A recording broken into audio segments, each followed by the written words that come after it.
why things happen the way they are, or how things can be done in a better way. Keep that fire, alive. As a researcher, there are always bumps along the way. The greatest scientists in the world, the Nobel Prize winners, if you knew their stories, you would know that they had bumps along the way. Not every experiment turned out the way they expected it to turn out. In fact, you shouldn't expect experiments to turn out in any particular way. The experiment turns out and you try to understand why it turns out that way. Not every project that they did was successful. Not every attempt they did to raise money was successful, but they kept at it. And that persistence as a researcher has a lot of reward. So I want to congratulate you, every one of you sitting in the hall here today, for being a part of this. And I look forward to years ahead where it will become something of a standard at UNIMED. Of course, you will not be students anymore, a few years down the line, but you can say with confidence when you look back that, yes, that watershed, that very first research day at UNIMED, I was a part of it. So I wish you all a very successful day, and I hope that at the end of the day you would have acquired some new knowledge, some new skills, and also that by the end of the day you would, at least those of you who did that, who couldn't sing it, you would know the school anthem and the national anthem. Abi? Yes, sir. How many of you know the school national anthem? If you can sing it confidently, let me see your hand up. All the verses. Sorry, the school, no, let's start with UNIMED first. The UNIMED anthem, how many of you can sing it with all confidence? Every single word of it. Every single stanza. You can. Anybody else? Okay. National anthem. All the stanzas of the national anthem. Okay. Well, you see, we don't have 100%. So I like to see 100% at the end of the day. I owe you a present, but you have to sing it for me to hear. Thank you very much for that very inciting speech. A round of applause. Thank you very much, sir. All right, so to round off our series of speeches, we're going to be having the editor-in-chief. That's Miss Akinyosoye Ogenetega. She's behind what you see today. She has put in a lot of work into this. So I expect us to do better. A round of applause. Come on. Thank you, Thank you very much. Thank you very much.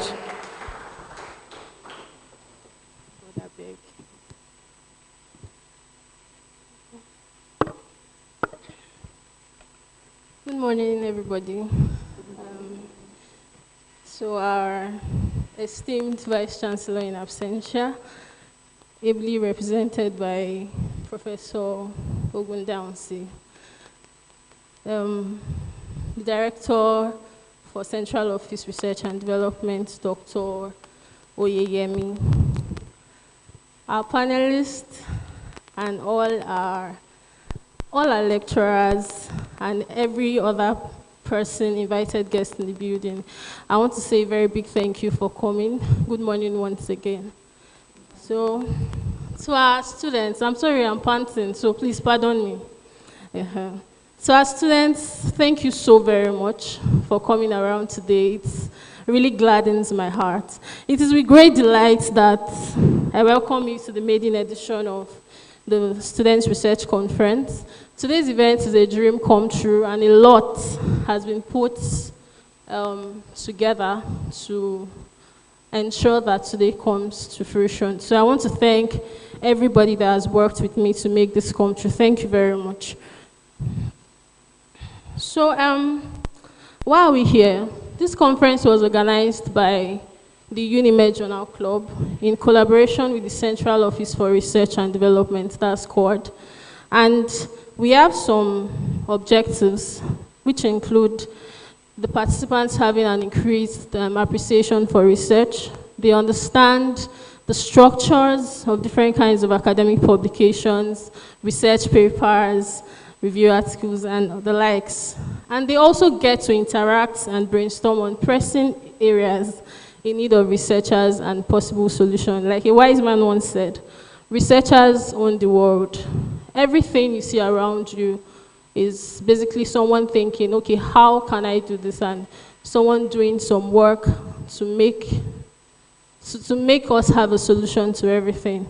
Some other objectives include us having like a platform for everybody in the University of Medical Sciences to express what they have in mind. So many of us have questions in our mind. So the objectives of this conference are not limited to these three in my slide. So what are the activities that we expect to happen today? So we expect the journal launch, although we would be shifting the journal launch to a later part of the conference, and apologies for that. I will also have a workshop that talks on introduction to academic writing and why should I be a researcher. Then we have a panel session that is titled Navigating Challenges Faced by Young African Researchers.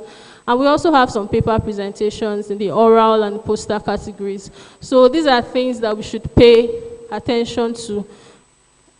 Do they sound boring? Maybe, but in the end, you gain the best if you really pay attention. The facilitators we have here are people that they are teachers, so they teach. So just listen and gain the best that you can. So we also have a question and answer session. So pen your questions, get ready to ask your questions, and efforts will be made to answer them. Now, I've had a lot of people ask me, what's the UniMed Journal Club about? So it's basically an association of young aspiring researchers. So what do? We take different seminars, workshops on acquiring basic research skills and also learning all we can and all that is needed basically to be a researcher. Because when the UniMed Journal Club was started, we had people call, that's alumni, why are you just starting this when I'm leaving the school? Most people have to go out and pay for these basic skills, but you have it right on the palms of your hand. So I feel this is not something you should throw away. So the UniMed Journal Club, UJC, kickstarted activities in October 2022, and its establishment was based on an attempt to enable willing students to acquire basic research skills that is needed to navigate a successful career path. So initially our goal was to publish a journal, but apparently when we started, we knew nothing about publishing a journal. So we needed to learn first, and then that helped us to that helped us to know how to write articles under the supervision of some mentors and supervisors of the club. And I can say that everybody that has been involved in this has improved significantly. So in the end, it's not a loss. The overall objectives of the Journal Club include fostering or encouraging research culture among students, to foster research networking, peer learning, and multidisciplinary collaboration, and to celebrate student scholarship and foster research leadership, and also to identify potential projects for research support. And the other objectives are included in the slide for lack of time. So I don't know how clear the table is, but I gave a table as a report for journal year 2022-2023. So starting from October down to December. So we had seminars, we had workshops, we had some seminars on research methodology. Sorry about the font. Research methodology, referencing styles, and how to review papers, critique papers, and the likes. So some of the challenges that we faced during this journal year, number one was publicity.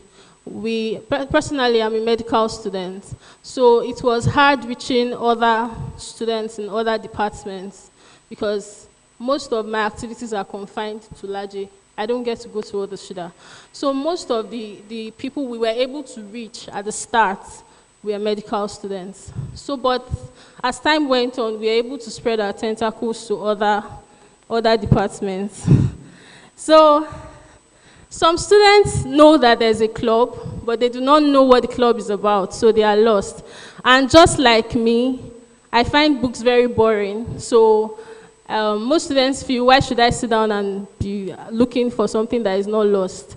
But basically, research is deeper than that.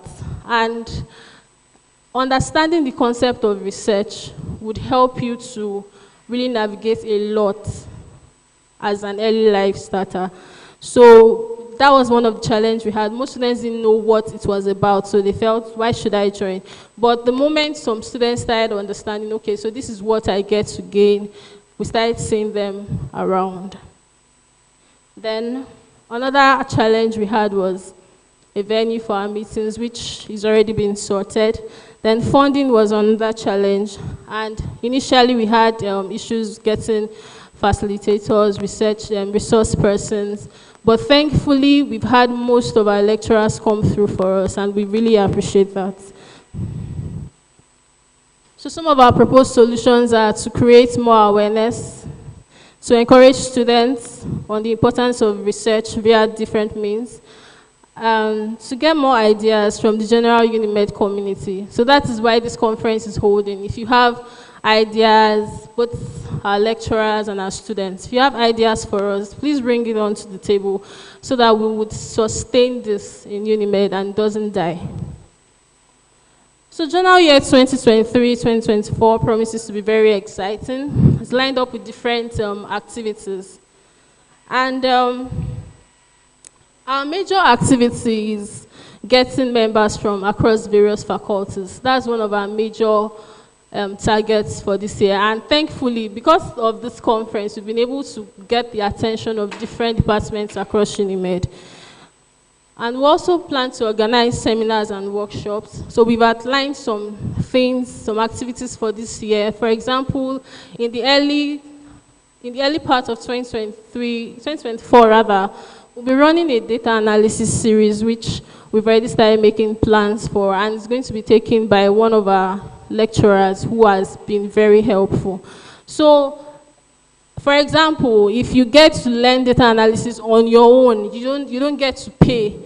It's more money for you. Aside it's more money being a source of income for you, basically you are able to help yourself. If you become a researcher, you don't need to go out there and give it to a data analyst that would ruin your work, and at the end you don't have a result. So you have an idea, you have an idea of what you are doing, you know how to analyze your data and all of that for no cost at all. So these and many more are some of the things that you'd be able to get. Aside data analysis, there are other things, other workshops that we have from time to time. So, and also a mentor-mentee networking. Most students are scared of reaching out to their lecturers because they feel very intimidated when they see their lecturers, but they have a lot of questions on their mind. The truth is, we are young people, and now curiosity is at its peak for us. We have a lot of questions, but we don't know how to answer them. Some of us don't even know what we are doing when we leave UNIMED. So this is going to give us platform to get involved on a one-on-one session with some of the lecturers that have been identified, and you get to become better, basically. So another thing that we want to do is awareness campaigns, both within UNIMED and even outside of UNIMED, basically contributing to the society and everywhere at the environs. So, and we also plan to have monthly publications. So from time to time, the UNIMED Journal Club would be having a monthly publication which will be posted online on different notice boards across campus. So it's something you should look out for. So as a UNIMED student, you can write and send it to us to publish for you. And even at the end of this conference, we have our membership forms that you can pick up, and you apply for a slot, and then you'll be given. Then we also plan, if possible, to launch our web space during the course of journal year 2023-2024, and also to organize a field trip and many more activities. So in conclusion, I would say that personal development is a process. You give yourself to it. It's hard work, it's crazy, but in the end, it pays.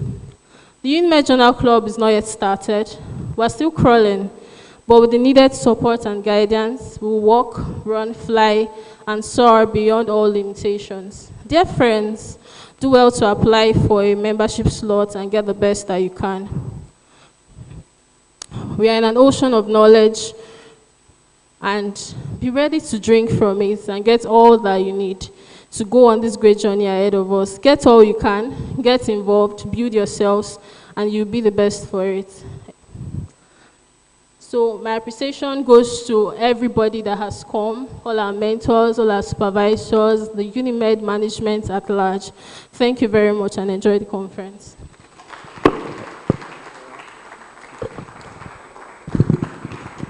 Please put your hands together for her. Thank you very much. You heard everything she said, and so I want your heart prepared even to take something home. Don't just stay here, jot something down, have something in mind when you're leaving so you won't waste your time here. Isaac Newton said something. He said, I have seen further than others because I stood on the shoulders of great people. We have academic juggernauts in the house. We have academic eggheads in the house that you can learn from. Those that have gone ahead of you, some of us are 100 level students, 200 level students. You don't know how to go about. Some of us are in foreign level. You're having your projects and all. You can learn something. You can take something home. You can equip yourself. All right. Thank you very much. So, before we go to the next aspects of the conference, which is oral presentations, we're just going to be asking one or two people amongst the students, what are your expectations? Why are you here? What are your expectations leaving this place? Yes, first off, I would like to say that for everybody that's spoken today, they have said something, and it's that we have these people is to show that these are the ones that are truly interested in the concept of research and, finding out new things. But I'm almost certain that a lot of us are here for different reasons. So if I were to call names now and just ask you why you came here today, obviously, I'm going to be starting with people that I know. So, Modupe, so quickly, what did you have in mind when you were coming to the Students' Research Conference this morning?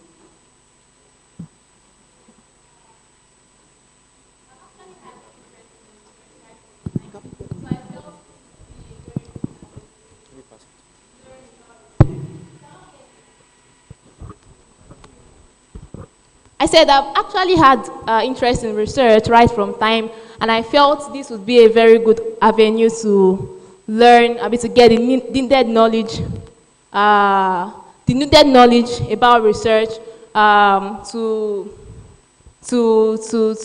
know how to carry out research, how to publish papers, how to be involved in publications here and there, and also to meet people that are research inclined and rub minds with people. Yeah, basically. Thank you very much. That's actually pretty impressive. So, genuine interest in research and networking. Before you pass it forward, please just give the lady in blue. Thank you very much. I like your dress. That's why I picked you. All right. So, what did you have in mind when you were coming this morning? Okay. What I had in mind when I was coming this morning was new knowledge. Actually, I have done my project and I have defended and congratulations. At least I did the one I could. So to see, okay, what did I not know at that time? What could I have done better? How, like, comparing my paper, the project I submitted, to the standard, what it should be, and then so many other things like that. All right, interesting. Okay, so my next question, and this is for the guys, so that people know something gender or something. All right, so if you were to do a research right now, I'm going to, please be on cue with the mic. I want to shock some people. I just want to hear right off the bat. So if you were to do a research right now, please give the mic to him, the one in blue. Hi, good morning. If you were to do a research right now, what would be your topic? What are you most curious about? What are you most curious about? What would you want to research on? What I want to research on is, I would like to research on maybe sickness trauma. What? Sickness trauma. The trauma that people face during maybe different sicknesses, because I love medical researches. Wow. So I would love to know, like, the trauma, like those that pass through COVID-19. Okay, yeah. Okay. A round of applause, please. That is very interesting. Like, I am so happy I brought that question because, I mean, you wouldn't have heard that anywhere in the middle of this conference, so I'm very happy for that. One more guy, please. The next person up there in blue. Yes, please. If you were to do a research right now and you had everything you need, fonts, everything, what would you research on? I think I will research on the determinants of quality of life among low-class people. Because... Oh, okay. Okay, determinants of the quality of life amongst low-class people. Yes. Oh, okay. Wise people are here. I'm very. It's a round of applause for you. Or a round of applause for you guys. Honestly, when I asked that question, I'm not sure I add that to my head. I'm like, okay, but yeah, somebody will say, our rats do something, or the something about impotence amongst men. You know, something general, something common. But like I'm hearing, I'm very impressed. Honestly, sorry. The first guy, what's your name? Timothy. Okay. So the trauma people face, you know, when they're sick, and I mean, that's really impressive. Thank you very much. All right, so next up, we'll be having the oral presentations. Our presenters ready? Our presenters ready. And media, are you ready for us? Otherwise, would move to the next thing. All right, so while we're waiting on that, right, I mean, it's a conference, right, so you expect that it's going to be a lot of serious stuff. But then again, just so that we have a bit of fun in the middle of it, we're going to be playing a couple of intellectual games. You people have already shown that you are smart, so I'm not worried. I know people can catch on. All right, so the first one we're going to play is a prefix suffix. I'm going to give a prefix, and right from here, we take it up from there, and you, follow up. So for instance, I say ION, and I start with competition. You immediately carry on. Do you get? So you carry on with a word that ends with ION. Do you understand? So I'm going to start again and give you another word. Calm down. All right, so let's go again. Let me say AL, political. Next to you. Come up with something. Come on. Economical. Economical, okay. Ecological. All right. Analytical. Okay. Medical. Aha, all right, we're talking. Radical. Radical, that's it, that's what I'm talking about. Natural. Natural. Animal. Brother. This brother, you don't even go far. All right, next to you. Ethical. Ethical, love it. Departmental. Departmental, okay. Morphological. Morphological. Professional. Professional. I see all of you behind. I don't know the crown now. What's down? All right, let's go. Social. Social, okay. Partial. Partial. Nobody has dropped. Factual. Factual. Gosh, you all are smart. Sociological. Sociological, okay. Epigenetical. Chronological. Chronological. Academical. Okay. Physiological. Okay, let's go. Physical. Practical. Nobody is saying marital. Cosmetical. Geological. Hey, somebody should. I get it. Environmental. You are smart. Somebody should drop now. Emotional. Emotional. You sound it. Legal. Illegal. Spiritual. Okay. Spiritual. Intellectual. Suicidal. International.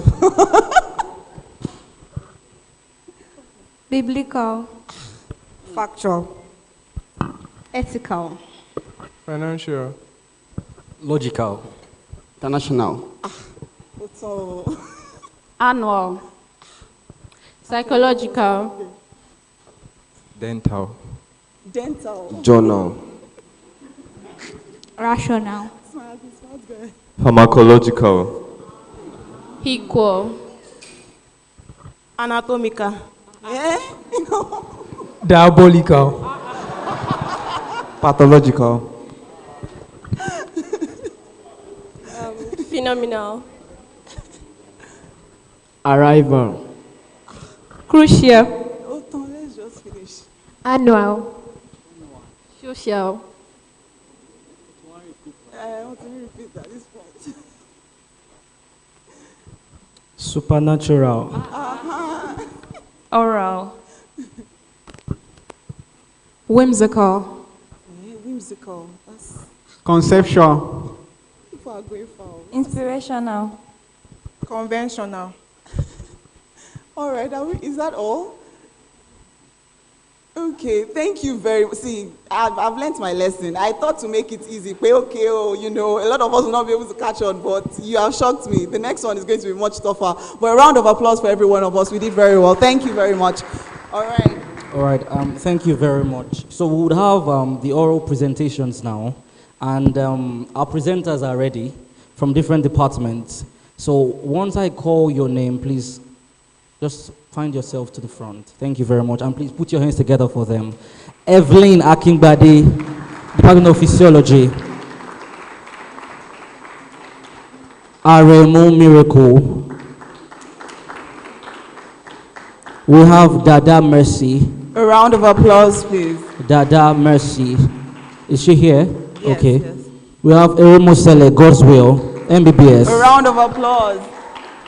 We also have Success from Department of Physiology. Please put your hands together. From Biochemistry, my bad, I'm sorry. Please put your hands together for her. You can have your seats. Yeah. Thank you very much. All right. So are we good to start? Media, are you ready for us, please? Okay. So, you're ready for us. That's Miss Evelyn Akingbade. All right. Thank you very much. A round of applause for her.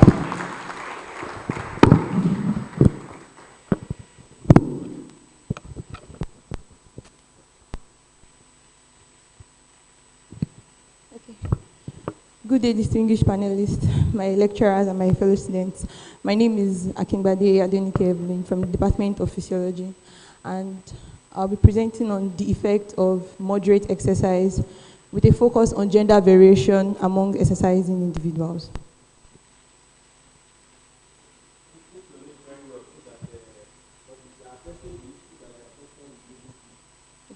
Akingbade Adenike Evelyn. Akingbade Adenike Evelyn.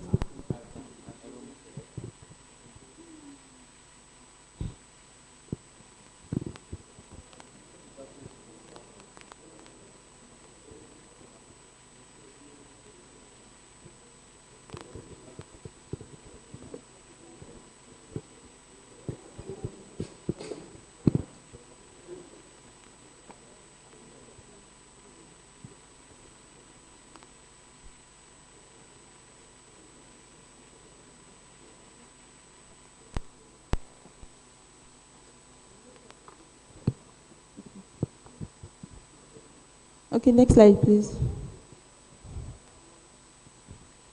Next slide, please. So, introduction. Physical fitness is a critical component of overall health and well-being in our environment today. It refers to the overall use of individuals' physical health and well-being, including their ability to carry out physical activities without stress. So now, the statement of the problem: gender difference in cardiovascular parameters and low physical activity levels worldwide have become a health concern. And unfortunately, we don't have a wide range of research that will bring the variation that the gender has in exercise. Research on gender-specific effects of exercise remains limited, so there is a need for more studies that examine cardiovascular responses to health and physical fitness in both men and women. Next slide, please. The aim of this study was to evaluate variations on the effect of exercise on physical fitness in exercising parameters. The specific objectives were to evaluate gender variations in physical fitness, heart rate, blood pressure, oxygen saturation, body mass index, and the relationship between fitness index and BMI in exercising individuals. Next slide, please. So the study design, we used a total of 120 regular gym attendees and exercising individuals in Ondo City. The fitness index of these participants were measured, after which they were subjected to moderate exercise therapy for a period of 4 weeks. We carried out this research in 2 phases. The first phase, we acquired a total of 120 individuals from the gym and a few athletes we saw, and we took their basic parameters. The parameters we used were their heart rate, their blood pressure, the BMI, and we also calculated their fitness index, and we got the SpO2. And then after this, we administered a moderate degree of exercise to each and every participant, and then we took the parameters again after 4 weeks of the exercise therapy. So the ethical clearance and approval was obtained from the Health Research and Ethical Committee of the University of Medical Sciences, Ondo State. The data used in this study was analyzed using the statistical package for social sciences, version 26. The independent sample t-test was also used to compare differences in the mean. Next slide, please. So these are my results. Okay, so for the heart rate, we had a higher heart rate in female participants before the exercise therapy and after. There was a significant reduction in the heart rate after the exercise therapy, which means that exercise already has a very good impact on their cardiovascular health. In their systolic and diastolic blood pressure, there was an insignificant increase. However, moderate exercise still plays an impact in cardiovascular health. For the BMI, women or female participants used in the study had higher BMI compared to male in both before and after the exercise therapy. However, BMI significantly reduced, even though it was just by a little bit. There was still a little bit of reduction after exercise therapy. SpO2 had an insignificant result, but there was a bit of increase in it. Okay.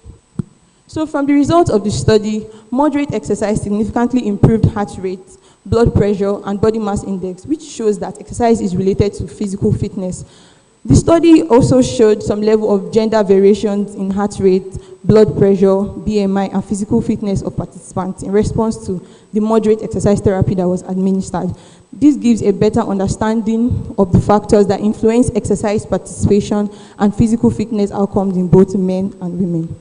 The findings of this study have implications in the development of public health interventions to promote physical activity. Hence, it is advised from this study that before administering exercises to just men and women, you have to consider the gender variations that will come up in the course of the exercise. Now, the results could inform the development. These results, basically, that I've gotten from my study shows that there is going to be a variation in both genders, because the way a man is going to respond hormonally and physiologically to exercise is going to be totally different from that of a woman.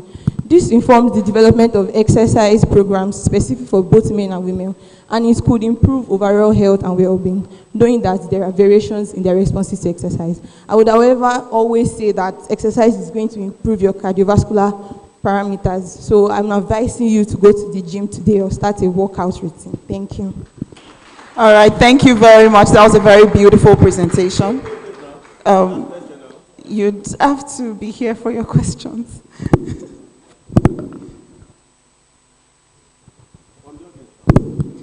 If there's anyone who has questions for her based on the presentation, we'll take them now. Questions from the house. All right. Please, can somebody pass them? Yes. All right.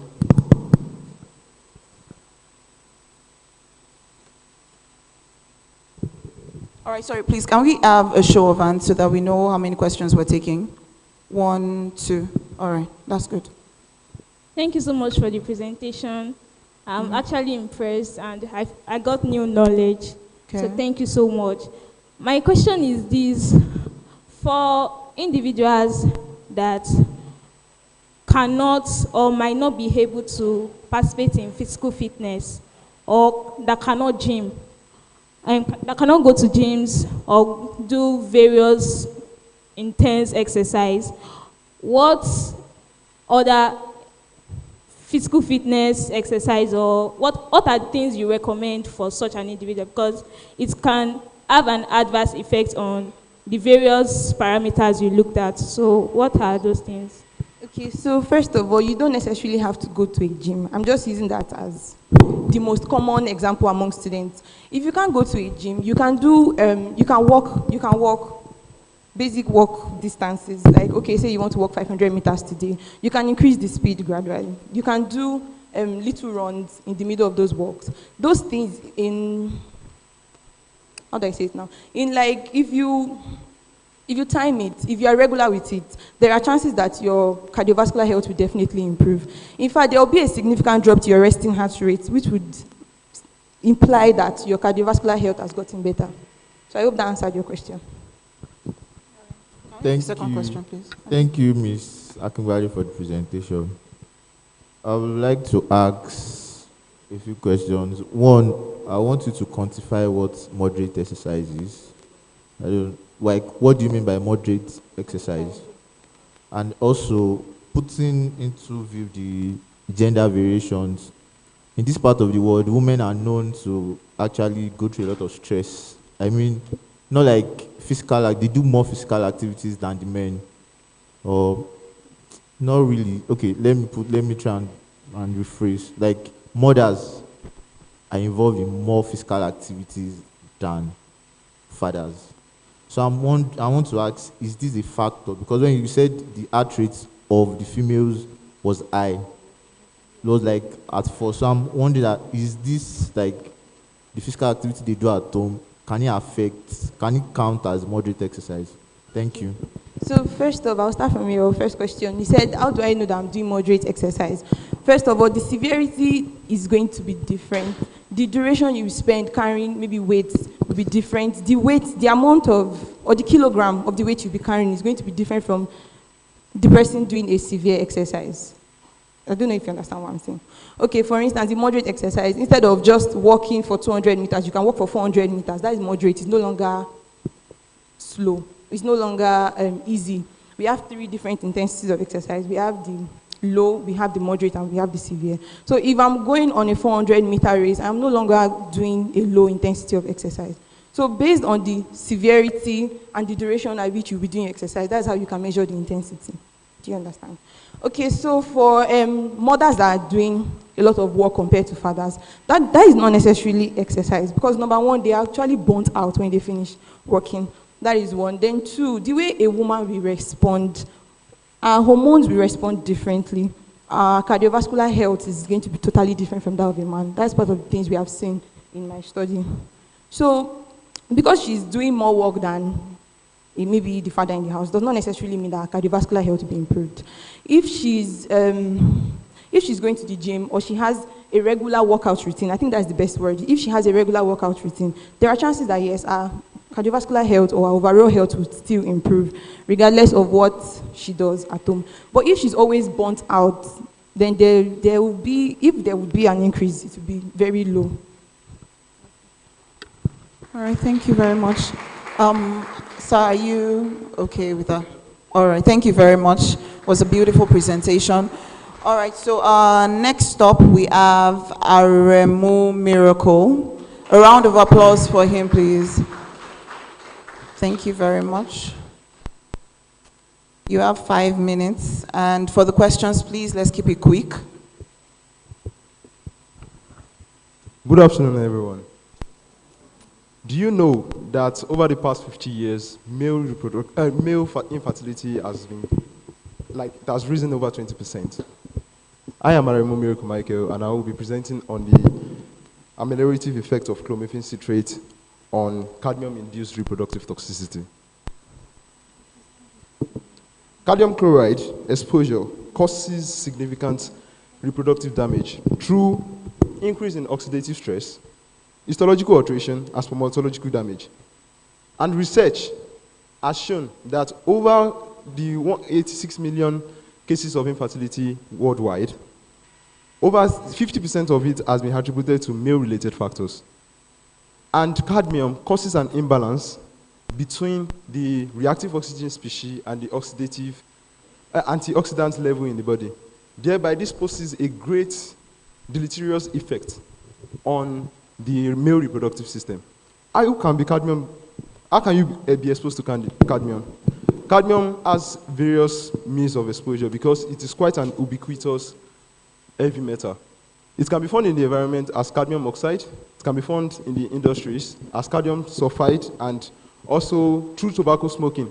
Research has shown that in a stick of tobacco, it has cadmium content of about 0.5 microgram to 1 microgram, which will which will store in the body, in the testes, in the kidney, in the liver, because this cadmium we talk of has a very high half-life, which is about 20 to 40 years.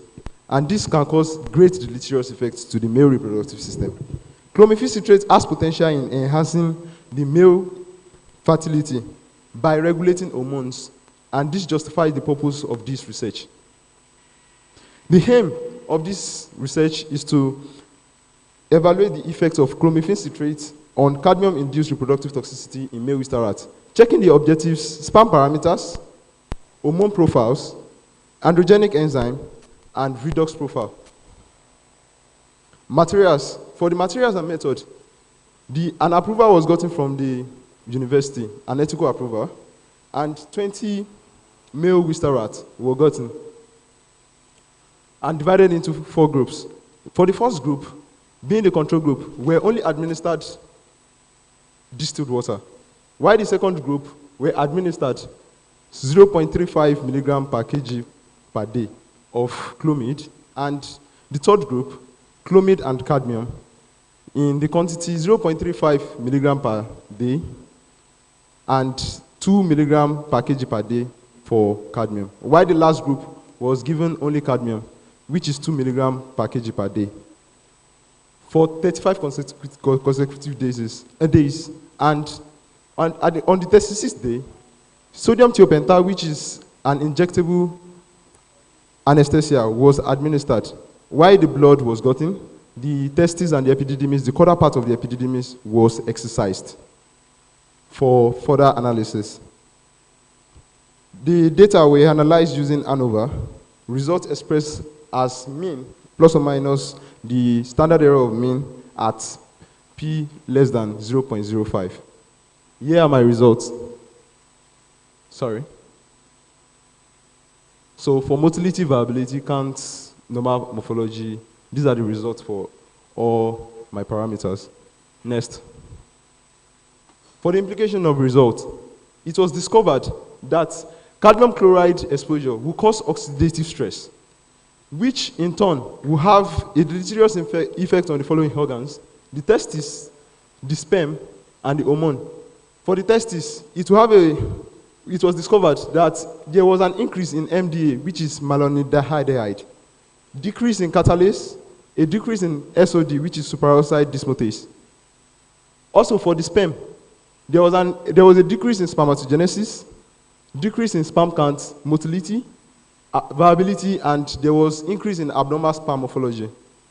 For the hormone, there was decrease in FSH, LH, testosterone, and then 3-beta-HSD, which is 3-beta-hydroxysteroid dehydrogenase, which all leads to perturbations on male reproductive activities.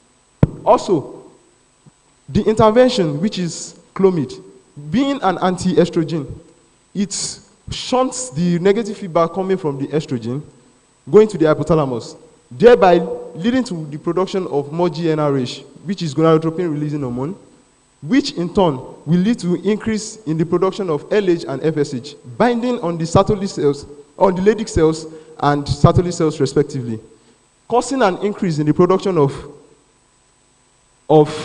LH, of testosterone, which 3-beta-HSD plays a very important role by the conversion of pregnenolone to progesterone, from progesterone to androstenedione, which in turn will produce more testosterone. And there will be an increase in reproductive activities, decrease in MDA, increase in catalase and SOD, which is superoxide, which all enhances the male reproductive system. The recommendation for this is that more research should be done on this particular topic, repeating it, trying it out on all other heavy metals, something like mercury, which is more ubiquitous than cadmium. Thanks. Thank you. Please put your hands together for him. So before he leaves, do we have any question for our presenter? I believe guys should raise their hands more. Like males. I have 1. Okay, 2. Is that all? So before the questions, we have in our midst Professor A. Nereti Duyileme, Director, Center for Gender and Equity. Thank you very much for coming, ma'am. We also have our staff from the non-teaching staffs. We have Mr. Bologi Olakunle from the sports unit. Thank you for coming, sir. We have Dr. Emmanuel Okon from the Student Affairs. We have Mrs. Bisola Aluko from the media team. We also have Mrs. Oluwakemi Sikolade from the registry. Thank you for coming, ma. So please, the lady first. Let's make it snappy, please. Good morning. Good morning, ma. Thank you for your presentation. I really enjoyed it. Thanks. I wanted to know what Clomid was. That's the first thing.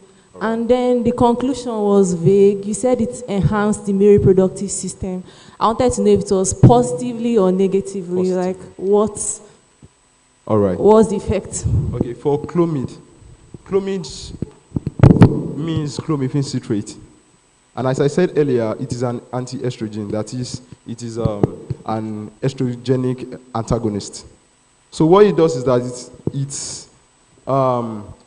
estrogen has receptor in the hypothalamus and also in the anterior pituitary gland. So what really happens is that when the hypothalamus signals the production of GnRH, which will bind on the receptors in the anterior pituitary gland for the production of LH-FSH, which will in turn have effects on the gonads for the production of all these androgenic hormones. So what really happened is that the clomiphene citrate, which blocked that receptor already, will block the feedback coming from the overproduction of estrogen. What do you say? It's a drug. It's a drug. It's a drug. So, leading to the production of more LH and FSH, just to enhance the male reproductive system positively. Thanks. Thank you very much. Before in response to question, I think there is a need to recognize Professor Duyile, the director of gender and what? And health equity. Please, can we have you? Can you please join us on the high table here? Please. The next person, please. Okay. Thank you, presenter, for your beautiful presentation. Thanks. When I listened through your presentation, you talked about the effects of this chromium on male reproductive organs. Yes, sir. So the first thing I wanted to ask was that how did you generalize your findings to humans? Because you talked about fertility in human male, if I understand well.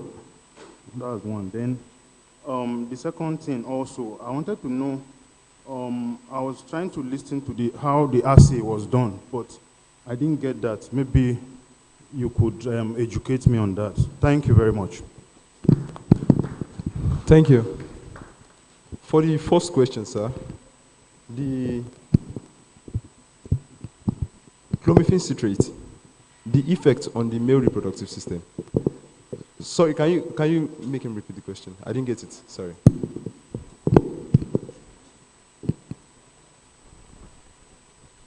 The first question. Okay, the first question, I said that your findings. Yes. Because the statement you made was that it has been found that male reproductive fertility has reduced. So, but these findings was done on the animals, yeah. Okay. So, but I don't know. I know for future purposes, I know we start from the lower animals, then we translate to things like guinea pig, yes, and all that, the way drugs are made through that process, before we can generalize fully. But for the level we are now as undergraduates, I think it's okay,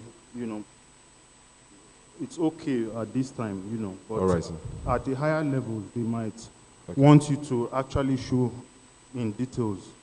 So the second one now, I said I didn't see all through how you did your assay. That was what I was listening to, but I don't know, you could educate me. All right, for the first question, the reason why mice was chosen, especially albino rats, was the fact that they share 99% of their genome, like their genetics with human. So that was the reason, because they are like, that's why we don't use normal rats, all these black rats, because all these ones has been genetically modified. So most things that will affect in mice will like affect humans too. So that was the reason why mice was chosen for this particular study.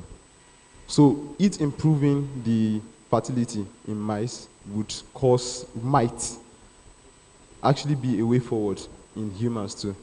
So they share 99% of their genetics with humans because they have been genetically modified. And for the second question, sir, the assays, they were sent to the lab for conduct. It wasn't done. And moreover, we don't have much facilities here to do all the assays here in Unimed. So it was sent to the lab and the results were sent back. But for other things like the sperm count, the sperm motility, it was made, CASA, which is a computer-assisted sperm analyzer, was used in the animal house here to get the sperm count, the sperm motility, viability, and others. But for the hormone assays like FSH, LH, and others, they were sent to the lab. Thank you.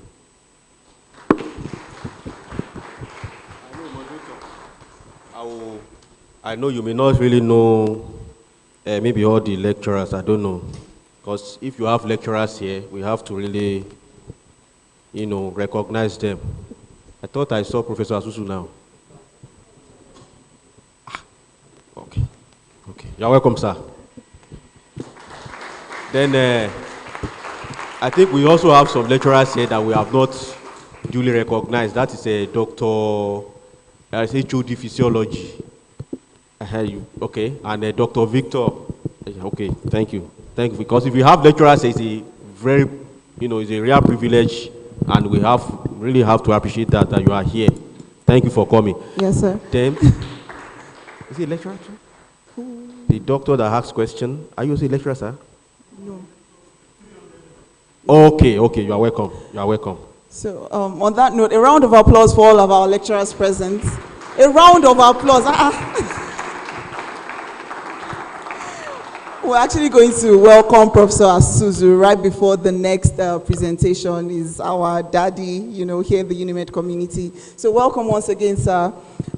Then next presentation is Dada Messi. Are you ready for us? A round of applause for her, please. It's the least we can do to encourage them. So when we ask for a round of applause, please, let's hear it. Thank you very much.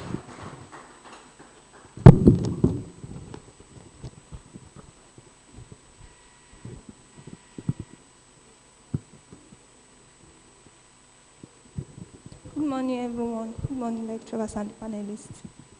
My name is Dada Messi. I'm from the Department of Mathematics and Computer Science. And I'm here to talk about the environmental risk factors and the predictions of malaria incidence using supervised machine learning.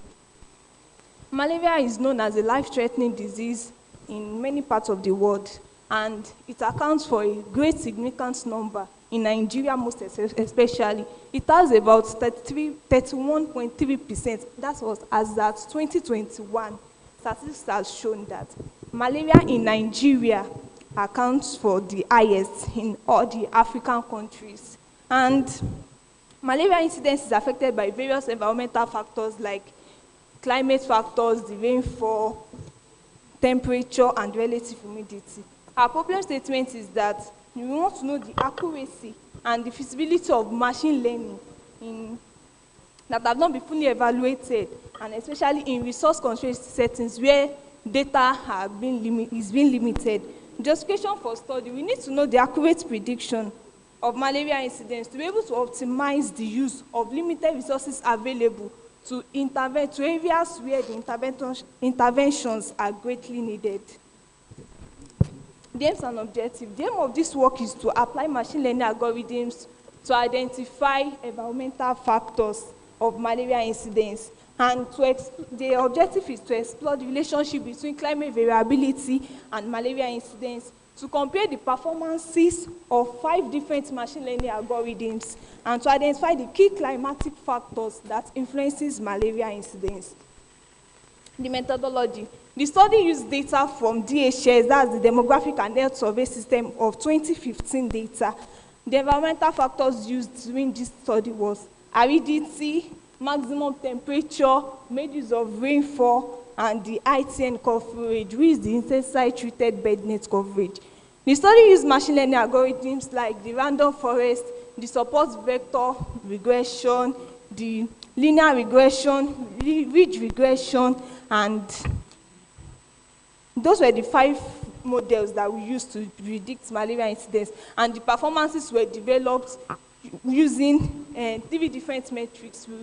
We evaluated the performances of the model using 3 different metrics, the MAE, the MSE, and the R-square, which is the mean average error, the mean square error, and R-square. The results from the algorithms, we looked at, from the algorithms, we have 5 algorithms there. The linear regression, the support regression, the random forest, the lasso regression, and the ridge regression. The random forest, we picked it because it was one that performed best out of all the algorithms used.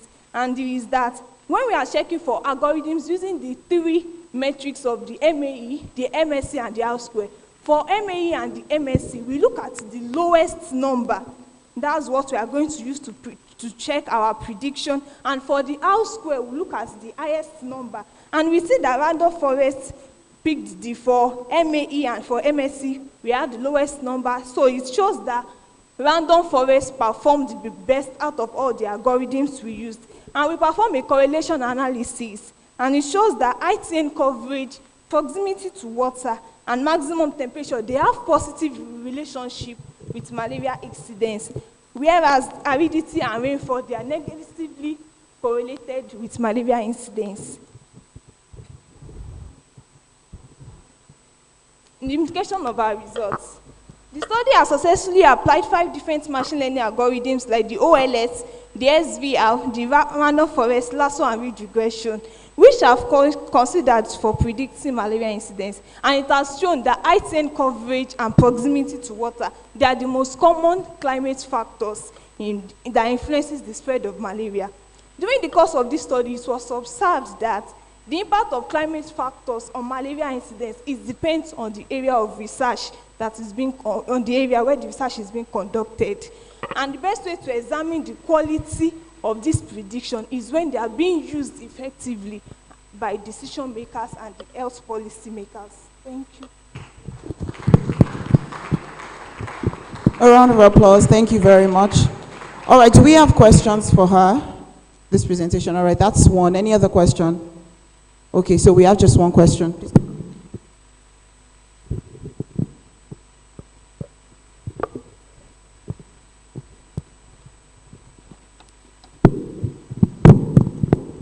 Okay, thank you, presenter, for your beautiful presentation. I wanted to ask, like, how can we localize these findings? For instance, now, if I'm given a job to do in a local place like this, will it be right enough to use this method? You know. Then the second thing also, there were some. Please, I don't get your question. Okay, I'm saying that this method now you gave us for the calculations, you know, I understand that there are other ones, but this one now, is it for like at the national level that it's employed, or like for the local level? For instance, in the local places here, okay, if, for instance, I'm given a research to do on malaria, will it be right to use these methods? That's what I'm asking. Thank you. All right, sir. The method is just for us to know the incidence of malaria. And for this method, it is applicable anywhere. It's applicable anywhere. If you want to know, like, you are going to a particular environment and you want to know, okay, this environment I'm going to, there is a possible chance of you having malaria in that area. So this method, when you have the like the analysis, like you mentioned, okay, when you have the analysis that, oh, this particular area, they are malaria, mosquito infested, and so it can possibly lead to malaria outbreak. So there is a need to take precaution while going to that kind of area. Has she answered your question fairly? Right, okay. Thank you very much. Sarah, are you good with her? Can we? All right, thank you very much. A round of applause, please. Okay. Oh, Sarah, you have a question? Absolutely, sir. So how do you define your bodies of water? You mentioned there that the model looked also at the water bodies. So how do you define the water bodies? Is it a river, a stagnant pool, streams, lakes, gutters that don't drain? How did you define water bodies in your analysis? Okay, What did you consider? The water bodies that we consider the most is area where the water is not flowing, stagnant water. Because when there is no free flow of water, mosquitoes are, especially the female larvae, they will generate eggs in that kind of area more than the places where the waters are flowing easily. All right. Thank you. Thank you very much for that presentation. Before we go forward, we would like to tell those who have poster presentations to please get ready. We'll be moving on to that right after this. So please get ready and get your posters ready as well. So next up is Ero Mosele, God's Will. A round of applause for him, please. Thank you very much. You can do better than that. Please put your hands together for him.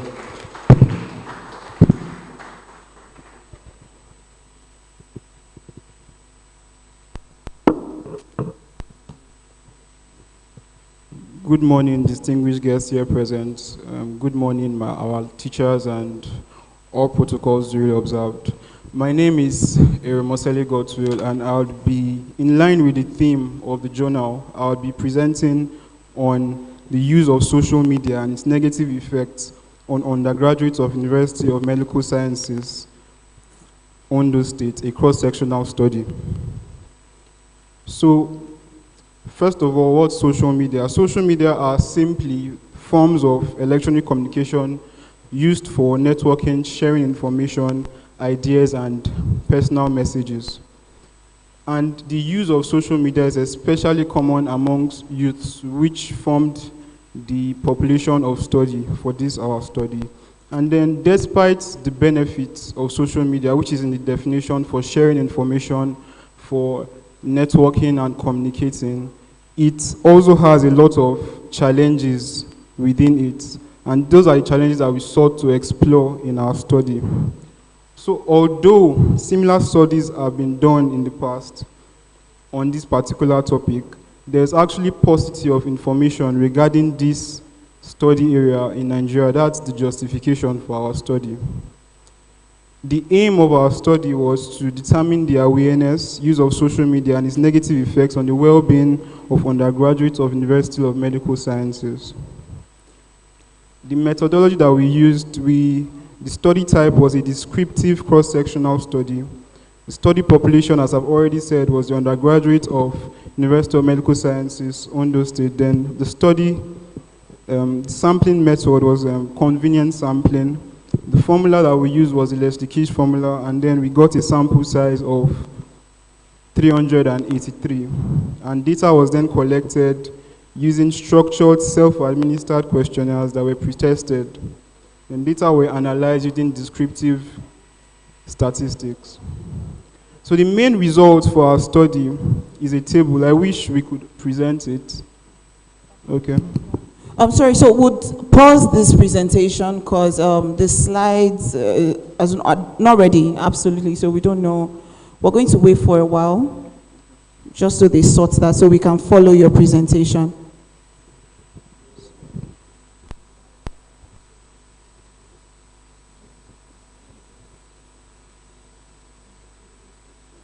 Okay, thank you. I mean... All right, are we good to go? Okay.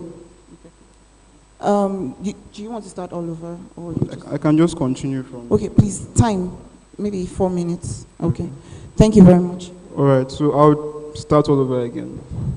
Okay, so the topic, as I've already said, is the use of social media and its negative effects on the undergraduates of the University of Medical Sciences, Ondo State, a cross-sectional study. And then I already defined what social media is, forms of electronic communication used for networking, sharing information, ideas, and personal messages. And then the use is especially common amongst youths, which form the study population. And then, as I've already said, despite the benefits of social media, it comes with certain challenges, including self-esteem issues, depression, anxiety, sleep disruption, and a bunch of other things, which this study sought to explore. And then, although some studies have been done on these subjects in the past, we discovered that there was paucity of information regarding this topic in Nigeria, hence the need for our study. The aim was to determine the awareness, use of social media, and its negative effects on the well-being of undergraduates of this institution. The methodology, study type was descriptive cross-sectional study. Study population were the undergraduates of UNIMED. The study duration from November 2022 to November 2023. Sampling method used was convenient sampling. And then we obtained a sample size of 383. Then the data were collected using structured, self-administered questionnaires which had already been pre-tested. And then they were then analyzed using descriptive statistics. This is the main results. So for the purpose of to save time, we decided to just project these results, which shows the effects of social media on the youth health. And then there are certain things that are highlighted there which we found to be of huge significance in our study. We found that in the area of sleep disruption, 51% of the students, they had a high perception of the negative effects of social media on their sleep pattern. So that means that they had less sleep time compared to normal. And then 54% also attested to the fact that social media caused distraction in performing their academic activities. And in similar vein, a high proportion of the students also attested to the fact that social media has affected them negatively in the aspect of finances and productivity. So the implication of these results are the majority of students use social media for information, communication, and entertainment. I think that's common knowledge. Then students spent more time on social media, especially during the weekends. That was obtained from our study, and it was on weekend evenings that they spent the most time in the week on social media. And then majority had perception of negative effects on their sleep, productivity, on their academic performance, and their finances. So in summary, the study showed social media use among students had adverse effects on their sleep, finances, and ability to focus and be productive.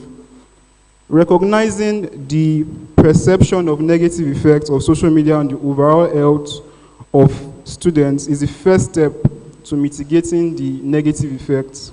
However, to actually combat those effects, there needs to be a development and implementation of a comprehensive digital literacy program in schools. So our recommendation is that such programs should be done in schools across the country where a digital literacy program is done to educate and enlighten students on the use of social media, the safe use of social media, in order to combat these negative effects that have been highlighted thus far. Thank you very much.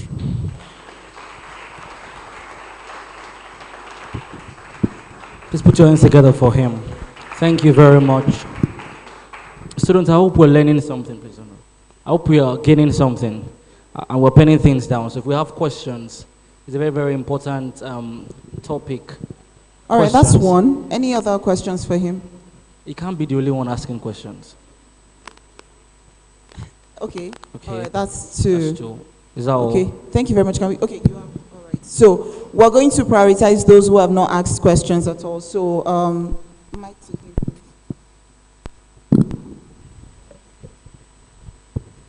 yeah, thank you for the lecture. My question is, most of the materials that you used, you asked them. I want to ask if there were like evidences of data that it really affected our study, like in terms of the CGPA, did it really affect their finance? Did they give you proof, or did they just tell you? Because words cannot be trusted. Thank you. Okay, thank you for that question. So it was a cross-sectional study, and the study was on their perception. So their perception, we couldn't get an evidence to back it up. It was just based on how they felt it affected them. So it was not one where we had to now probe further to find out exactly why they felt so. It was just about their perception. So we can take that into account. So maybe for subsequent studies, we can factor that in to get a more robust data. Thank you. Next person. Okay, thank you very much for your presentation. The presentation is similar to my field for undergraduate. I did the first degree in psychology, and this topic actually, it has caused a lot of economic, in terms of economic factors, you know. Studies have shown that students that were introduced to social media earlier, let's say JSS1, they are using phone, and they compared to people that were not using. They saw that people that didn't use for that initial period, probably until after college, they did better in the academics. Then also, there are just some things I want to add, actually. I know quantitative study was used, but I was just mulling the idea, could this study also, could quantitative come in? I'm just thinking. You know. Then my last contribution will be that it's a very interesting topic, you know, your presentation, because it cuts across all the fairs, both younger people, lecturers, and all that. It has a way of taking off our time, you know. So thank you very much. Yeah, would you respond? I think it was more of a contribution, right, than a question. So thank you very much. We'll take into account the quantitative side of it. So the qualitative, sorry, we'll take that into account, and I'll bring it up with our supervisor as well. Thank you very much.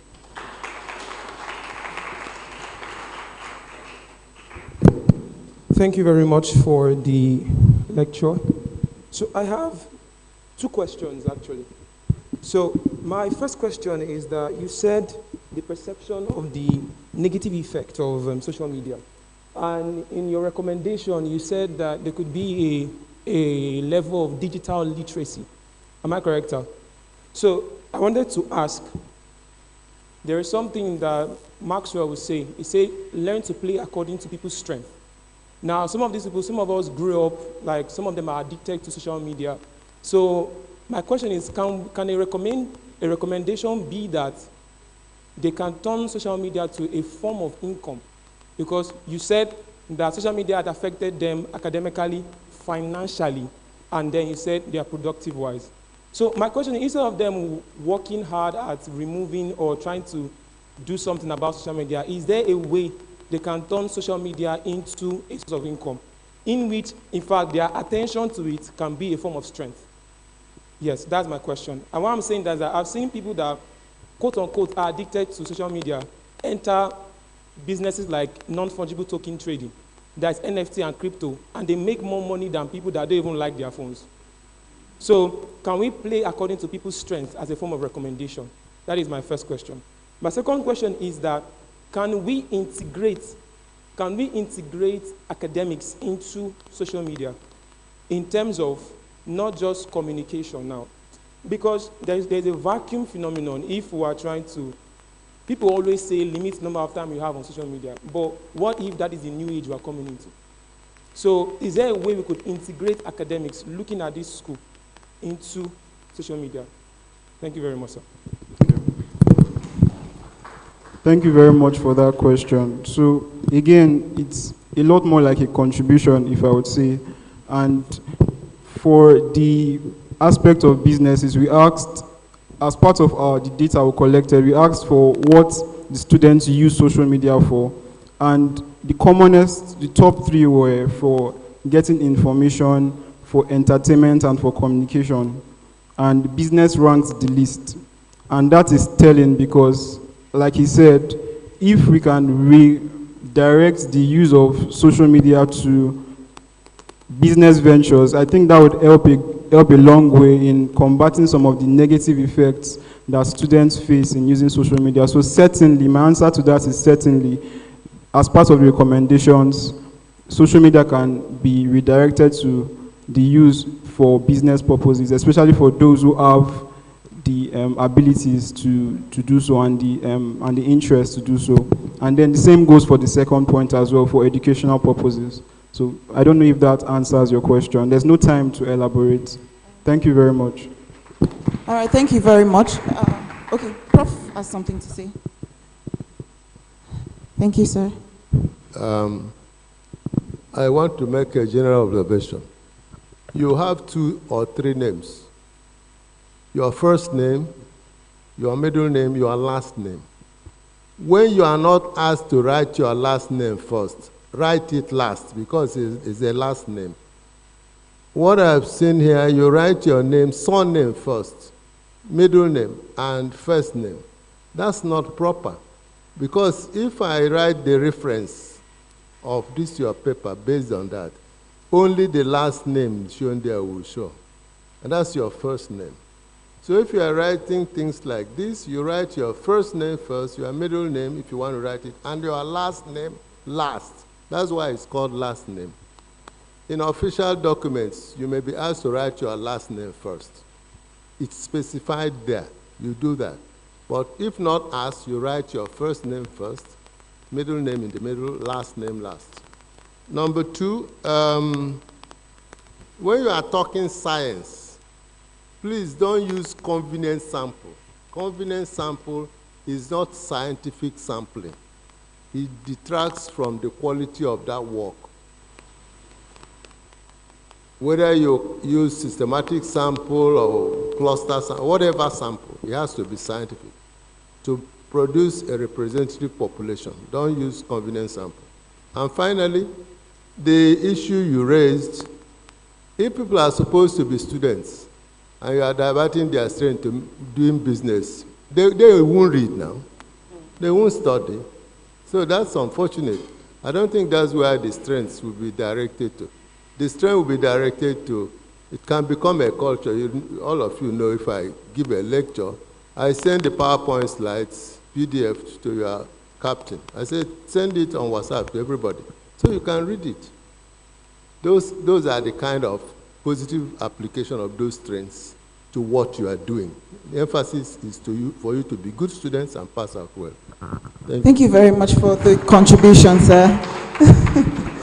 Thank you very much, sir. Okay, so I hope that so far we have been learning because we've had 4 presentations. We have one last one before we have the poster presentations. Keep in mind that I'm going to ask a couple of very random questions about research in general. You've just heard about 4 of them. There's one more to come, so it will be a shame to not be able to answer basic questions. So let's keep that in mind. And while we have our last presentation from Success, a round of applause for her, please.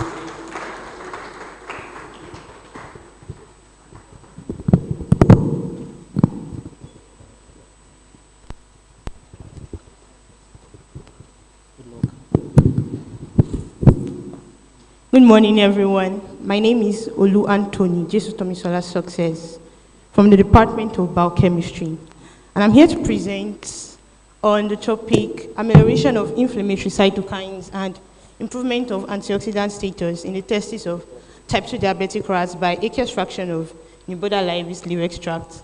And this is the aim. The aim of the study is to determine the effect of this aqueous fraction of Nuboda laevis extract, AFNL for short, on ameliorating the male erectile dysfunction in type 2 diabetic rats.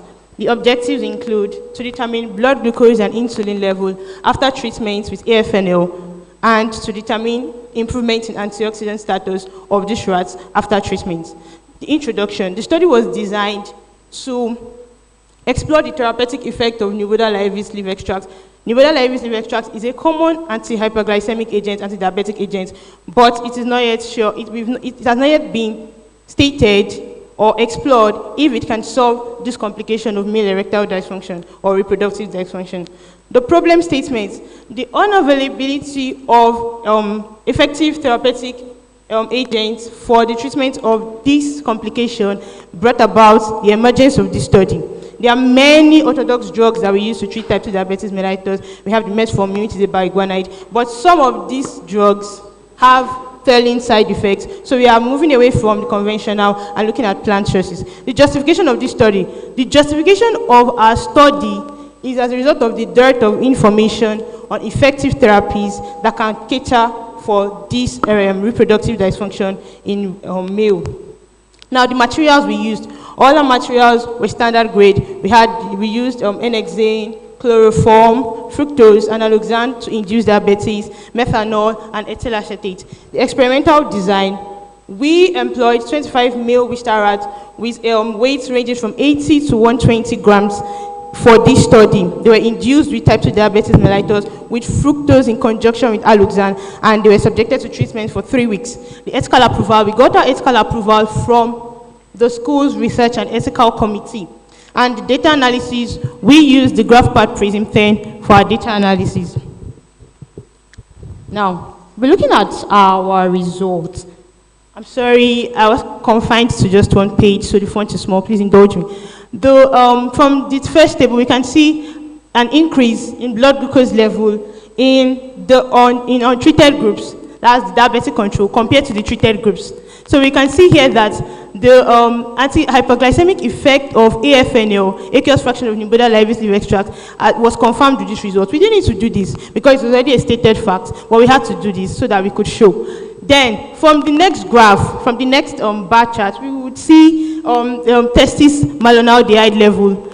The testis malonaldehyde level in the treated groups, we used 2 doses. We checked for 2 doses, the 250 milligram per kg for the AFNL and 500 milligram per kg. And we used the standard diabetic drug, which is the glibenclamide, 5 milligram per kg. For the treated groups, we could see that there was a decrease in testis malonaldehyde level compared to the diabetic control, but no significant decrease compared to the normal control because it was like a reparative effect. Now, for the catalase and other antioxidants like the catalase, the GSH, the GST, the GPS, the GSH stands for glutathione S transferase, that's the GST, the GSH is glutathione, normal reduced glutathione, and then the GPS is glutathione peroxidase. The levels of the antioxidants activities increased in treated groups. If it was higher in the 500 milligram per kg group, and it increased in comparison with the diabetic control, showing a reparative action of these treatments on antioxidant status. For the TNF alpha and the interleukin 1 beta, these are inflammatory cytokines that also play a role in diabetes mellitus pathology. There was a decrease in testis, TNF alpha, and interleukin 1 beta levels, a very significant decrease, about 0.01 significance, compared to the diabetic control, showing a reparative effect. But comparing it to the normal control, it was seen that there was no significant change because it was like a reparative effect, returning the status of these animals back to the normal ones, as you would see in the normal control. For the next slide. Now, our discussion, like I've already explained, increased insulin levels and reduced blood glucose levels showed anti-hyperglycemic and anti-diabetic effects of the AFNL, Nimboda livis leaf extract. The increased testis antioxidant level is indicative of its free radical scavenging activity, which is one of the major defense mechanisms of antioxidants. For the catalase, this reduces hydrogen peroxide to water, and which reduces its adverse effects. For the GST, we know that GST actually plays a role in phase 2 metabolism. It transfers, splits the GSH and transfers this cysteine group to the drug or to the oxidative species in question, thus making it more polar and it can be easily excreted. Just some of the examples of this. So the overall results point to the conclusion that AFNL has the most potential in alleviating type 2 diabetes mellitus. Thank you very much. So this is Nimboda livis leaf, and thank you so much. All right, a round of applause for her. Thank you for that presentation. Any questions, please? keep in mind that it's one question per person. We're running out on time, so, and make it quick. So, yeah. How many questions do we have? Okay, we have one there and one there. Okay, so we're going to prioritize those who haven't asked questions at all. So please pass the mic.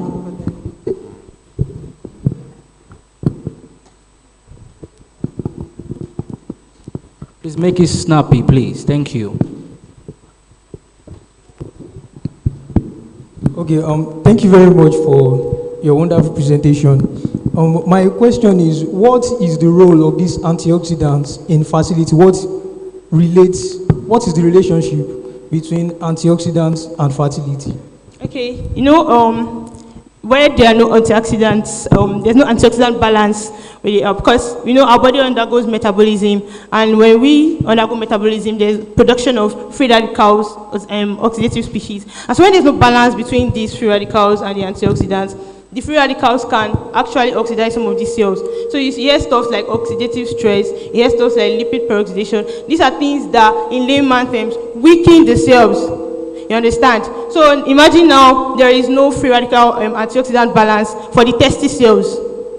Ability to produce some of these sperm cells. The sperm cells are already, their ability has been reduced because of the free radical action on some of these cells. So it reduces the reproductive function of these affected males. Okay, sorry, there was a part in your slide. You said these rats were infused with type 2 diabetes mellitus. Sorry. Can you hear me? Sorry, I can't. Can you see me? I'm here. Okay, sorry. All right, there was a part in your slide. You said the rats were infused with type 2 diabetes mellitus. Yeah. So I want to ask, how did you infuse them with I'm sorry, please, can you just stand, please? Okay. Sorry. Thank you. So I said there was a part in your slide. You said the rats were infused with type 2 diabetes. So I want to ask, how did you infuse them with type 2 diabetes? Because based on my knowledge on how to diagnose a diabetes, there are 3 things they do. So did you put that in place before you diagnose them to have type 2 diabetes?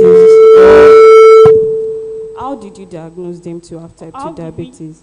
How did you diagnose them to have diabetes mellitus, the rats you used for your study? Okay, so after we induced them with fructose in conjunction with alloxan, we took their blood glucose level for 3 consecutive times within the space of 2 weeks. So it was like a consistent high blood glucose level. For the first time we took the blood glucose, for the second time we took the blood glucose. So it was not just a one-time check.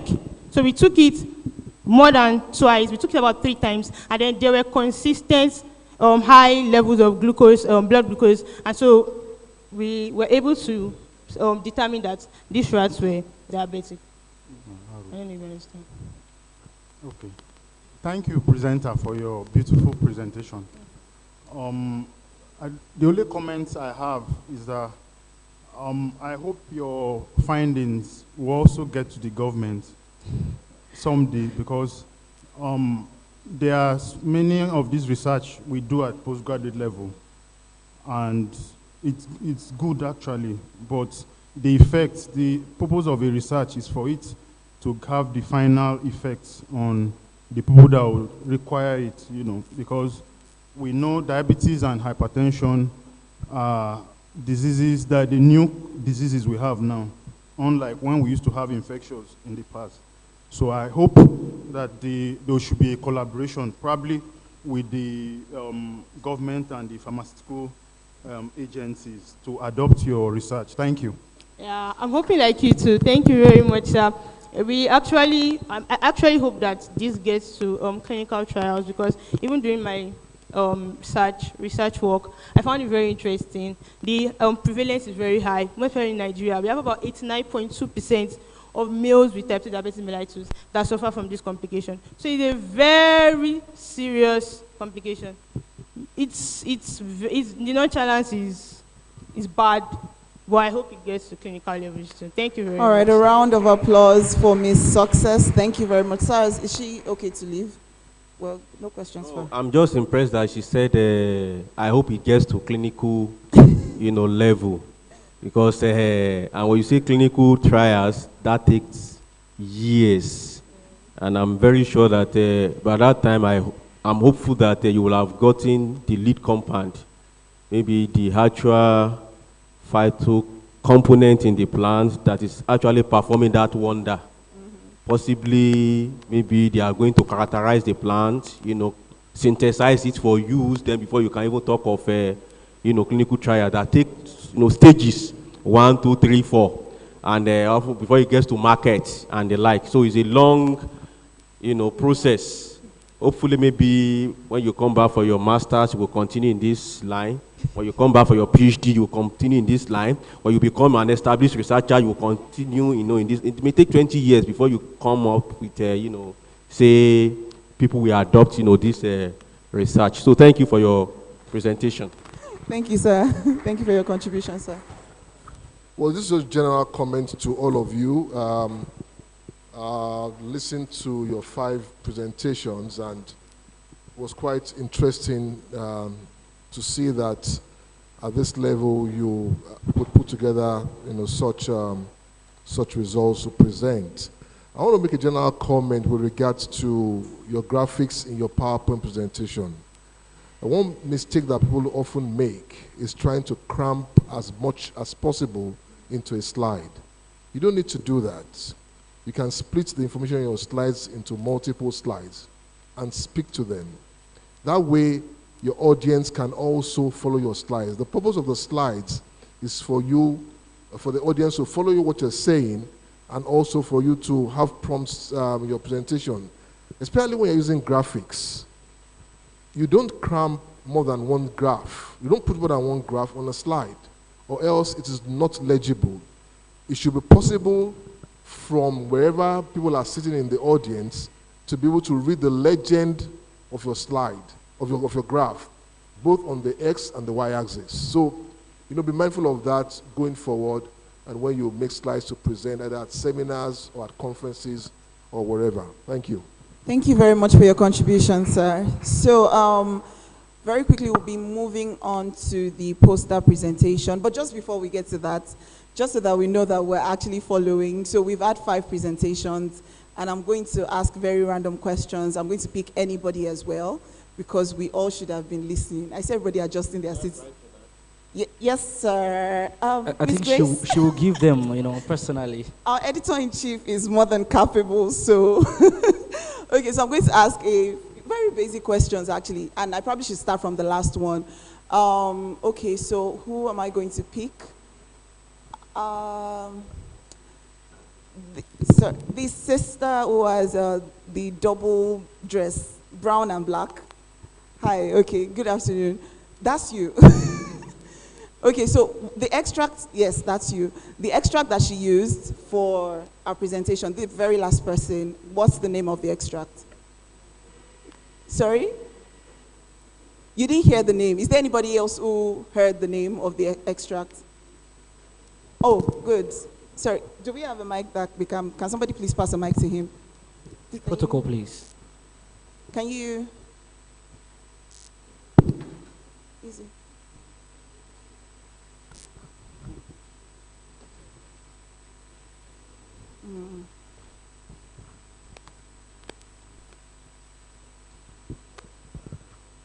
The name of the leaf extract is New Body Levis. What? New Body Levis. Oh yeah, right, correct. I'm not sure about the pronunciation, but absolutely correct. A round of applause for him, please. All right, so I'm turning it down a notch, a lot more basic. What's the first subtopic in a research report? They all, that was literally their first page, every one of them. So at least somebody should know this. What's the first subtopic in a research report? Okay, so who am I calling this time around? Okay, somebody's raising up their hand. Where? Oh, okay, sorry, yeah. Over there. Where? She's in orange or something.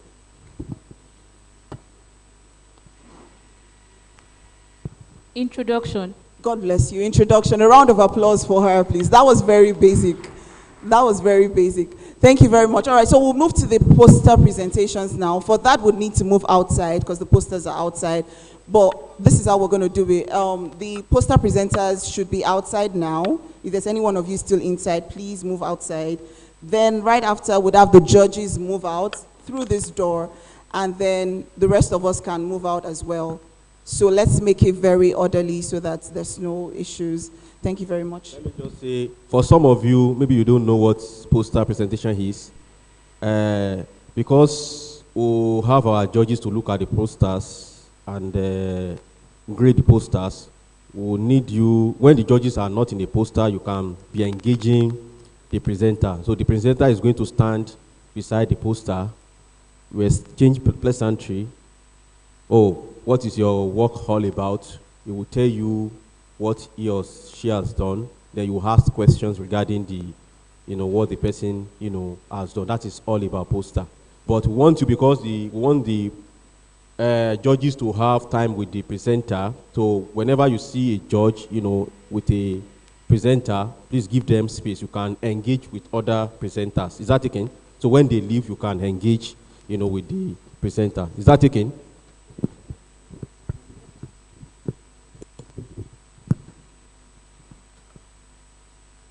Right, so the judges will go out first, and then students can follow. So after this, we have a tea break session, I think for just 20 minutes after the poster presentation. Thank you very much.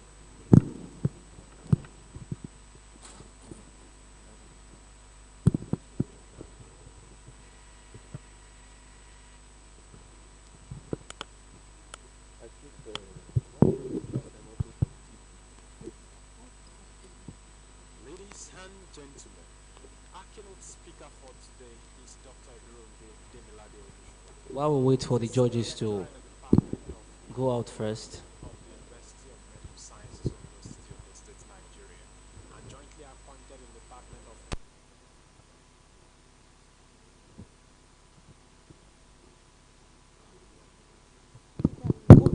That way, sir. Yeah, right after you, sir. Yeah, right after you, sir.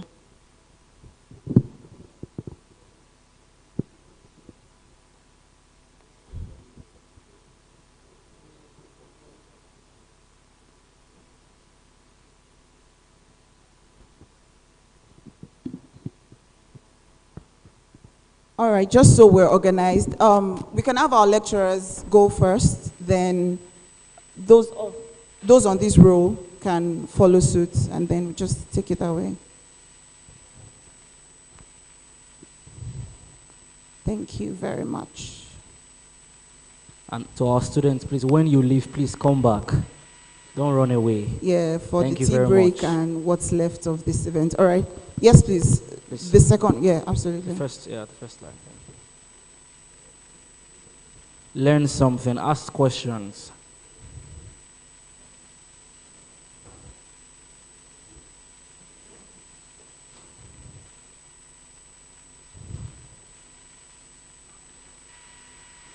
Let's move. Let's make it quick, so we can. Yeah, the lecturers are waiting outside. The panelists are waiting outside.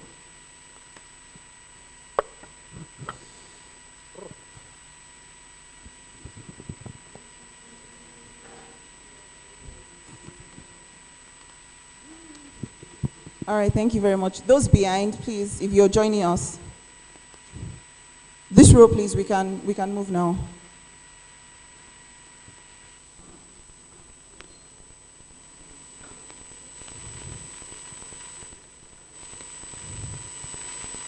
You can take your phones, please. Yes, please.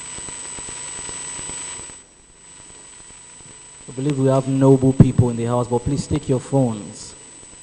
Please. To avoid stories that touch.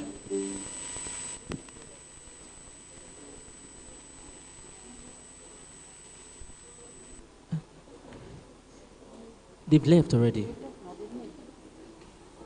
Oh. Wow.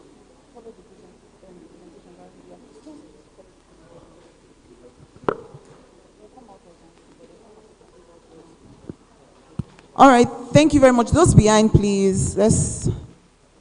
So we can have everyone outside. Let's have everyone outside. Thank you.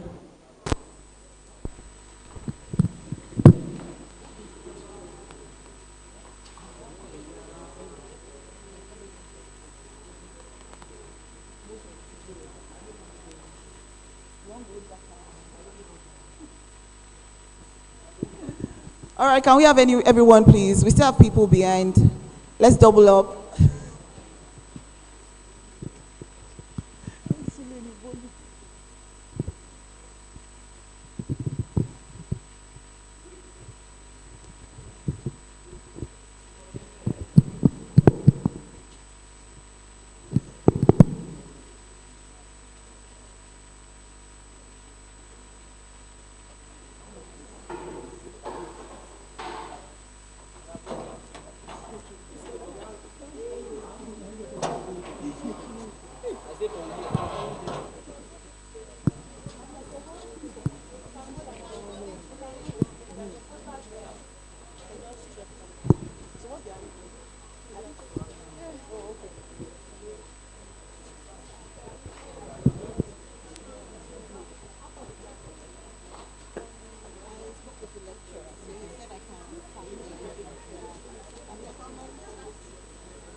Dorime.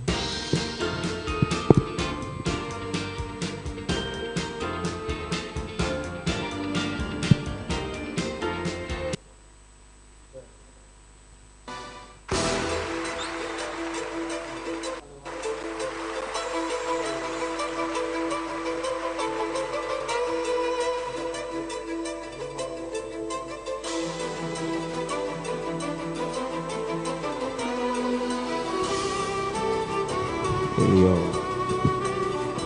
are you ready now? O2 Arena, let me hear you scream.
Lamba.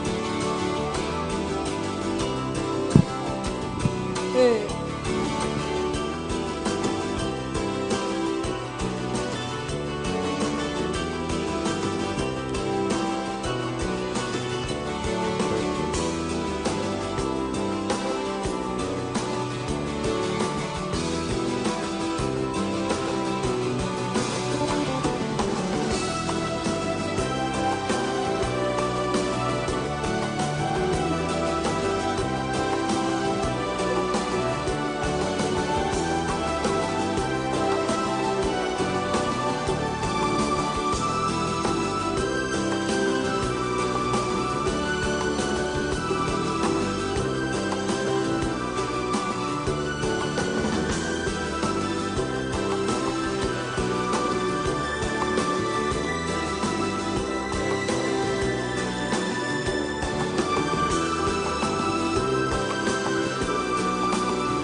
showtime. Here we go.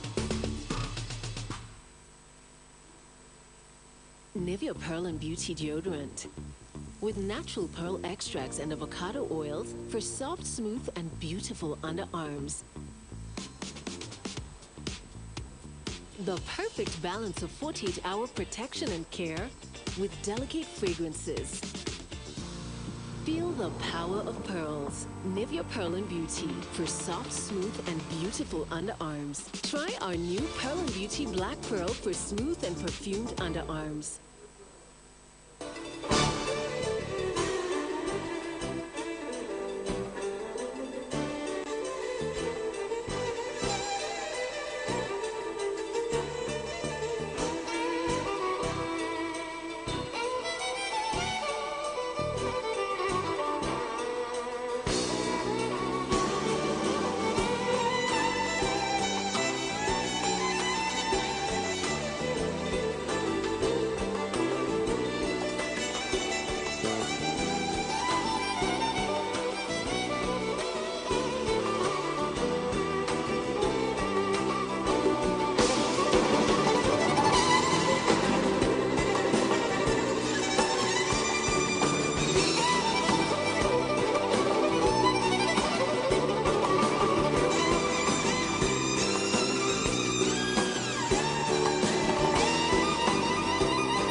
Ladies and gentlemen, I cannot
All right, we can start coming in now. Can we all start coming in now? That's about it for the poster presentations. The tea break is also over. Please, let's start coming back into the hall so we can have the tea break. Let's start coming back into the hall so we can have the tea break. Thank you very much.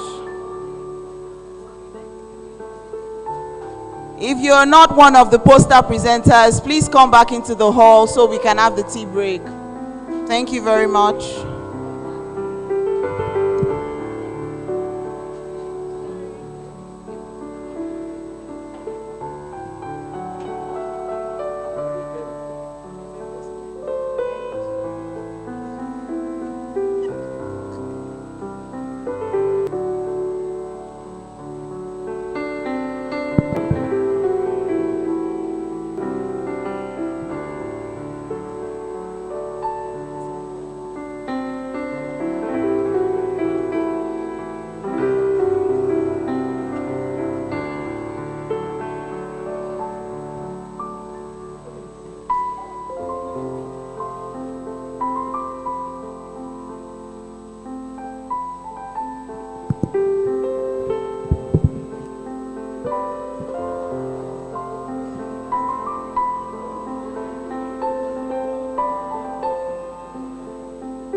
All right, students, please, can we have our seats so that we could have the tea break? Please, can we come in, please?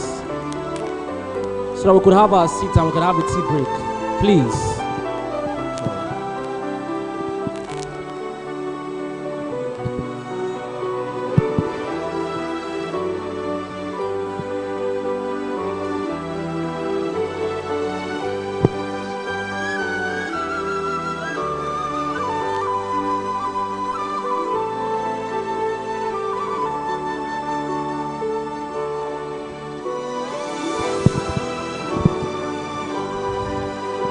Please, can we come in, please? Can we come in, please? If you're not among those that are presenting at the poster, please, can we come in? We're starting the tea break now.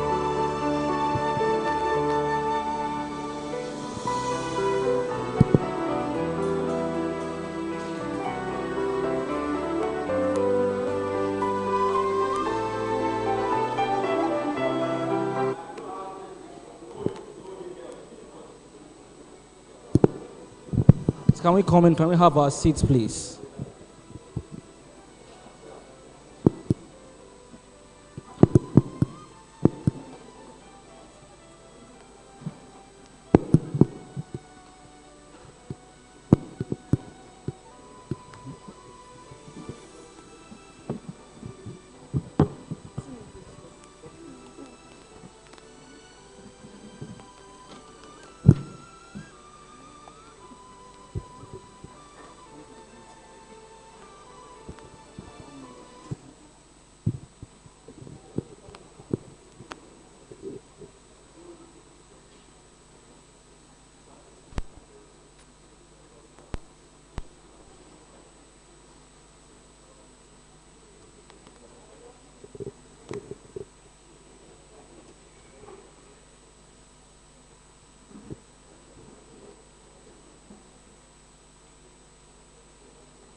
Can we come in? Can we have our seats, please?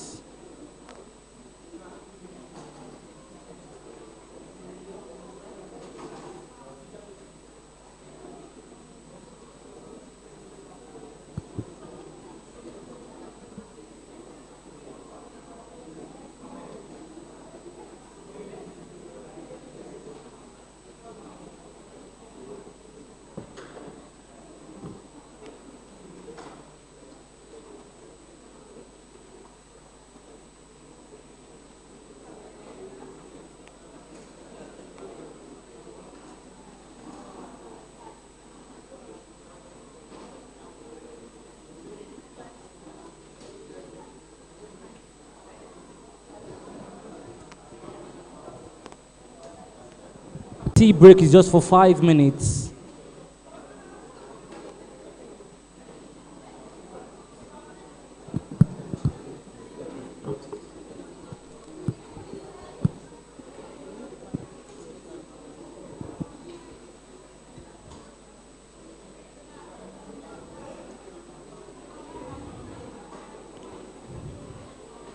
Students, please, can we have our seats? Thank you.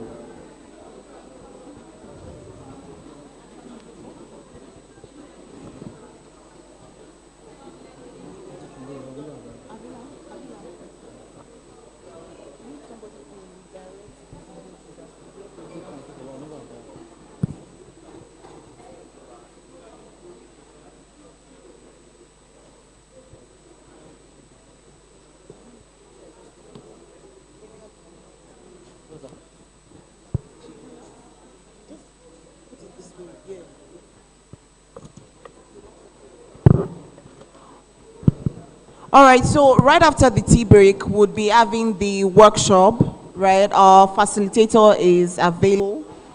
So we'll try to, let's all be seated so that we can have the tea break pretty quickly and we can move on to the next thing.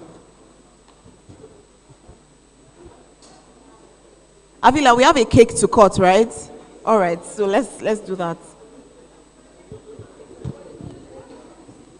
Can they bring it here, please? Havila, can they bring it here? All right, big cake in here, Joe.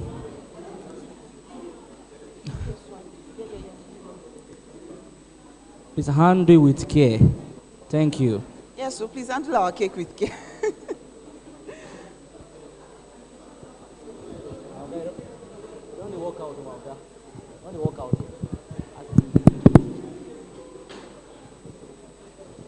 Please, can we have our seats so that it can be easy for those that are.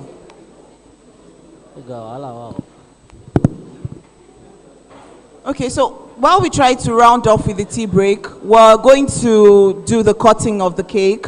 We're going to have just 3 sets of people. First, our dignitaries.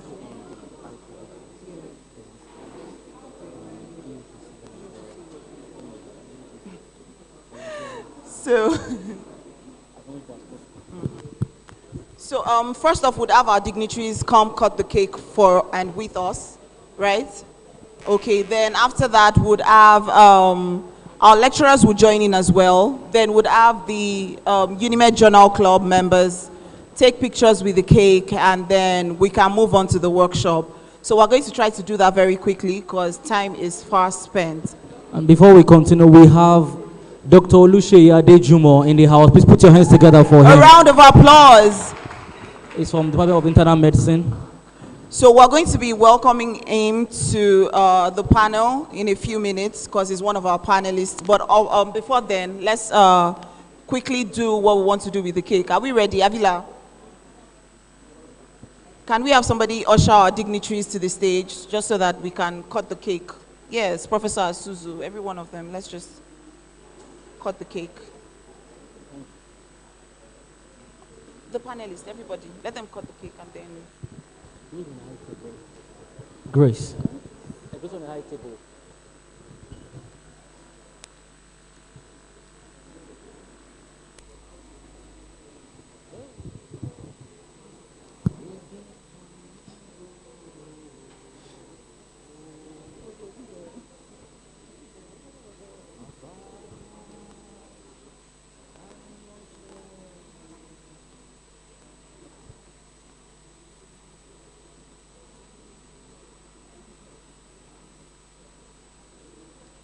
Miss Grace, editor-in-chief, how is the cutting of the cake going to... All right, so can we have somebody usher them to the front so that they can cut the cake? Protocol team.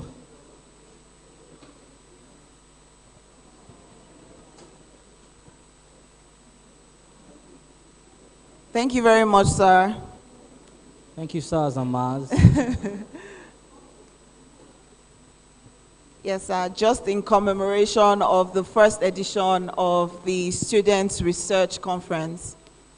So, please put your hands together for them as they come to the front. A round of applause, Thank please. you, sirs. Thank you, ma. Thank you, sirs. Thank you, ma'am. Do we have an... Okay, good.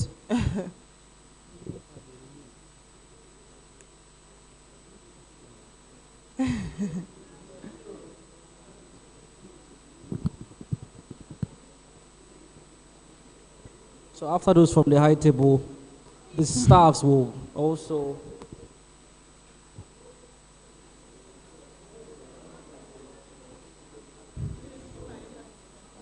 Are we ready? So we're doing the dignitaries first, and then the journal club members can then come and take pictures, right? Are we ready? Okay. Yes, yes, sir.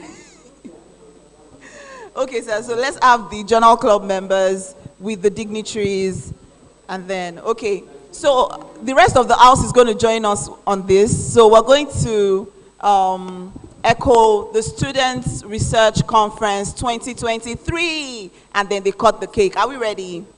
Are we ready? I hear no response. So because of small biscuits that we are eating now, all right, so we're going to have Students' Research Conference 2023, and then they cut the cake. So let's go in 3, are we ready? Okay, in 3, 2, 1, go. Students Research Conference 2023. A round of applause. A round of applause. Thank you very much. Special appreciation to the UNIMED Journal Club. You guys made this. Thank you very much. All right, so a few pictures before we... Can we join them? Staffs. Yes, sir. When we're about cutting the cake, Professor Ulawi, the director for Central Office for Entrepreneur and Development Innovation. Did I get it, sir? SEDI. So he just came in. That is Professor Ulawi. Please, can we please give him a round of applause? Thank you for coming, sir. Thank you very much, sir. Welcome.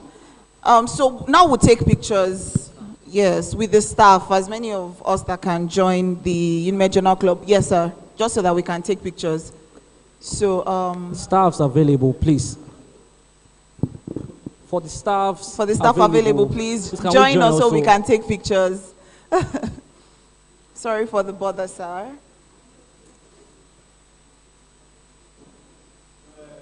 Pictures that way. Staffs, non-teaching staffs available, please join. All our very distinguished lecturers in here, please join us. Thank you very much, sirs.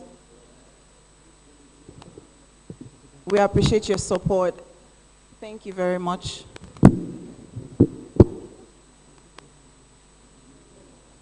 All right.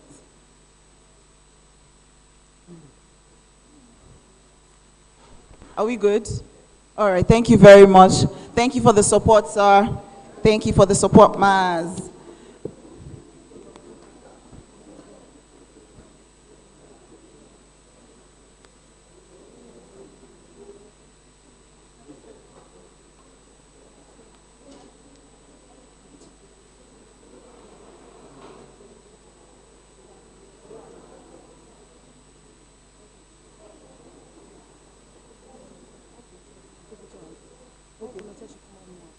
All right, sorry to take our time a little further. Would like to have all volunteers, the Student Research Conference 2023, all volunteers should please come forward and take a picture with the cake. Very quickly, please. Can we make it snappy, please? Very quickly, very quickly. Thank you very much. All volunteers, all volunteers. And after the volunteers, students can also come here to join them, as many as possible. While that is going on, please, media should prepare the citation for Dr. Ibirungbe. We'll be moving on to the workshop right after. Let's make it quick. Some of you can come up here. Some of the guys can come up here. Is this sorted? Please put your hands together for them, please. A round of applause. These are the ones who made it happen. These are the ones who made today happen. So a round of applause for them. Thank you very much for your effort.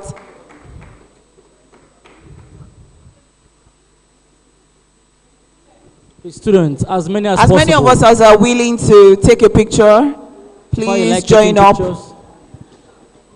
Let's make it quick, just a number of us.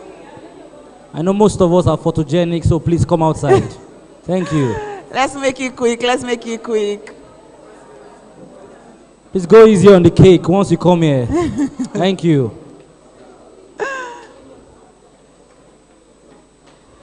All right, if you're joining in, please make it quick. Thank you very much. While we're doing that, please, the media should get the citation for Dr. Ibirungbe ready. All right. Smiles, bye. Thank you. All right. All right, please come and carry our cake so that nothing happens to it. We don't want to hear a story. All right, so very quickly, we're moving on to the workshop, right? And our facilitator for today is Dr. Ibirungbe from the Department of Community Medicine. Do we have a citation ready? Media, do we have a citation ready? Okay, please, let's have it on the screen.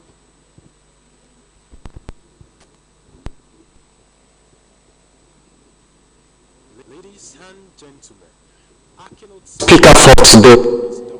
Birungbe Demilade Olushola, who is a senior lecturer in the Department of Community Medicine of the University of Medical Sciences, Ondo City, Ondo State, Nigeria, and jointly appointed in the Department of Health Policy and Systems Management at the School of Public Health, UNIMED, Ondo City.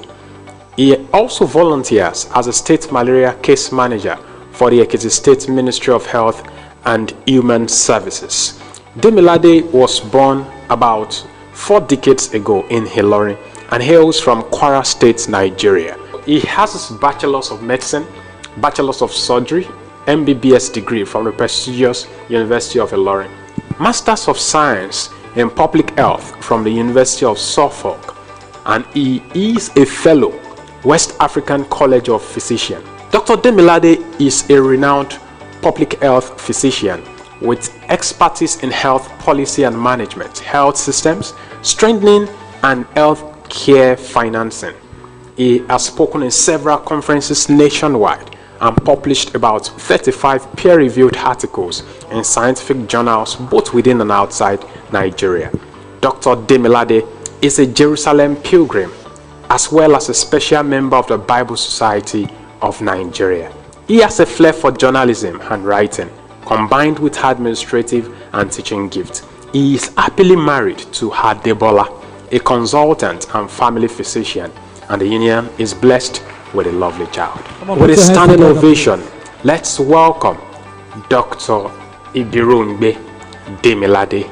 Thank you very much. A standing ovation for our facilitator. For this UNIMED's Founders Week Student Research Conference. Don't stop clapping, please. Thank you very much. Thank you very much, sir. Thank you very much, sir. Thank you. We can have our seats. Good afternoon, everyone. It's a pleasure being here. I want to appreciate all my teachers and senior colleagues that are in the room.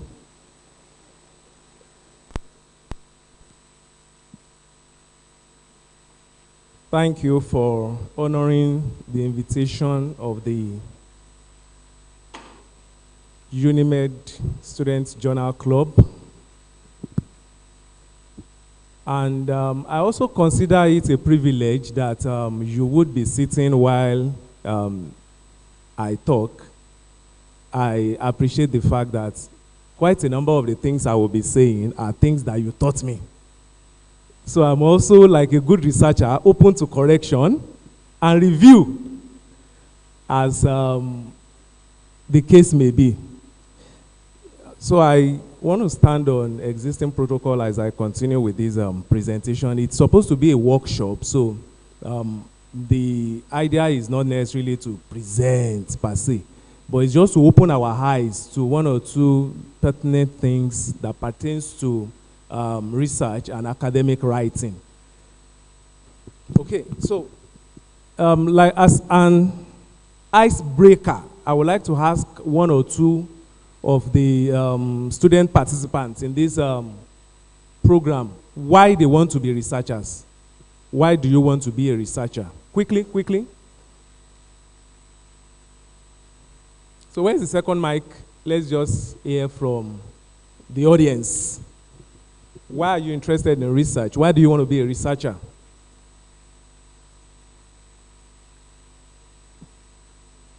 Or if the second mic is not available, anyone with a loud voice that can project very well can just share with us.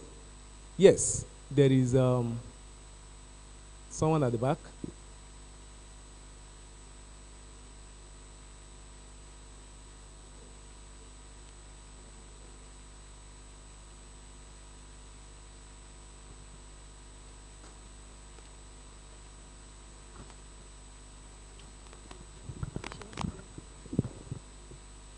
Good afternoon. Personally, I would like to be a researcher because I'm in MLS and I think bench work is going to be boring for me in the long run, and I think that there are diseases that still require treatments, vaccines, and there are many unanswered questions, basically. Oh, wonderful. Thank you so much. So she has talked about the passion for finding solutions to problems that are plaguing humanity.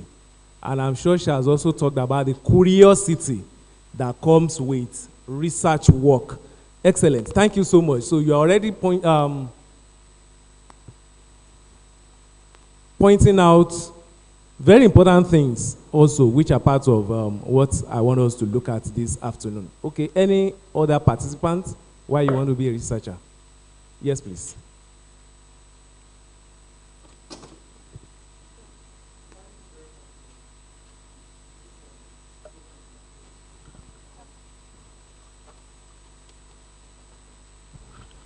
I want to be a researcher because I have a passion for saving lives. I'm a medical doctor. So, for instance, COVID plagued the world the last time. If I'm able to solve that kind of problem, I think the accolades comes to the family I'm from, because we can't take the money to the greater beyond. Thank you. All right, thank you. So you help us find a cure to COVID, and we'll probably name it after you. Excellent. Thank you. Any other? I think we are okay with those two because of time.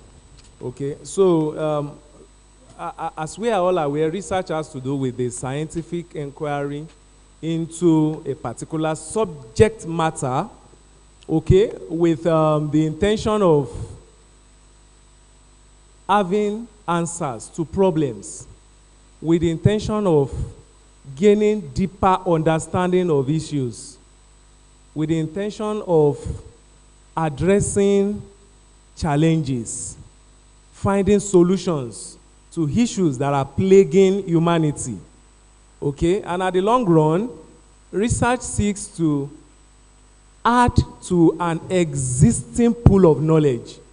So while there is something that we know, for instance, about COVID-19, subsequent researches are expected to add to the existing knowledge. So research has to do with the knowledge component. It also has to do with the service component, solving a need, meeting a need, solving a problem. Okay, and so these are some of the reasons why research is carried out. Besides the fact that at academic level, research is carried out as requirement for graduation. It's a requirement also for promotion and career progression, okay?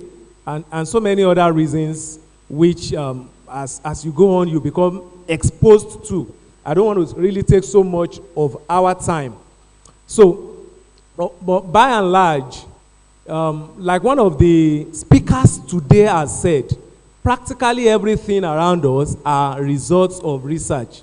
Apparently, there was a time when there was no chair, and people had to probably stand all through the day, all through the night, all through meetings.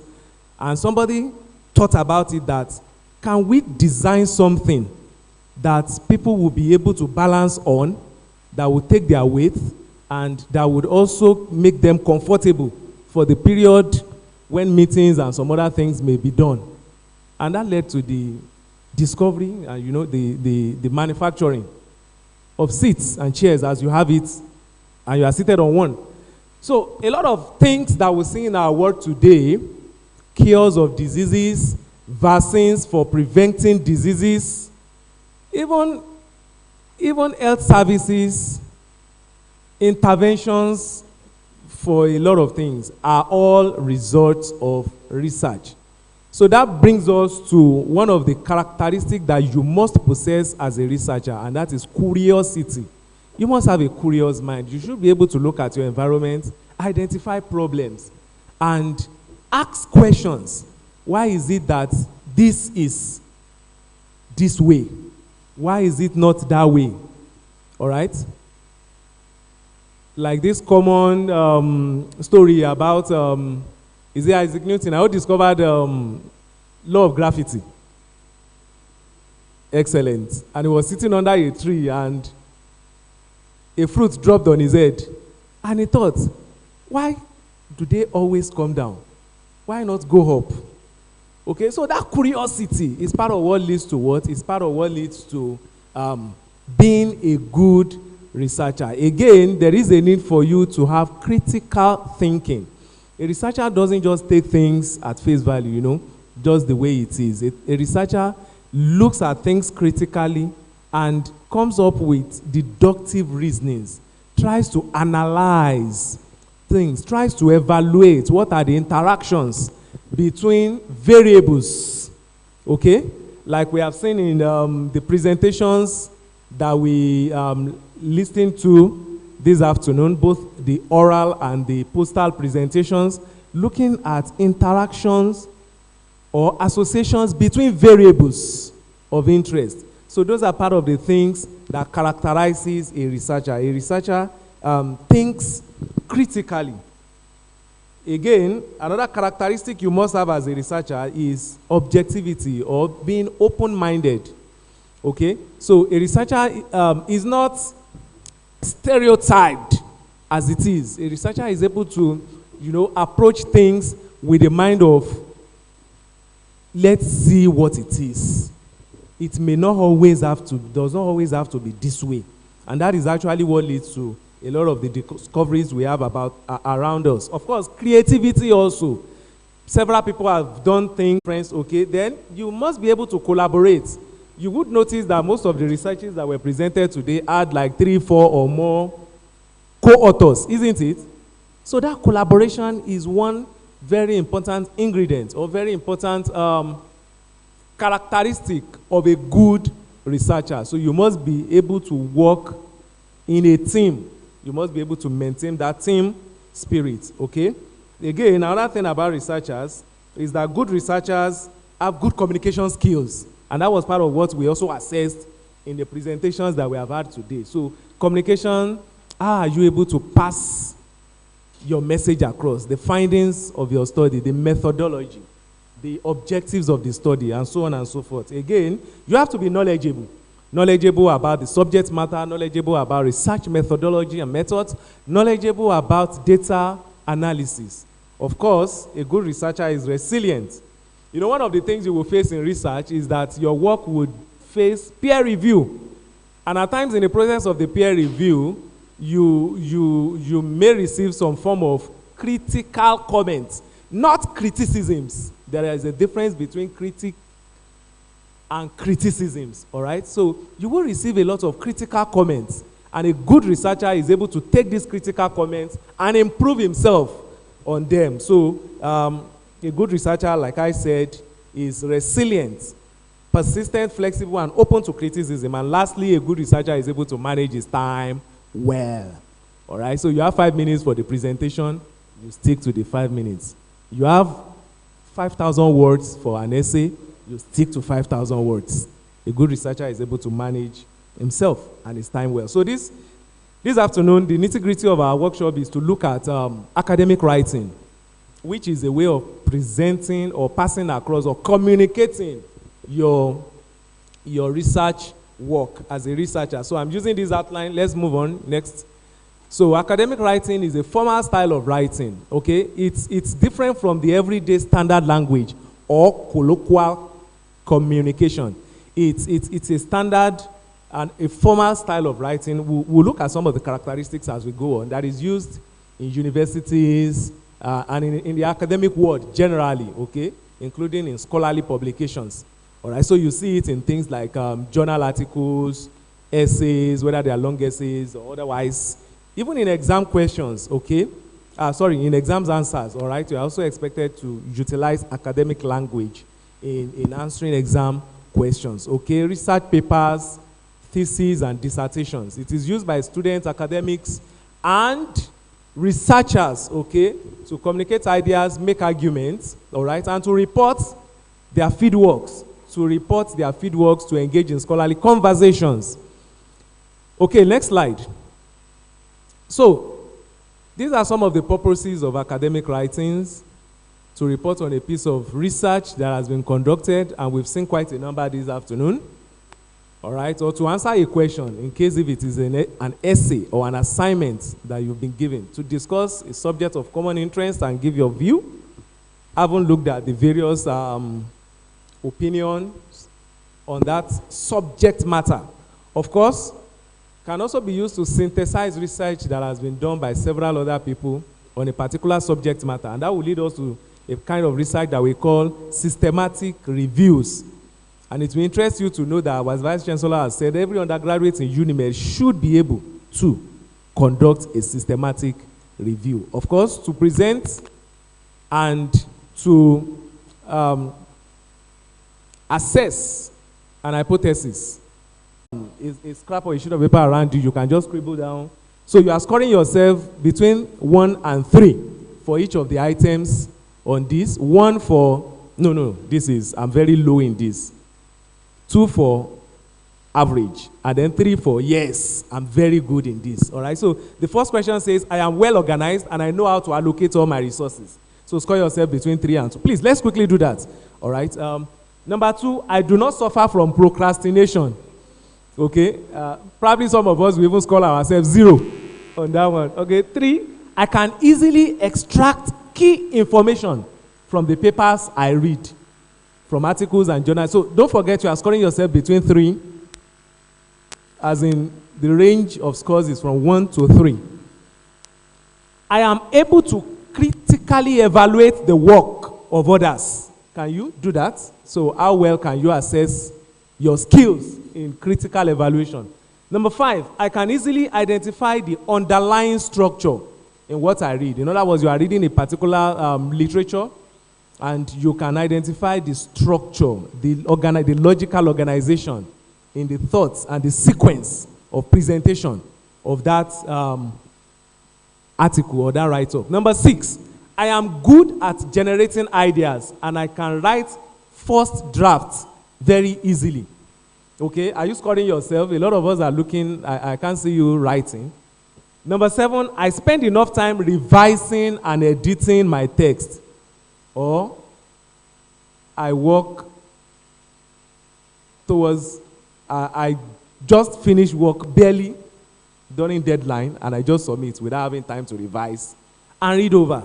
Okay, so we'll talk about this in details in the course of the presentation, so this is just like an assessment for us. Number 8, I regard feedback, critical reviews, as an opportunity to improve my writing skills. So do you regard feedbacks, critical reviews, as opportunities to improve your writing skills? Number 9, I am familiar with most technical terms in my research area. I am familiar with most technical terms. You know, this afternoon we've listened to a lot of technical terms, TN, TNF, SOD, IL6, and so on and so forth. All right, so are you familiar with technical terms in your field or in your area? Number 10, I have a good command of the English language and grammar. All right, so how well can you assess yourself? Members of the journal club. Number 11, I am familiar with bibliographical convention in my research field. In other words, I know about referencing. What are the different styles of referencing? What are the appropriate ways of in-text citations and all of these other things? I think this slide will be made available to you after the program, so you may not really need to snap or take a lot of notes. Number 12, I carefully check my text for spelling and grammar mistakes. Number 13, I can easily proofread my own text. Number 14, I know how to produce good quality figures and tables. All right, so we saw some figures and tables in the presentations we assessed earlier today. Then number 15, which is the last, I believe being able to write well is an essential skill to master. So what's your total? Let's listen to 1 or 2 persons. What's your total? Yes, please. What's your total? Your total is 32. Okay, so if your total is 32, that's a good score. So if your total is less than 15, that's a very poor score. Okay, if your total is 16 to 30, that's an average score. Okay, so if your total is above 30, then you are doing well, of course, but there's still room for improvement. All right, so let's quickly move on now to, okay, good. So next slide. So these are some of the features of academic writing. Unlike the normal everyday language, these are some of the things you see in academic writing. So the poster presentations and the oral presentations that we have listened to today are good examples of academic writing. And you will agree with me that you can see this qualities, these characteristics on the presentations that we listened to today. Those presentations were formal and objective, okay? They were clear and precise. They were focused and well structured. There was an introduction, methodology, results, discussion, and so on. They were well sourced. Sorry, they were advanced and technical. There was use of technical language. Of course, they were well sourced, and that's why you have a list of references, all right? Ending each of those presentations, okay, please. A timekeeper should let me know so that I can speed it up if I'm going too slow. And of course, they are correct and consistent with existing knowledge, all right? So let's move on now. So this just looks a little bit more in details at some of those characteristics. So let's look at example, for instance, of a standard writing. I think there are 4 main areas where I can see big difference between standard writing and academic writing. Now let's see how an academic would write this. He will write it as, generally speaking, there are 4 main areas where differences between standard writing and academic writing can be seen. Can you see the difference between the two? One of the differences between the two is that in academic writing, there is less use of the personal pronouns. So you really don't see like, I, we. Rather, you see things like general statements, okay?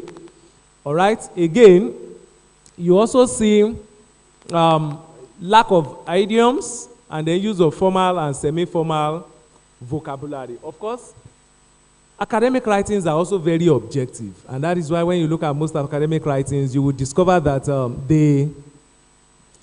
they have a clear aim. There is a clear aim. There is a clear focus in academic writing. Okay, let's move on. Let's move on. All right, academic writing is clear and precise. That's a clear focus. There's always a research statement, or what we know as the research objective. Okay, there is always clarity as to what this write-up is all about. Of course, it is understandable. Now, despite the fact that academic writing make use of technical terminologies and language, it is still understandable. At least I'm sure all of you understood to a very large extent the presentations that we have had and that we have seen this morning, isn't it? Good, okay? It is precise and not verbose. It says exactly what it intends, and it doesn't use too much words. Again, academic writing is focused and well-structured. I've talked about this. It has cohesion and coherence. Cohesion talks about the fact that there is a flow from paragraph to paragraph, okay? And then there is coherence, which implies that each paragraph talks about something specific, something logical. So there is a sequential flow from sentence to sentence, from paragraph to paragraph. Okay? Again, when you look at academic writings also, you see that there is a good overall balance in the length of the paragraphs. Next, advanced and complex, I've talked about that. Though complex language, yet not complicated. Okay? Again, it contains visual information, graphs. These are part of the technicalities you see in. So academic writing will contain less of pictures like, what's it called now? Like cartoon. Are we together? It will contain less of humor and more of technical things. And so that is why you have things like graphs, charts, and illustrations, tables in academic writing. Again, it is well sourced. Sources are acknowledged. We are building on the ideas and knowledge of others. So academic writings identify where those ideas come from. Even if the idea is coming from you. You know there's something we call self-plagiarism, isn't it? All right, so even if the idea is coming from a previous work that you have published, it has to be what? It has to be acknowledged. Of course, plagiarism is considered a very serious offense by the academic world. And we've had instances of even professors who have been demoted, all right, due to the fact that it was discovered that a lot of their work were actually plagiarized or falsified. Next. So, now, these are common examples of academic writing. I've said even something like exam answers, all right? is a form of academic writing. Notes, scientific reports, like reports of maybe a project, a CWES program, okay? An industrial attachment program, all of these things, they are all scientific or academic writings. Projects, essays, dissertations or theses, and papers, which is a general terminology for essays, reports, presentations, articles, and write-ups. So these are examples. Next. Now, I want to look at academic journal, especially because this is one of the commonest form of academic writings that you have, okay? So thousands are published annually. Most are actually peer review. Peer review implies that reviewers would have read those academic contents and would have determined the appropriateness of those academic contents, as well as the clarity, the accuracy, reliability, and clarity of those academic contents, and appropriateness for publication in such journals where they are published. Okay, so one important feature is that they are peer-reviewed. I've talked about that. Students need to know what are the leading journals in your subject. So you are a nursing student, for instance, you should know what are the leading journals in the nursing field. Okay, MLS, what are the leading journals in the medical laboratory science field, okay? So that you can familiarize yourself with these journals and even articles that are published by these journals. Students, of course, can publish journal articles, okay? Students can publish journal articles. Most of the presentations that we have had this afternoon can be published in journals, okay? With or under the guidance of their supervisors. Next. So what are the contents of academic writing? Depending on what the type is, generally you would have an introduction, a main body that may contain as many other details as you have on the board. Of course, the discussion conclusion, references, very important, and appendices. Next. Okay, so I move on now to just look at the writing process, which I'm sure would interest a lot of us that are here, and then would conclude on this. So I identify about 5 things. It's not as simple as this anyway, especially for possibly some individuals, okay? But this is just something that can guide us, of course, as early career researchers, okay? So in the writing process, you would notice, for instance, that I didn't put things like generating ideas and yes, because of time, and then I also want to make this as brief, as concise, as precise as possible. So one important thing you need to do, so I've left off things like generating ideas, you know, coming up with topics and things like that. So I want to start with you settling down with the writing proper. With the writing proper. So what's the process? Okay, so you need to identify the purpose of the writing, of course, and then your target audience. Of course, yes. And then secondly, you need to be able to analyze the topic. So this presentation assumes that you already have a topic. That's why I'm not talking about generating ideas, choosing a topic, and some other things like that. So the assumption. Okay, and then you also make an initial outline, of course, then very critical review of the literature. Okay, and then planning your outline and writing, the actual writing, and then you end up with what? You end up with rewriting, editing, and proofreading. Next. Okay, so before you write, it's good to identify your audience. Why? Because audience would actually determine a lot of things. One, it would even determine if this is an academic writing in the first instance. Okay? So if you are writing for an opinion head, for instance, in a newspaper, may not require as much technicality as if you are writing for a journal publication. For instance, in a newspaper, you don't necessarily need to put references. Isn't it? Okay. Even if you do, probably just one or two. But I really can't say, but not really seen so many write-ups in newspapers that have a long list of references. Okay, good. So consider your audience. This will affect the content and the style of your writing. Of course, for students and academics, okay, most times the audience will be the instructor, the editors or the peer reviewers of your article, okay, advisors, thesis committee, or a faculty review board, and so many others like that, depending on what the write-up is.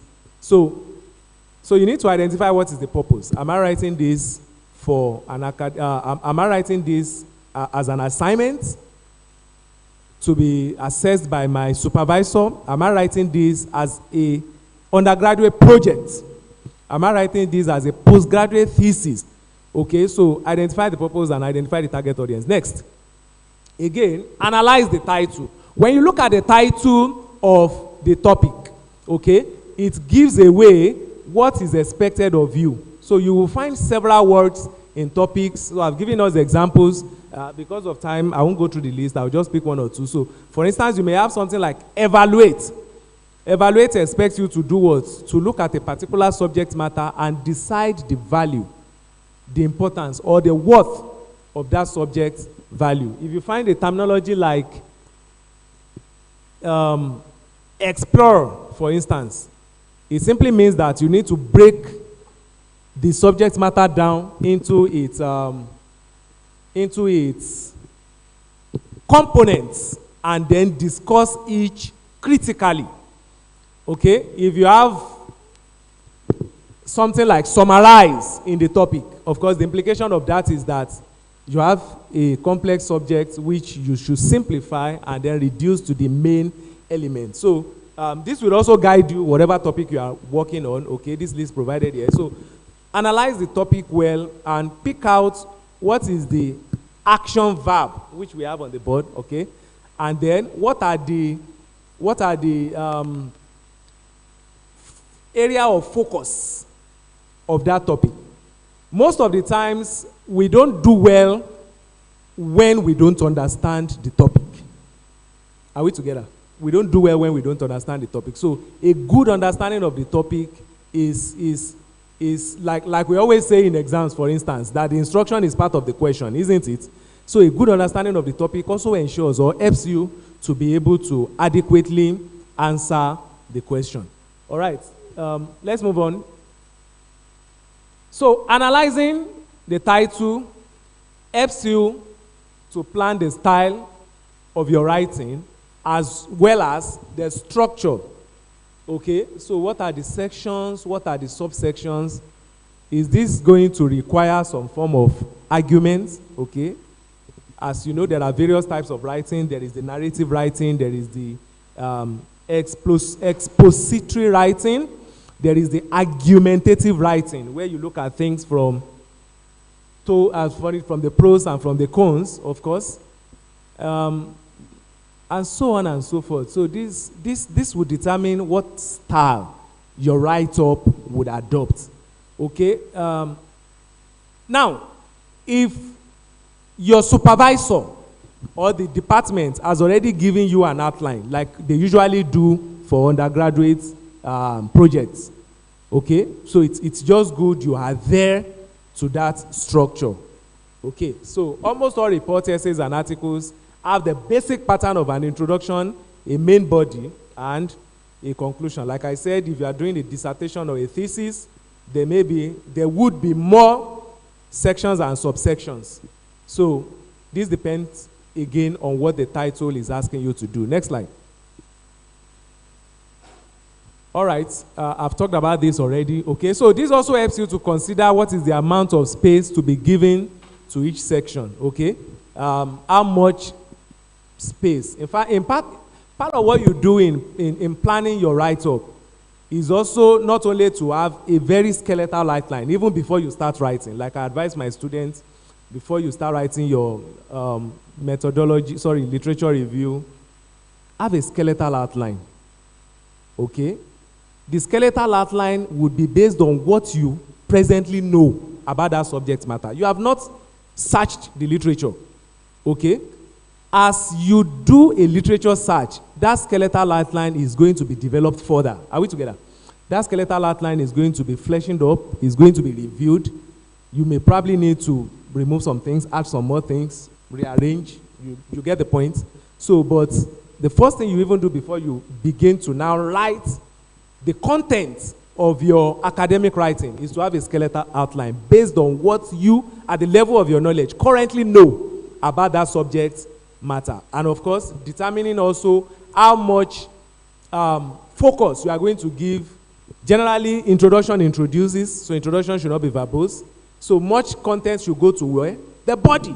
And then the conclusion, most times also, is even shorter than the introduction. It's just very, very brief, very short, straight to the point, focused. So plan all these things out right from the onset of the writing. Note that this outline, I've said earlier, will be revised as you do a literature review and as you develop your ideas. Next. All right, so this is an example of how you can source for materials, which is the number 3 thing that you do in writing, okay? Choosing the best source, evaluating suitable sources for your write-up. So you need to do a review, which one would deepen your knowledge of the subject matter. Again, it will help you to situate your own finding within the existing knowledge, within what is already known, okay? It helps you, again, to avoid reinventing the wheel, just word for word repeating what somebody has done or what several people have done. Lastly, a literature review helps you to identify gaps in knowledge, whether in terms of research questions or even in terms of methodologies, all right, which you can now focus on, and you can design your own study. Resources here in Unimed also can be derived from search engines and databases. I gave us examples there. Google Scholar is a search engine, and databases like CINAHL is Cumulative Index for Nursing and Allied Health. Literature is a very good one for those in the nursing and allied health field. Scopus, African Journal Online, PubMed, like you have it illustrated there on the slide, Web of Science, EBSCO, Host, and so on. All right, so you get familiar with these things in the course of you developing yourself as an academic writer. They provide the materials that would give you essential content for your write-up. Next. So I'm trying to rush now. I've been told I have limited time left. So the sources you need for this write-up may include things like textbooks, e-books, edited books, journal articles, conference presentations, websites, and so on and so forth. Even government documents, okay? Government documents, and so on and so forth. Next.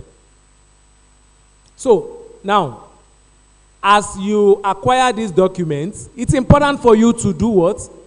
To critically review these documents if they are relevant to your work.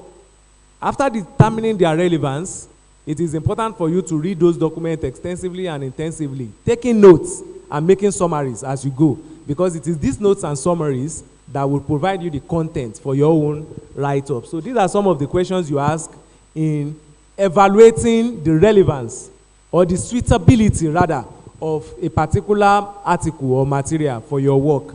Is it relevant when you check the title, the abstract, the keywords? Does it look like something similar to what you want to do? Is it credible? Is it written by somebody renowned in the field?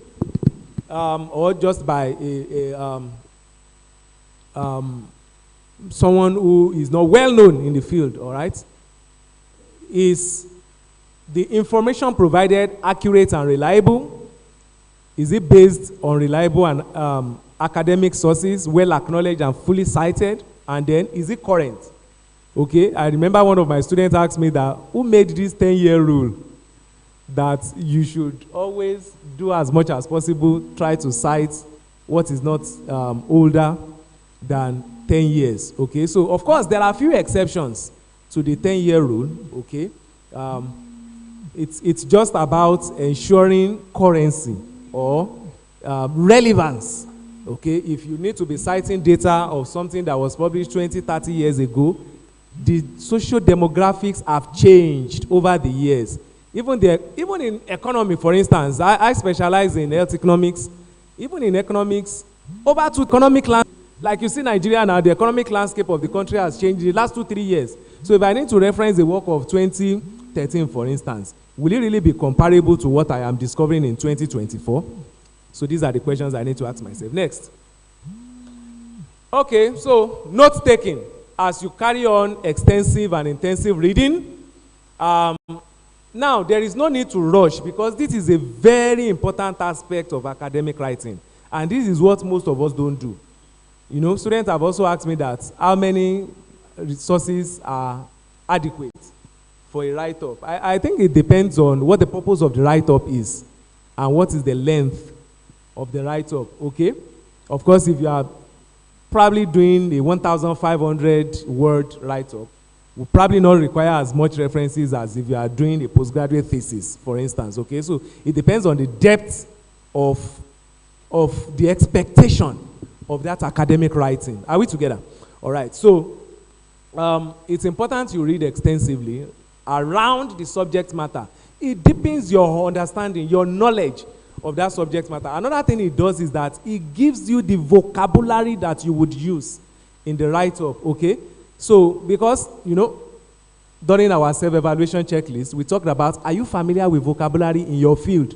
So one of the ways you can be familiar with vocabulary is when you extensively read the literature. So it's important, and I actually advise people not only to just read literature because they want to write academic journals or research papers. Make it part of you to diligently read academic papers, academic journals, all right? So once you subscribe to a journal in your field or in your area of subspecialty, from time to time, look at current articles that are published and read them and get updated with information. Again, as you read, you make notes and you do summaries and paraphrases. Okay, so paraphrases is you rewriting the idea of the writer using your own words, still retaining the meaning, but as much as possible changing the words. Okay, so of course, whether you are summarizing or you are paraphrasing, when you are eventually doing the write-up, there is a need for you to always do what? Acknowledge your sources correctly. So avoid plagiarism by acknowledging your sources correctly. Quickly. My time is almost up. So you can read these on your own, ways in which you can paraphrase, changing the vocabulary. You can use synonyms, for instance, to change vocabularies. Ensure that the synonyms mean as much, is as close to those words you are replacing it with as possible. All right, changing the word order also. Ancient Egypt collapsed. You can change it to the collapse of Egyptian society. All right, you can see that. And then you can also change the word class. For instance, Egypt, Egyptian, mountainous region, in the mountains.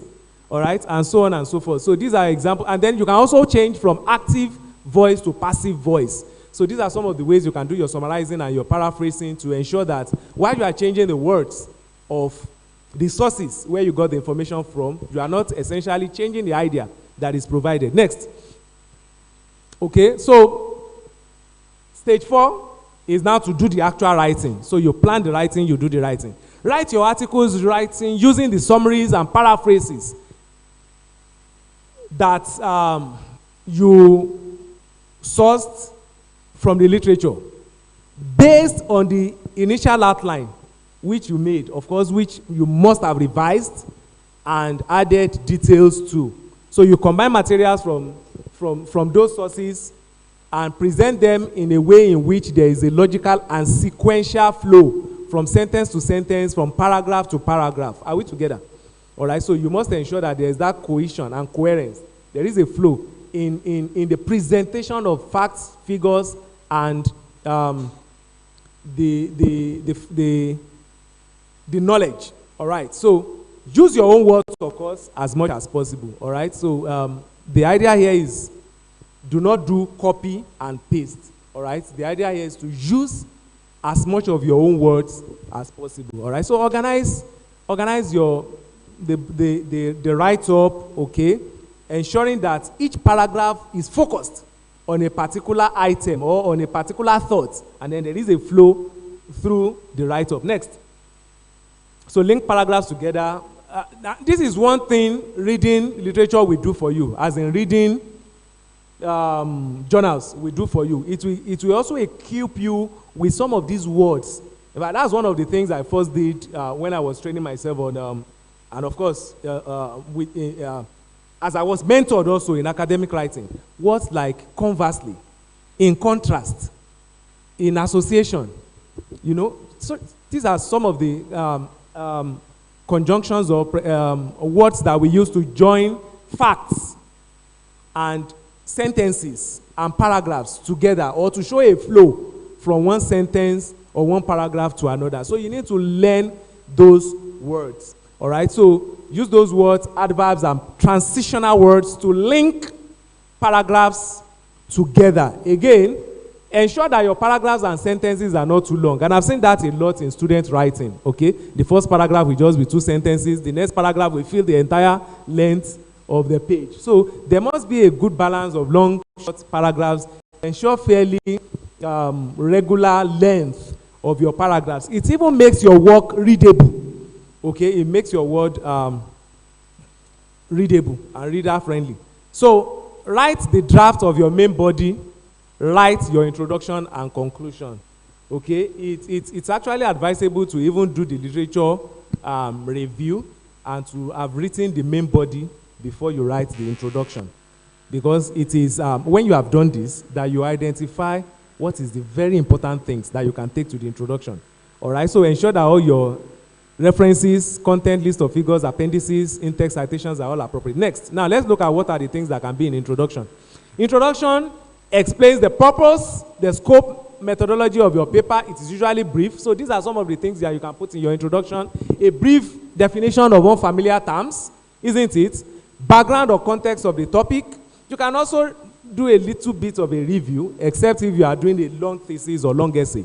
Your aim or purpose in the writing, very important in the introduction, the method you utilize, except if this is a long essay or a thesis, and of course, the limitations you set for the study, and an outline of the main body. So these are the kind of things you can have in your introduction. Of course, next, what about the conclusion? What are the things you could have in the conclusion? Conclusion provides a summary, all right, showing that you have clearly answered the question in your title, all right? So it summarizes the main points under the discussion. It is usually shorter and more varied in format than the introduction. So some of the things you may have in the conclusion are a short review of the main points, you showing how the objective of the study has been achieved, possible limitations of the, limitations of your study, suggestions for further research, discussions of the implication of your research.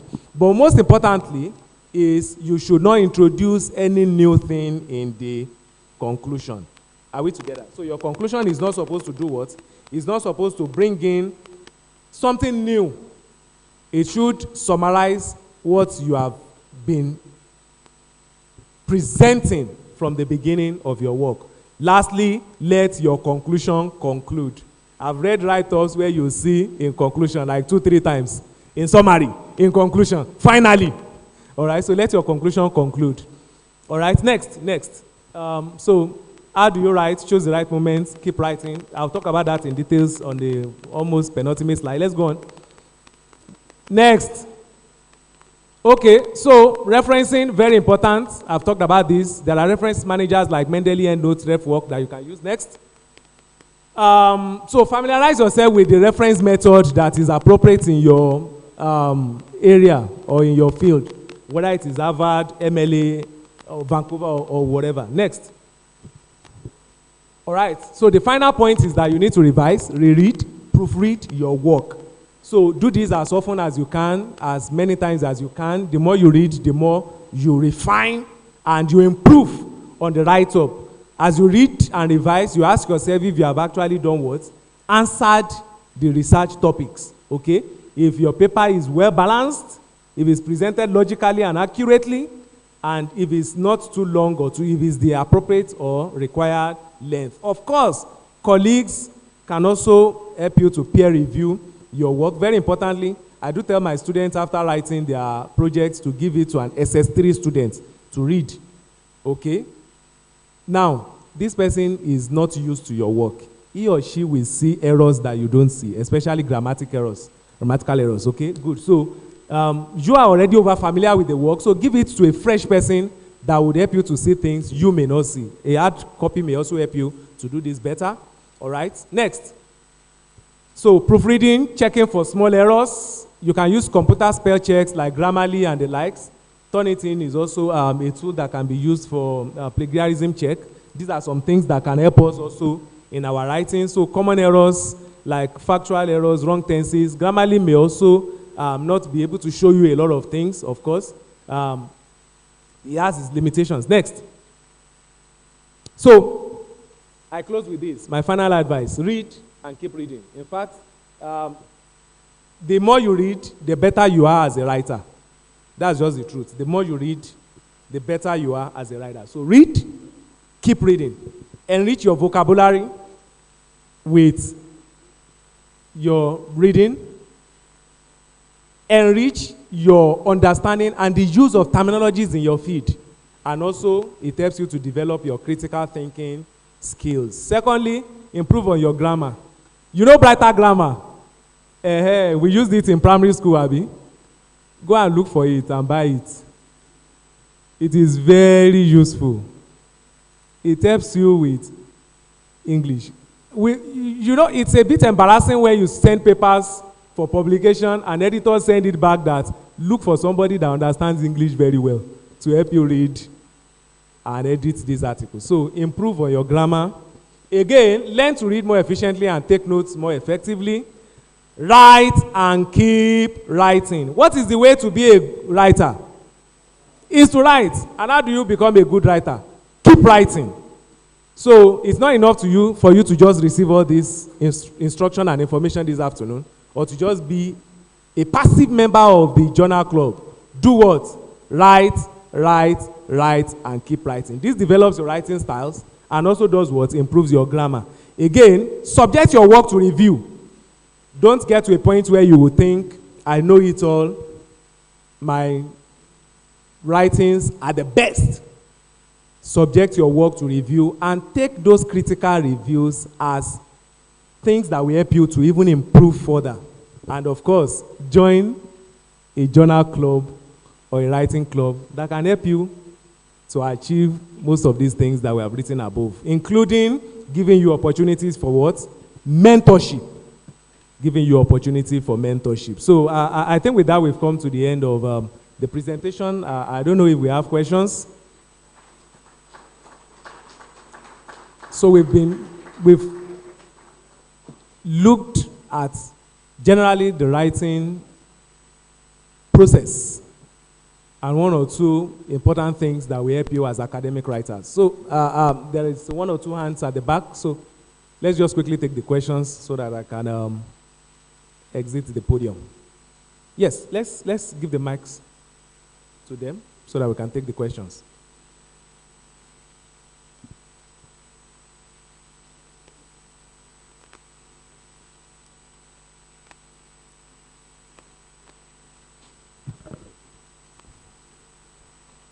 Okay, so if the slide had actually showed to the end, you would have seen my list of references.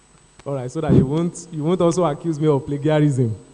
All right, so I have a list of, I acknowledge the sources from which some of the items used in this presentation were derived from. Yes, please. Thank you very much, sir, for the presentation. If everyone loves students, and I would have loved it if I've learned some of the things you've mentioned before I started the process of my project work. But I hopefully, with the points I've noted, I'll be able to do better from now on. So my question is about piracy in research. There's a particular site many of us use to get access to articles or writings that are not open source. Already packaged. Yeah, you know, when we want to get access to a particular article on, for example, PubMed, there are some articles that will require you paying to get. So there's a particular website that we use. SkyHub. Yes, so I just want to know your comments on using that. Does that count as piracy? But because it cannot be expected of me living in a particular country like this, paying like $15,000 or $150 for a particular article. So many of us use that. I just want to know your comments. Thank you, sir. Okay.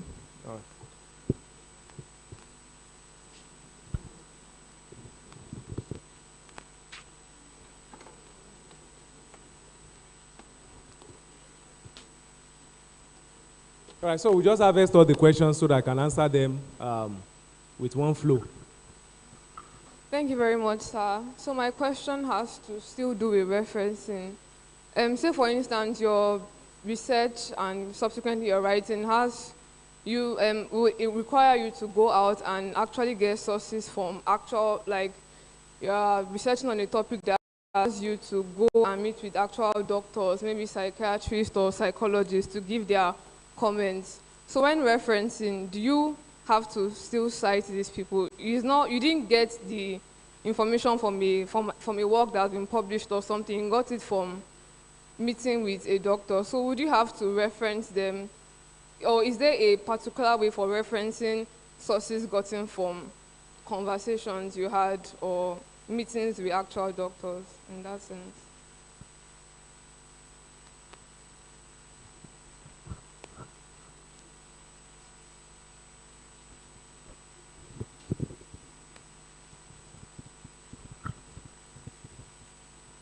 Thank you very much, sir, for the beautiful presentation. We are all familiar with, I believe we are all familiar with the emergence of AI in literally every sphere of life right now. So I want to ask, sir, what's your take on the inclusion of AI, artificial intelligence in the research world, academic writing world? Do you consider it a blessing or a plague? And how well can one navigate, balance, utilize AI in such a way research. that it will be more of a blessing and it would not be a replacement for normal human thinking during research or any form of academic writing whatsoever? Thank you, sir. Okay, I think there's one. Very much, sir, for your lecture. I wanted to ask that how can we merge our interests with that of the supervisor? For instance, I might want to work on adolescent health now, and the lecturer's interest might be on older people or adults. So it could cause like delays in when you are to finish your work. But the thing is that you don't know, that's not his interest. And I'm trying to ask, like, what is the smart thing to do? Is it to ask the lecturer, sir, do you have any research gap you want to fill? So if the person says, oh, I was working on something, you could just collaborate, because from my experience, actually, you might go through like change of topics. You write up to chapter 3, the person travels out to Canada, comes back, say, okay, when you left, I was thinking about something else. Why not work on this? So, and in the academic setting. At undergraduate or postgraduate level? No, at undergraduate. Okay. So I'm trying to look at, because I had that experience. Someone now told me that that person is very good, that you're supposed to have asked, which interest, do you have a gap to fill, ma? So the person will just tell you that instead of having to merry-go-round. Then the second thing, actually, I want to ask if we have, like, students here, if we are given the plagiarism checker, like the center where I finished from, we used to, before you go and see your supervisor, you already check your plagiarism to know how many percent you have. I think the accepted percent is 20%. So that's the, then also, the last thing, sir, on referencing.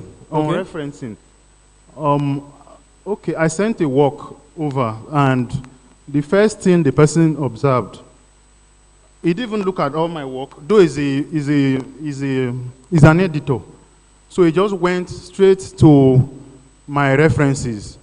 And he said he saw that it was scattered, that I said it was accepted where I was. He said, okay, that's where he started checking his own plagiarism.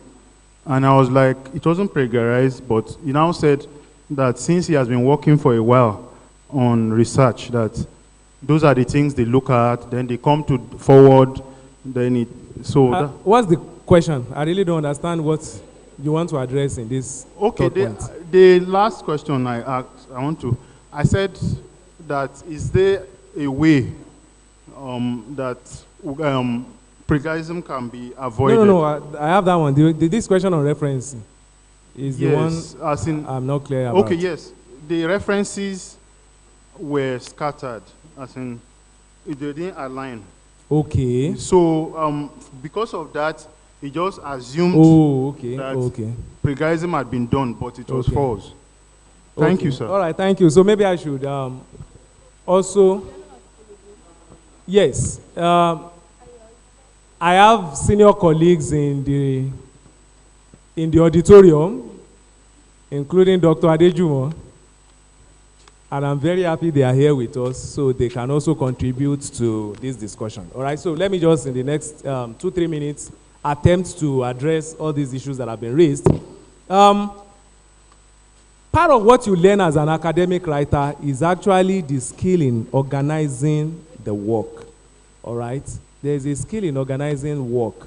For instance, ensuring that there are white spaces, in ensuring that words do not fill an entire page, in ensuring the right indentation, the right paragraphing, justification of paragraphs, if so required, the line spacing and all of these other things. So these are very important things which you get to learn more and more as.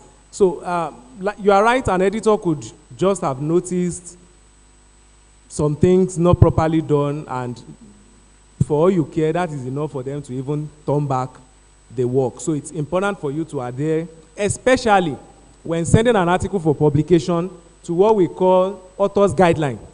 There is a guideline as to how you are supposed to do your referencing, how you are supposed to do all of those other things. So try as much as possible to adhere. If you have adhered to it, the editor wouldn't have given you such kind of challenges.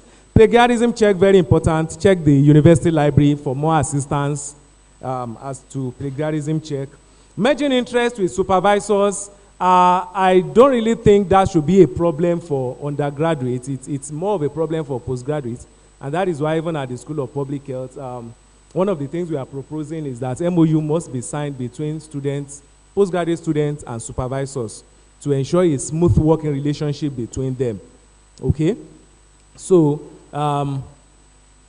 maybe some of my chiefs in the house may also be able to contribute more to this. Okay? AI. Yes. I did not talk about AI in this presentation, and it was deliberate. It was actually very deliberate. All right? So, just like you create a robot and you give a gun to the robot, any day may come, the robot may just miss the information and then point the gun back at you. Are we getting the point? So this is a possibility with AI. So AI is like a robot that we have given a gun and hoping that one day it won't point the gun back at us. All right? Like any other useful thing, it can be. This chair is for sitting down. But, sorry, we've seen our legislators in the House of Assembly carrying it and using it to beat each other, isn't it? So, as good as AI is, it can be misused. And I think even to a very large extent, it is being misused. One of the ways it is being misused is that it is killing creative and critical thinking. All right? And I've actually seen some students practically using AI to generate the entire content of their work. Interestingly, AI will do that for you with 1%, 2% plagiarism percentage, similarity index. But you yourself deep down know within you that this is not your work. You have not produced this through the process of critical thinking, critical reading, and creative writing. So these are some of the areas we need to look into.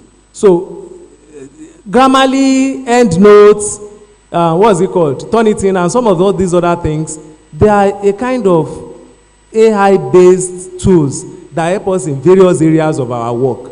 But they don't generate the entire content of the work for us, which is what GPT, Chat, GPT, and all these other things do. So, I don't use AI to generate content. And I would not advise anybody to, because you get used to it, it kills your creativity and your critical thinking and writing skills. All right. Comments from conversations. Are those comments scientific? Those responses you derived, are they scientific? If they are scientific, then present them in your finding like you have done a key informant interview or an in-depth interview. So present them as a finding. Are we together? I'm not sure to what extent you can reference an oral conversation. Even if the vice chancellor tells you that, Grace, I'm giving you 1 million. And then you now go and call a party. It is when he gives you the check, which is something physical, something, you get the point. So referencing is like that evidence, that physical thing, that academic thing, that scientific thing that can show the authenticity of that source. But verbal words, how do you reference? I don't know. My seniors can also provide advice. But I think if you have gone out to collect verbal responses from supervisors, well-learned persons in a particular area, then present it as findings from a key informant interview. Lastly, piracy in research. We have a university library that has institutional access to a lot of materials. So there's really no need for you to use Skyhub and all of those other guys. Just get in touch with our librarians here. You don't utilize them. You have been underutilizing them. So get in touch with them. Get in touch with your supervisors. They have personal and institutional access to a lot of databases. Are we together? And they will be able to help you source those materials. So I hope with these few points I've been able to address. If there are other things I left not well attended to, I have seniors in the house, Dr. Iyemi, Dr. Adijumo. Maybe they can also help us contribute to it. Thank you so much.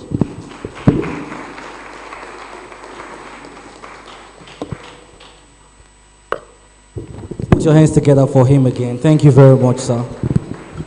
I hope we learned one or two things. So we are going to have a short variety session now before the panel session. And all right, sir. Okay, sir. Yes, sir. Please. So we're going to the panel session now. All right, media, can we have the citations ready, please? All right, sir. All right, sir. Thank you very much, sir. So we have.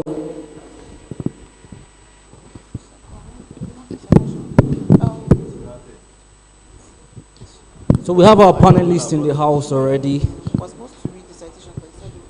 We have, so I'll be calling them one by one. So once I call them, please do well to put your hands together for them. It's a privilege to have them in our midst. We have in our midst Dr. Oluseyi Adejumo from the Department of Internal Medicine. Thank you for coming, sir.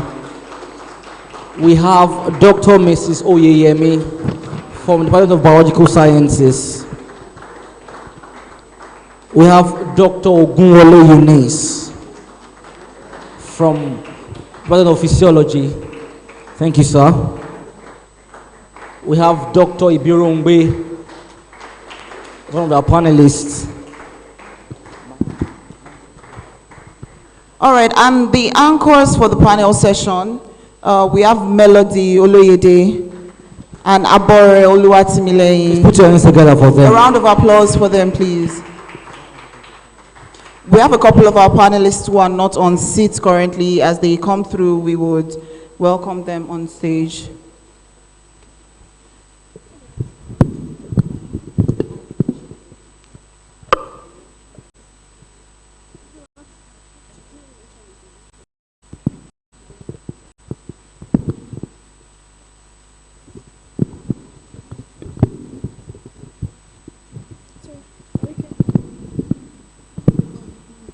Good afternoon, panelists. Good afternoon, everyone.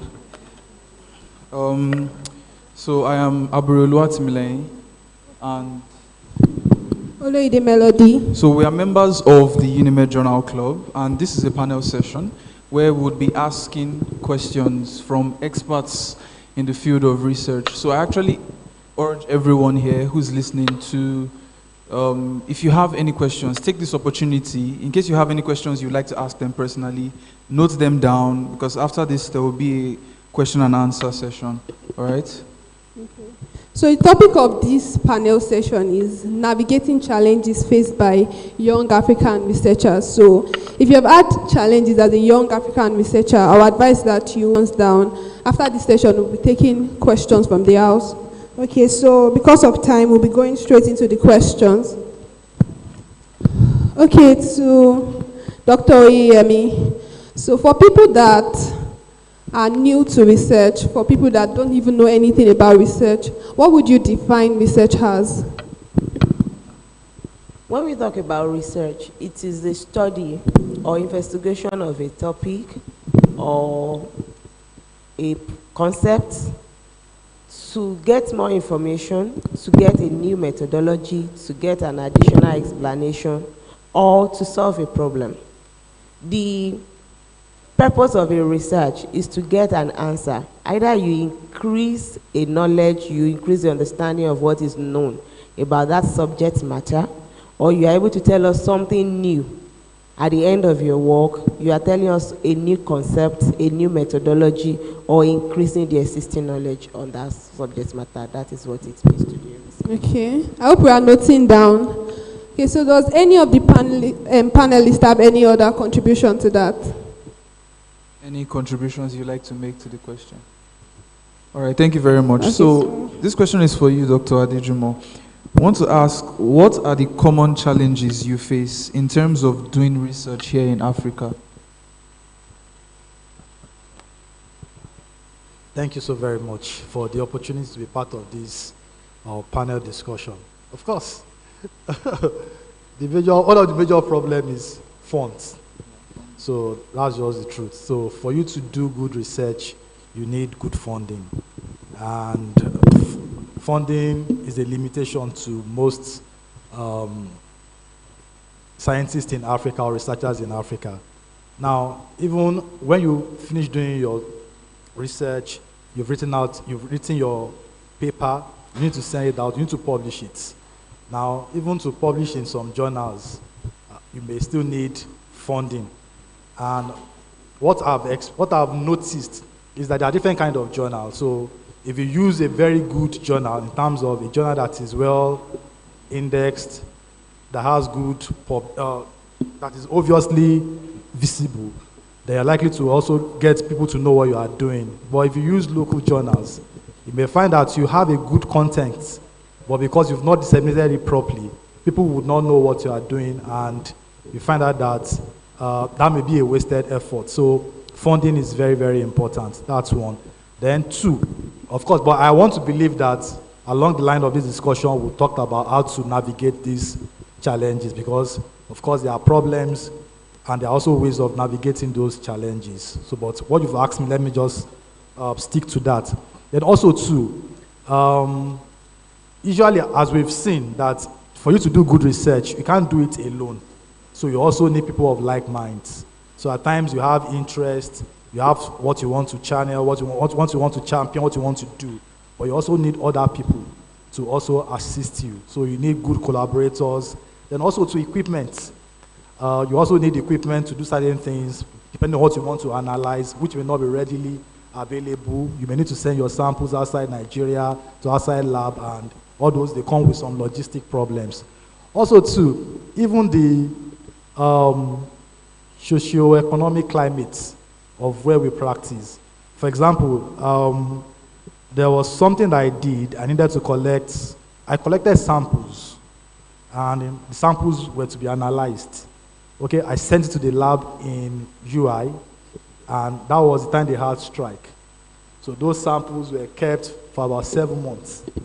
I kept on calling the person, telling the people, they said, no, they cannot do anything, no, that they are on strike. So you can imagine. So that means that 7 months, I have to wait for results. And you know, even you can't even guarantee light. What about light, epileptic supply of light? So those are things that, some problems that you may encounter as African working in the scientific areas. So let me just keep it short like that. Yes, sir. Actually, we wanted to ask you, like specifically, how you have adapted to some of those challenges. Well, okay, I have adapted. Well, number one, what I've done is that I've tried to engage in more collaborative research. So I have research group. So I have, which is well, we have a number of people. So at times, so for example, if I need to do a research and I need a budget of maybe like X amount of money, so that means that since it's a research group, we are about 10, for example, so that means X divided by 10. So that means that the amount of each person is paying or contributing towards that is less, and we can get the work done. So that is one of the things that I've done. So I have a research group that we have quite a number of people of like minds. So we are able to bear the cost, and that has reduced the burden. Okay, that's one. Then two, there are certain things that, okay, number two, is also when I do research, when I have things to do, and I invite people, I discuss with people, I want to be sure that they are interested in doing it. So because it is interest that matters. Then also too, surprisingly, my research group, I have students.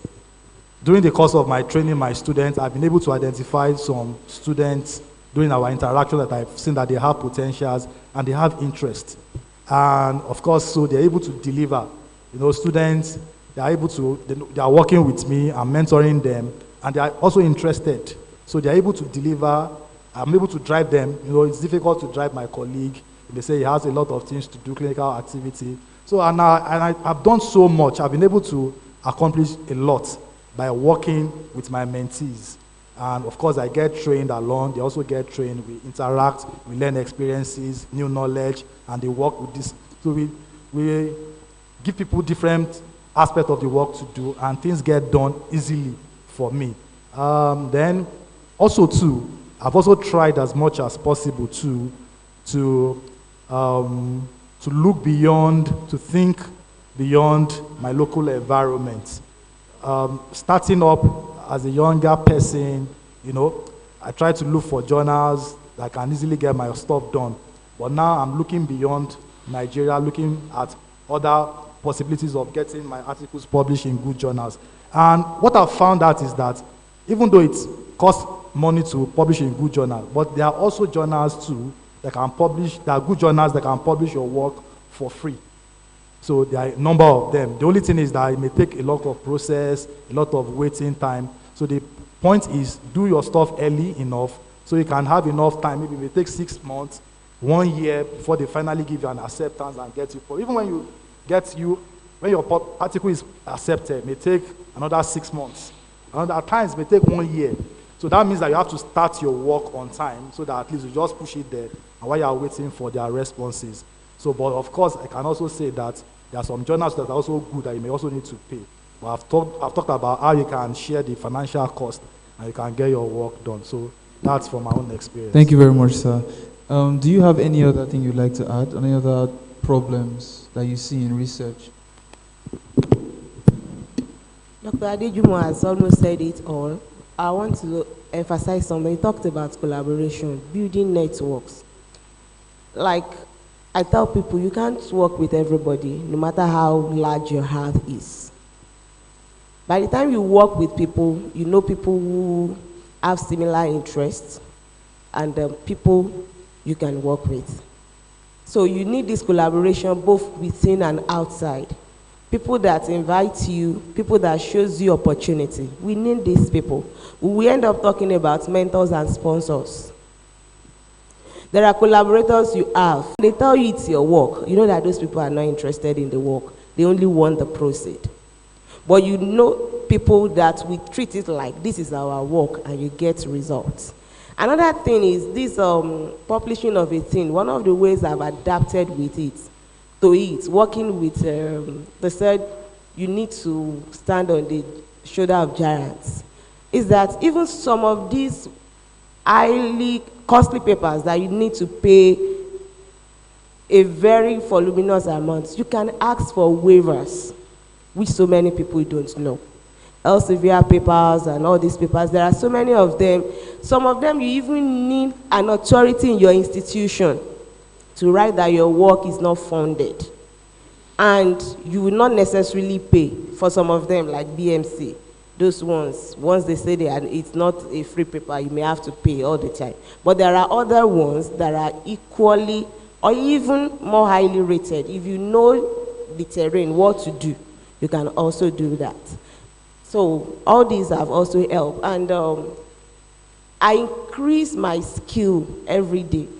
Because I've discovered, as a student, as a PG student, I know that even if you are depending on others to do a study, there must be a limit. You don't depend on them for like 80% of your work. Like he said, I have a sample with someone. Before we started this work, we told you, in 1 month, in 6 months, Dr. Yemi is here as a witness. This sample has been with him for close to 18 months. Yeah, over a year. And every time he told you, I'll work on it this week. I don't know that kind of person. I'm just praying, give me my samples back. It's a no-go area again. So what do? I don't have a skill in what he's doing, but there are other things that I can do that are even more acceptable. I increase my own skill. Like he said, I can drive my students. They want to get degree. They are enthusiastic about it. But a colleague will tell you, you see, I'm busy. You don't even have respect the way you are talking to me, and it looks like God.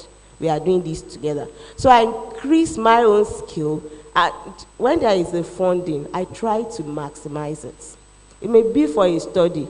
If there is a way we can maximize it to do 2 or 3, or at least to support other studies, we try to do that so that at the end of the day, we can get the best out of that opportunity. Thank you. Thank you very much, Ma. Thank you very much, sir. Okay, moving on to the next question. So, a lot of people would say that we've been doing research, and there's still no development in Africa. So, to Dr. Ogunwale, so what's your take on that? Why is research, in quote, not bringing about development in Africa? Okay. Good afternoon, everyone. Thank you very much for your question, and thank you for inviting me to this discussion. Okay, I think to this question that you just asked, many times the researches that people claim to be doing were not or are not critically looked into. A research is supposed to solve a problem. Like if we look at the presentations that were made today, for some of the oral presentations, there was this common question, statement of problem. What is the problem that you are trying to solve? After stating the problem, what is the justification? That's what you want to use. Are you sure it's going to qualify to solve the problem? If it's solving it, to what extent? Many times people do researches that can't even solve the problem in our, will I say in our school, let alone the community. That's why we see that we're not going anywhere with the researches we are doing. I think if we look into the environment, the community, the nation, to see what the problem is before we begin the research, is this something that is general? Is this something that is only happening in a locality before we can start putting money into that work to do it? You see that some researches are done and they only stop at the place where they do the research. You can't even be bold enough to put the work out, to tell people that this is what I've been doing all along. So I think the problem starts from there, not knowing whether that research is going to actually address any major problem. Thank you very much. Thank you very much. Okay, so are there any other contributions? Thank you. My contribution to this is, like she has said, when research is done and the researcher is not even bold enough to publish his or her findings is one of the issues. But another issue could be that maybe we are also targeting just the academic world, who unfortunately are not the policy makers, who unfortunately are not the ones that will take this information and transform them into policies and guidelines and protocols that would address the challenges. So I don't know if it's the institution that will do this, or if it is even the policy makers themselves that this drive has to come from. But we must also begin to look at where the town and the government, how to bring these our findings beyond inaugural lectures, which most times are even attended by family members and friends. This information is needed by those out there who are making the policies, who are designing the interventions. So we must also find a way of getting their ears and ensuring that they know our findings, they see the results, and they are able to make evidence-based decisions. Thank you. Thank you very much, sir. The next question is actually for you. So we wanted to, we heard a lot from Dr. Adejumo and Dr. Oyeyemi about handling the whole funding issue when it comes to research. So I feel like that is for people at your high level. But what about students? And, you know, how can we as students cope or do research when there is limited funding? Or, in fact, sometimes in many of our situations, because I know for sure that I'm broke, so like when there's no funding, how can I do research? Okay, my little contribution to that, it has been partly answered by previous speakers, actually. Okay, most of these things cannot be done alone. So you would need to collaborate with people of like minds, whether they are students, supervisors, you know, superiors. That would help you. So that will help you. So besides the fact that you know, we've talked this afternoon about being passionate about research. That passion will also, affect the way you even spend the little fund or resources that is available for you.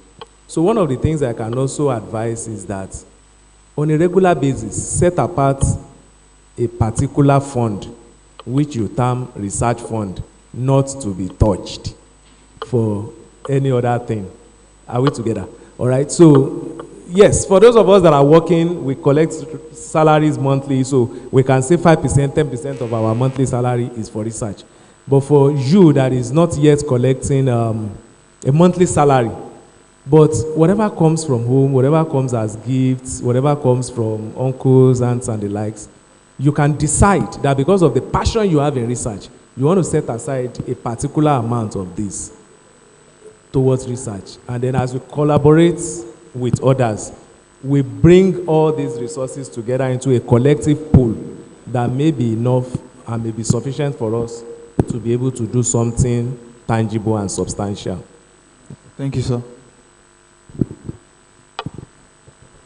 Okay, just to add to that, I think the thing begins with your interest as a student. If you are interested, they said where there's a will, there's always a way, isn't it? So long as you show interest, I want to believe that, and you remain in a place where people do research, you will find someone who will pull you to him or herself, and then will guide you. You may not necessarily pay. What you need is just give your time. Like in UI, a lot of people, when they are doing their postgraduate studies, I know someone in particular that she just defended her PhD. When she started, she hadn't gotten a job yet. So she was just around with her supervisor, hanging around. Before you know, coming to the lab every day. Before you know, somebody will connect you to one person like that and the other. You will get a job. Do you understand? You get connections from there. Before you know, you'll be fixed in a group that, okay, be doing your work with so people. 2 or 3 master students can be put together. Instead of one person carrying the whole load, you can share it. So be available. That's another way. Thank you, ma'am. Thank you very much. Thank you. I just want to add that in addition to what the other panelists have said, for students, I think what is very utmost is your interests. Now, once you have interest, then there are a lot of things that you can do. For example, there are research that you can do without spending money. All you need to commit is just time and dedication, and you have the proper mentor that they put you through. For example, he said, I don't know whether VC was here earlier or something like that, that VC was talking about systematic review. Like in systematic review, you don't need to put money into anything. All you need to do is get a good research team that are focused, energetic, and they want to deliver on time. And you distribute the work. People search, they get a particular topic, get the reason why you are doing it, have your objectives. Then people go, they search, and before you know it, you narrow down, and you get things done. No, but you won't spend money on that. And of course, it would give you, if you do a good systematic review, and you have good information to push out there, it's something that will contribute to knowledge. And in fact, if you do a good systematic review, in a few years, you can get good number of citations, and people will know you, and you don't need to contribute any money to that. So it all depends on what is very important is interest.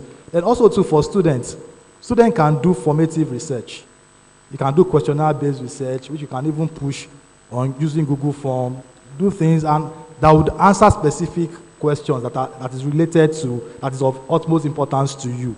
And you are contributing to knowledge. So then by the time you grow up, then you can go into other things. And of course, if you have opportunity of keying into funded research, you can do that. But even despite that, there's still a lot that could be done, that could be achieved. Once you are energetic, you are focused, and you have the right mentoring, you will get to do things. Thank you.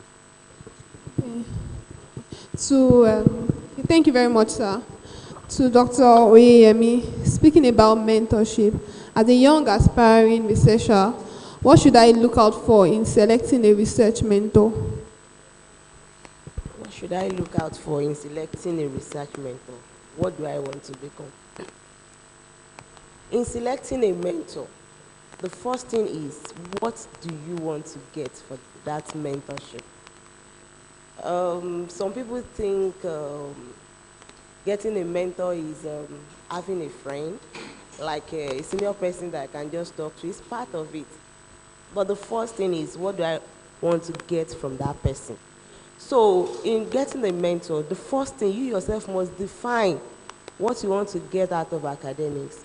Mentors change because our perception, our needs also change. You can outgrow your mentor. That does not necessarily mean you have achieved more, and it can also be, but you can outgrow a mentor based on the level of need. But the first thing is, what do I want to get from that person? What is it that is attractive to me in this person? Maybe a mentor, somebody look at this person, is a researcher, but only comes to work once in a week, and I want to become like that. You know, that's what I want to be. Or I've seen a researcher, I looked at it. Unfortunately, even as undergraduates, you may not even know who is who amidst your lecturers, or amidst a mentor may not necessarily be your lecturer. That's the truth. But the first thing is, first define what is it that I want to learn from this. Is a good researcher, we know that he's good. Or even as a lecturer, he has a good grasp of what he's teaching us. I've seen students that says, I like the way this female lecturer comports himself or herself, and as a female, I think this person, I can look up to that person. But what is it that you first want to gain? Then ask yourself, can this person, what does this person have to offer me? Can this person help me? Because as researchers, we even talk about peer mentorship. But for students, you first need someone who is ahead of you. So look at, what can I gain from this person? What is he or she doing? What is outstanding about this person? Because having a mentor is getting someone who can help me navigate this road easily to fulfill my goal. But if I don't have a goal, what is that mentor going to help me to do? So set your goals, or at least know what you want, and ask yourself, what are the outstanding attributes of this person that I will also like to emulate, or what do I want to learn or gain from the person? Thank you. Thank you very much for that. We don't have much time left, so I wanted to ask the audience. Remember, I said at the beginning that if you have any questions, note them down because there will be a question and answer session. So if you have any questions, can you please, a show of hands, if you have any specific questions you'd like to ask any of the panelists.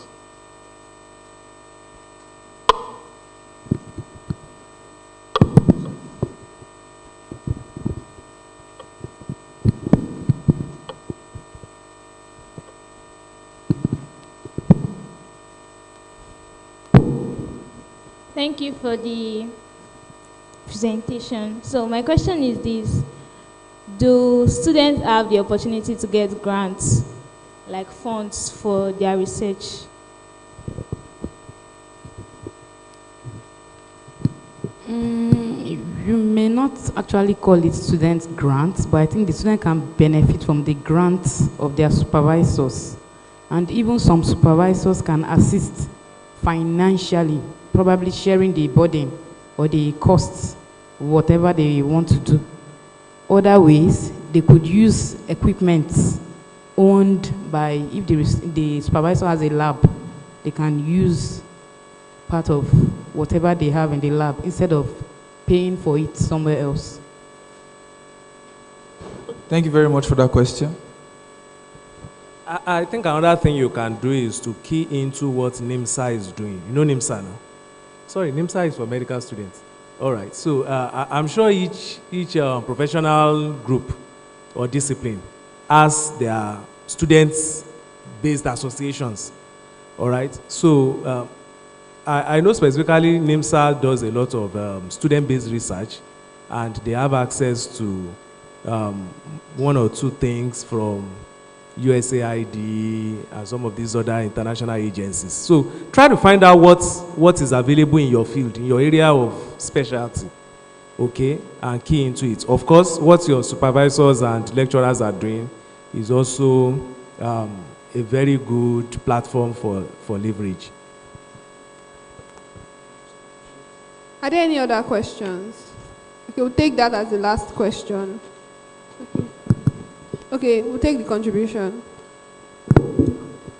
Thank you very much. I really want to appreciate the panel discussants for those brilliant, responses.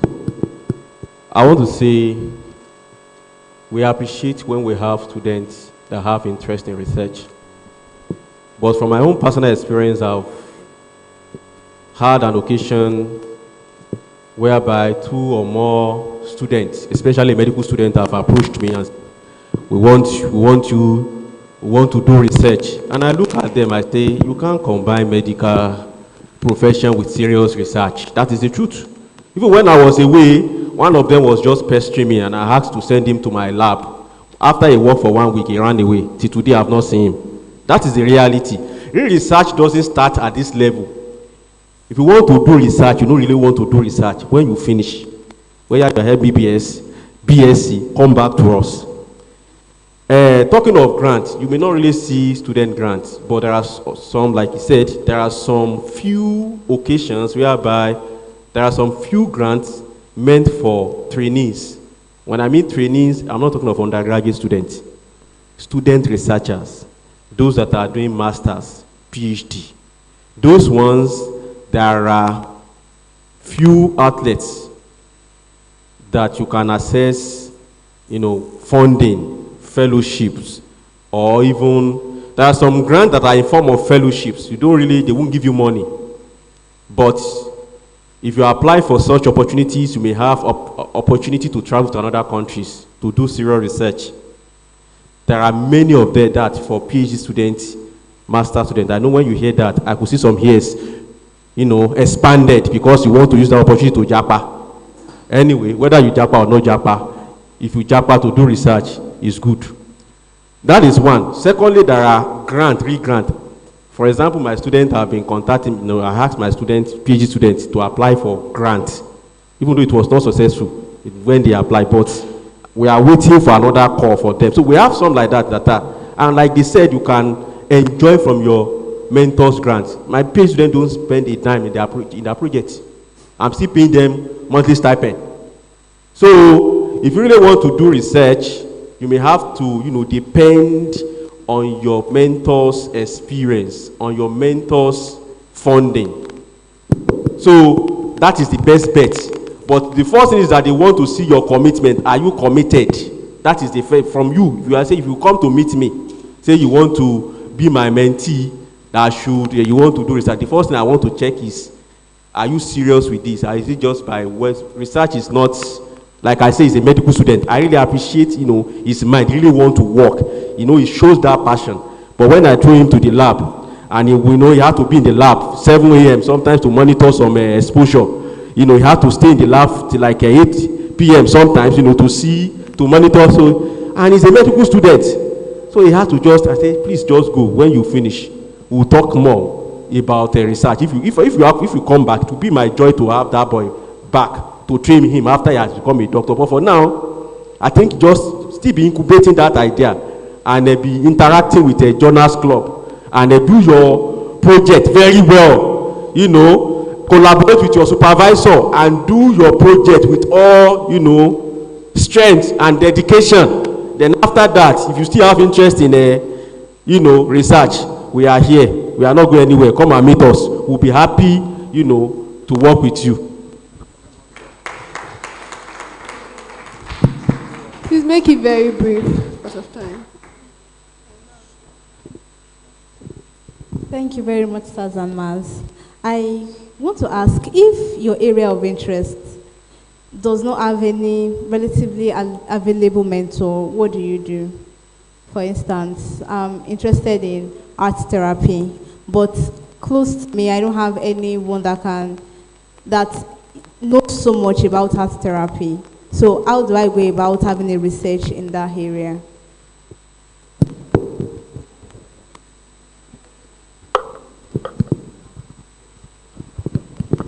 The further you search, the more you see. I don't know much about the art therapy you are talking about, but you may have to look wider. I don't know what you are studying.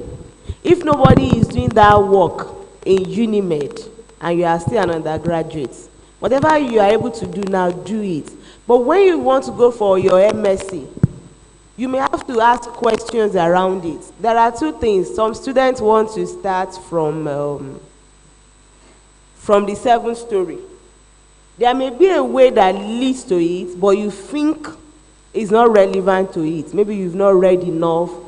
Otherwise, I will ask you to go to someone in your field and even ask a senior person, a lecturer, and ask about this thing, even as an undergraduate. This is my interest. How does it work? Probably you don't even know the road to where you are going. That's why you don't even know those who are traveling that road.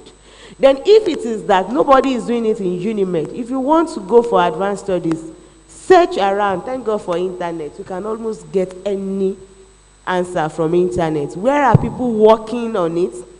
Is it available in another institution in Nigeria? Do you need to travel to go and study that?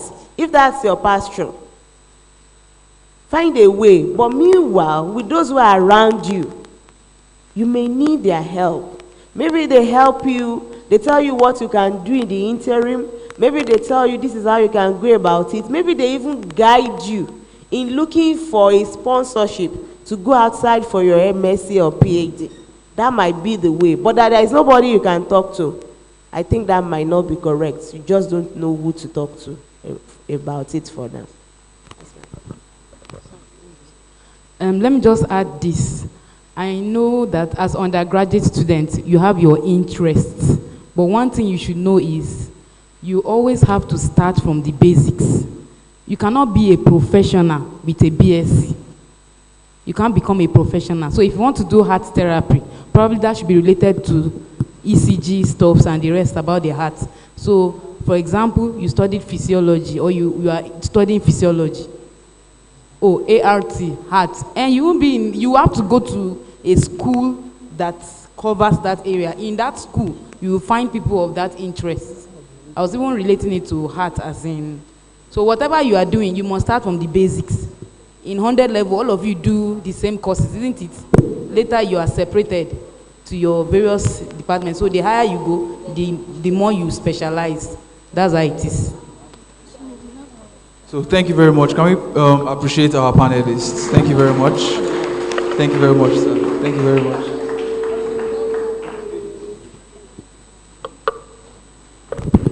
Please put your hands together for Thank them. you very much. Thank you, sirs. Thank you, ma. To our panelists and the anchors, you did an amazing job. Thank you very much. Thank you for all those who asked questions. Our panelists who answered the questions, thank you for doing justice. All right, so without further ado, we're going to move on to what's next, which is the launching of the Unimedics. That is our journal. This is what they've been working on the entire year. I expect a round of applause. This is not a day's job. It is not a day's job, so I expect a resounding applause. Oh, all right. This is what the Unimed Journal Club has been working on the entire year. It's full of a lot, and I'm not even in the place to talk about it, so I'm going to call the editor-in-chief to come talk to us about the Unimedics Journal, the journey here, and the work it took, and the content. Right after that, would also have, are we ready? Okay. So.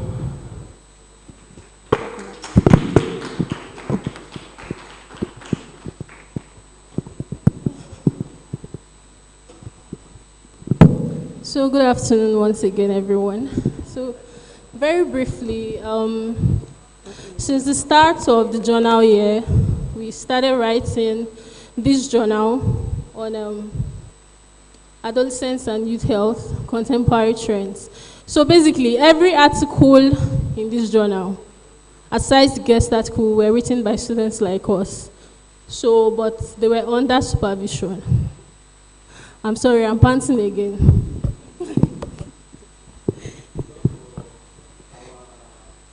So basically, okay. The journal is not for free. If you want to get it, you have to pay for it. And there's an e-copy too. So you get to know very soon. We'll get there, we'll get there. So to be involved in something like this, the journal contains a lot of interesting articles. We have articles on depression, social media, the rise of artificial intelligence and the likes inside the journal. So it's something that you should read. It's an interesting read. So I would implore that you get access. The price would not be something very big, something you can always afford. You don't have to buy the hard copy. There'll be an access to it online, so you can just pay and get it. But if you want the hard copy, you can write to the club and you get a hard copy delivered to you. So it's very simple. So every article in here was written by a student aside the guest article, and all the articles were written under supervision. So I want to personally use this opportunity to thank everyone that has contributed to the making of this journal, from the board of executives to our supervisors. And I don't want to start mentioning names, but I'm really excited. Like, this is the only thing that makes me happy today. I'm sorry, but this is like I've given birth to a baby. So thank you very much. A round of applause. Thank you for the award. Dr. Oyemi, so please launch the journal officially. The director, a round of Central Office for Research and Maybe you have small chops flying around now.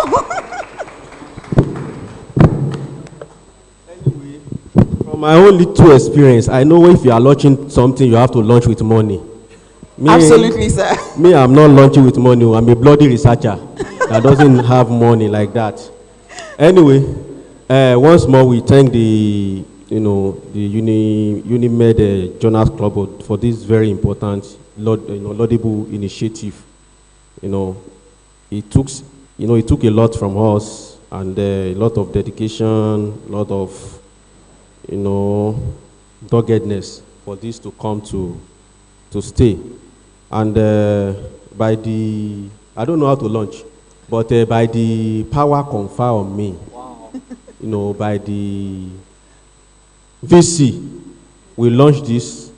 We are in the church, in the name of the Father, of the Son, Amen. and of the Holy Spirit. Amen. Thank you very much, sir.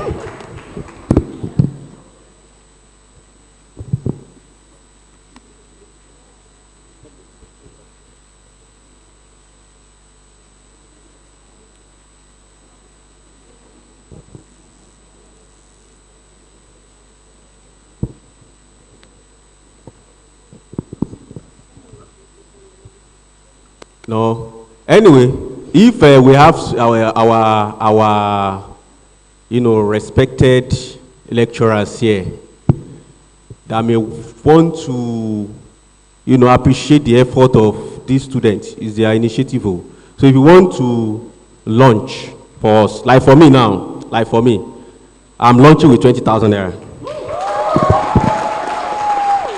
So if we have any of our lecturer who want to, launch this, eventually they force me to launch with money. But I've launched with the most important thing, the name of the Father, Son, and the Holy Ghost. Now we have launched with money. So if we have any of our lecturer here that we want to launch this with and student too, it's not, it may be 500 you want to launch with. Them. It could be 1,000. Some of you are even richer than us. Really? So maybe you can project the account number, or you say the account number, you just write on the subject launch and you put your name. We hope, we'll have another meeting during which we will appreciate the launchers. So we'll publicly, acknowledge you. And if you launch with, because the cost of this is it's more than 4,000. One of this, it's more than 4,000 naira. So if you launch more than 5,000 and above, of course, maybe we are going to give you medal. If you launch more than 5,000, because the cost of this is 4,450. Wow. So if you launch more than let's say 5,000 and above, I think we have to do something to really appreciate you, that you really helped us. But if you launch with 100 naira, 200 naira, 50 kobo, 1,000, we'll still accept it, but we will not give you, that recognition. Thank you very much. Thank you very much, sir.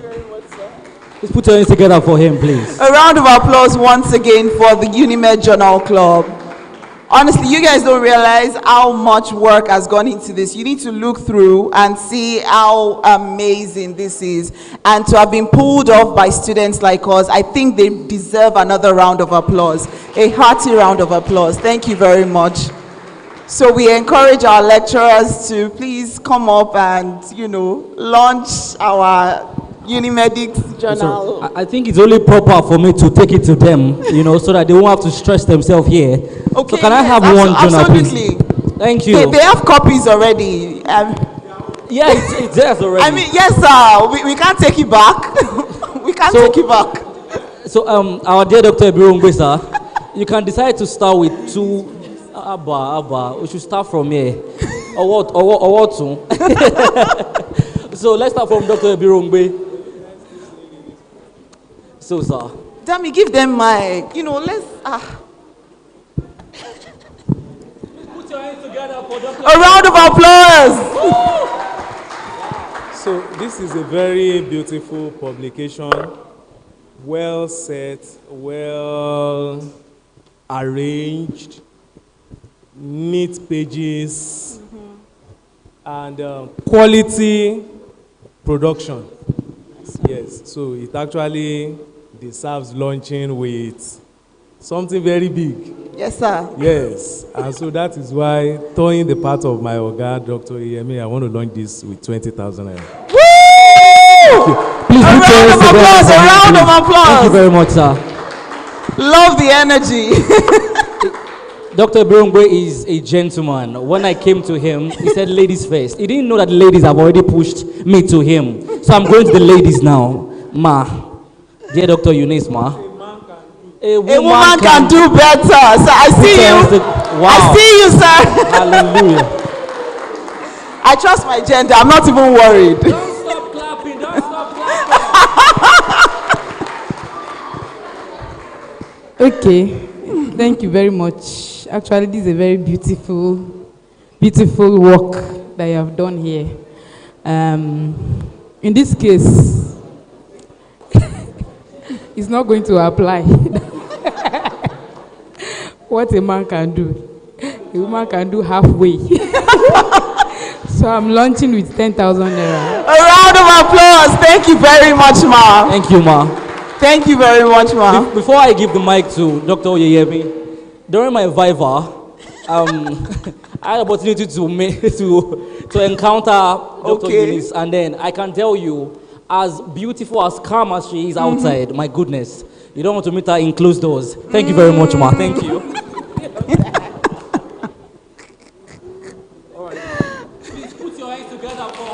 Don't stop, please. Don't stop. Let's clap the money out.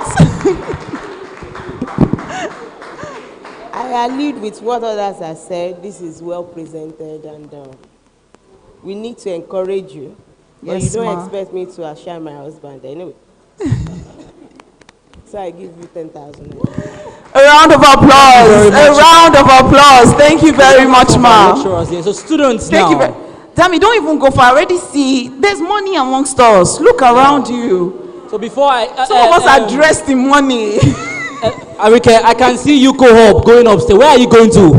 Muyiwa, Bolo, Salo, Sibai. Muyiwa, where are you going? Thank you, sir. So before I bring the mic to you, please gloriously stand up And launch. and do yours, please, quickly. We don't have so much time here. I see some ladies even looking at me like, please bring the mic to me. Wait, see, Gladly. I see there is money. There's Gladly. money amongst us. For those that ask questions like 3 times, you should have one. Miracle. Come on, you're a money man. For those that asked question like 2 times, you should actually have one. Another angle. For yourself, What do you think? So please, if you want to... We were waiting on you. Night, we see you. Anybody? Are you camera shy? We can tell you to put it off. Joba. We don't need your face. It's okay if you're camera shy. We don't need your face. It's all right. Just anybody, please. A show You of can hands. do with your friends also. You guys can come together and do it together. What do you think? Okay, ma. Don't wow. Put your hands together for this lady. A lady. A resounding applause. Let me help you. I know you are students. Yes, sir. But I know many of them want to do something. Yes, sir. 100 level students, we can form association and launch this. All 100 level students. All 100 level students that are here, stand up. Love it. All 100 level students that are here. It's too early to start denying your class. A little too early. So, you are our representative here. You will take our message to 100 level class. So, what are you, launching this as a group now 100 level? Unimed Jonas Club. What are you launch? What will you 10,000, 20,000, 50,000? You people are 800 or plus. If all of you take 100 naira, that is a lot. So 100 level students. So what will you launch this journal? You say you have to have a meeting. Okay, I'm their lecturer. Don't worry, I'm their lecturer. I still teach them.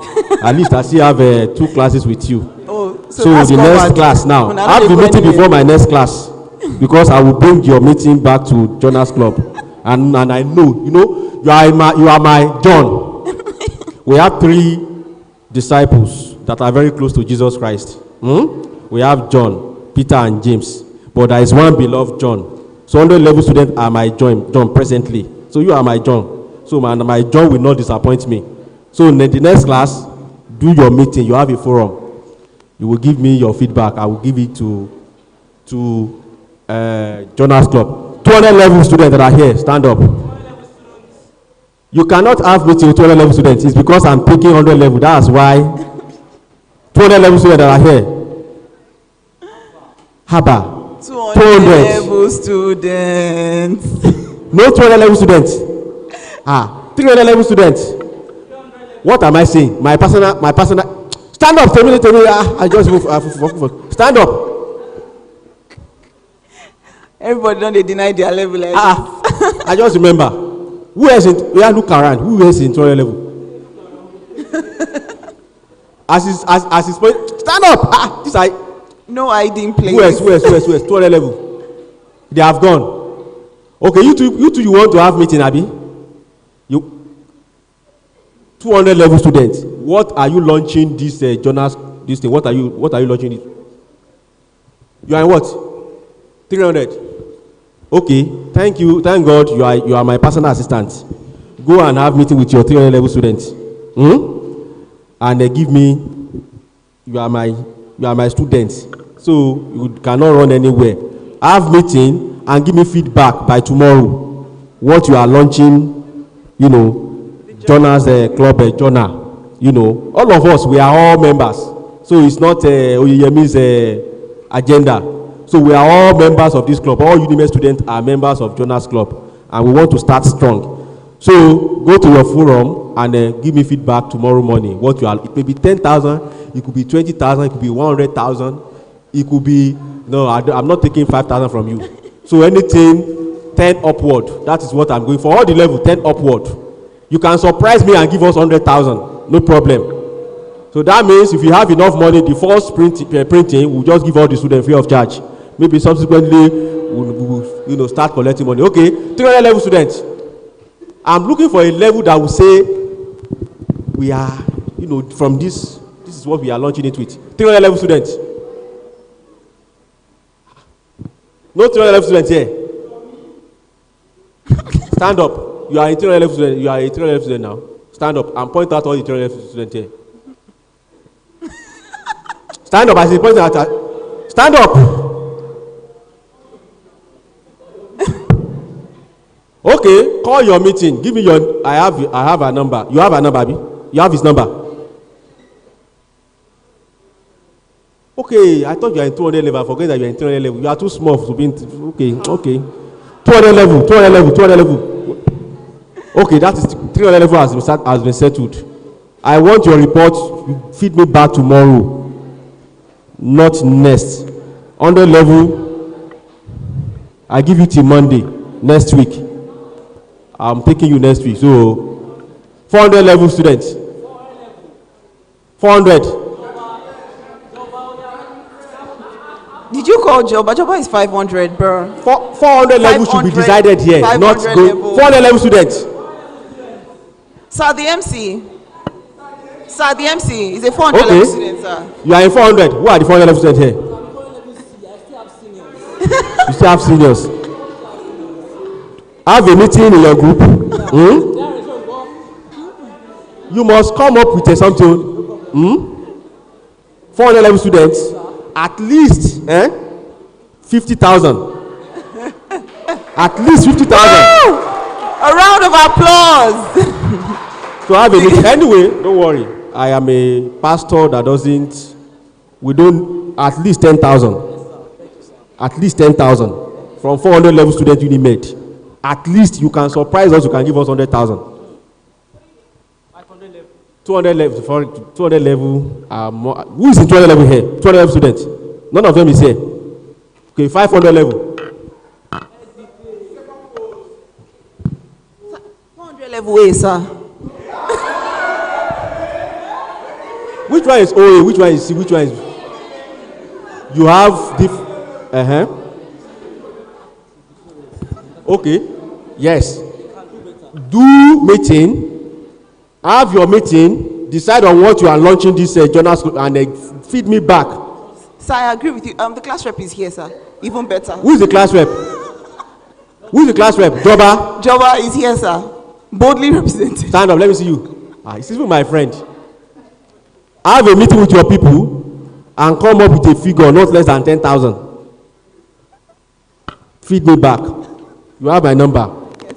Give him my number by Friday. Joba, by Friday I want a feedback from you. Yes, sir. 600 level. No, none of them is here. Grace would. Okay, Grace. Reach out to 600 level students. Have a meeting. They are launching this our journal by fire by force. So anything 10,000 upward, they can give us 1 million.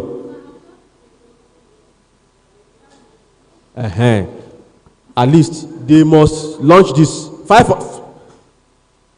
That is a 500, Abi. So have meeting with your group and feed me back by Friday. Let me know how much you people conclude that you are launching this journal. Wait, then 600 level. That's 600 level. That means people really have money.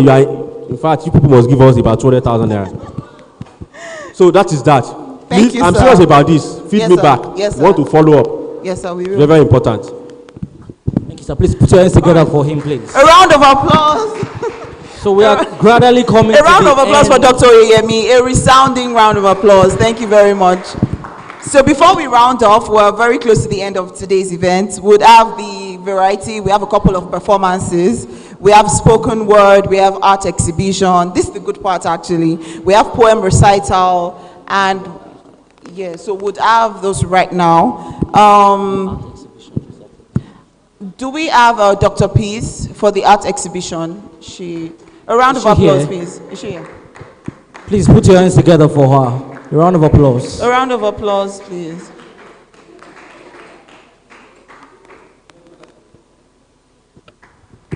The mic.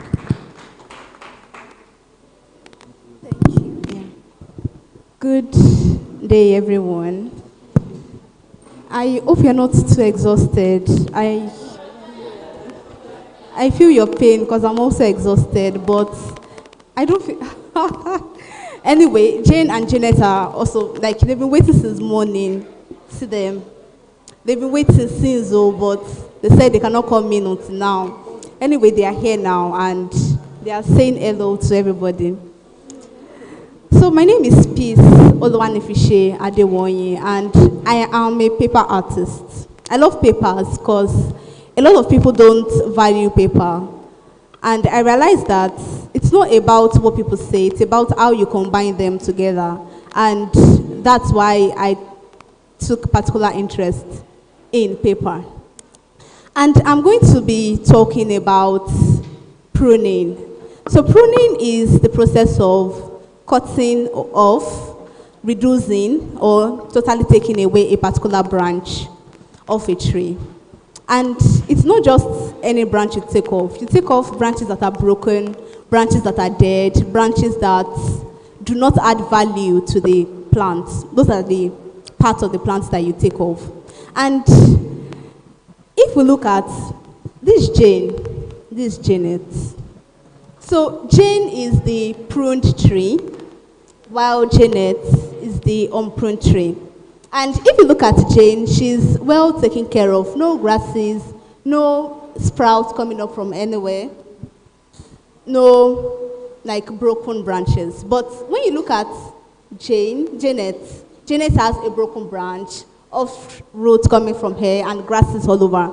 And the reason I'm saying this, although I would have preferred if I had an audience who have direct contact with adolescents. However, it still has to do with us. So, why are we talking about pruning? As adolescents, we should not be left to make our own growing process alone. Adolescents should be guided from the process of childhood into adulthood.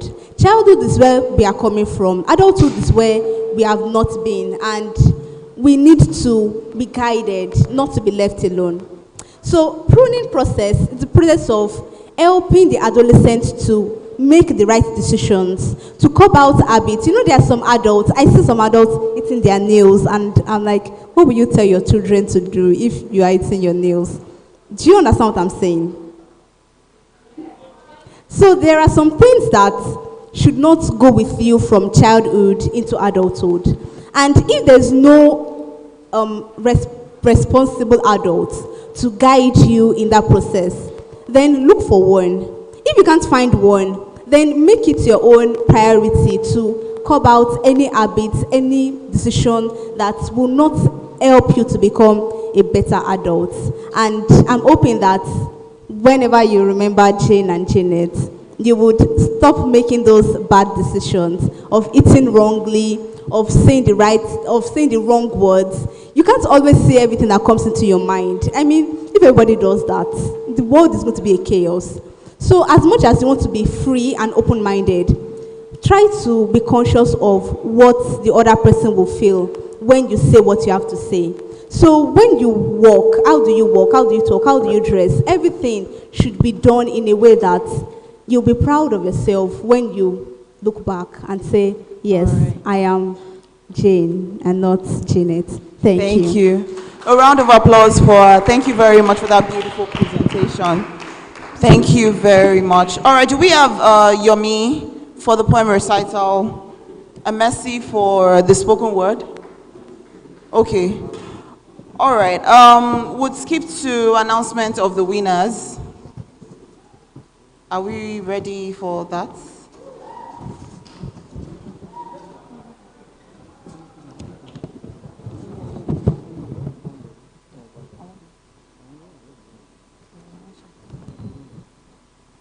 Okay, are we ready to announce the winners?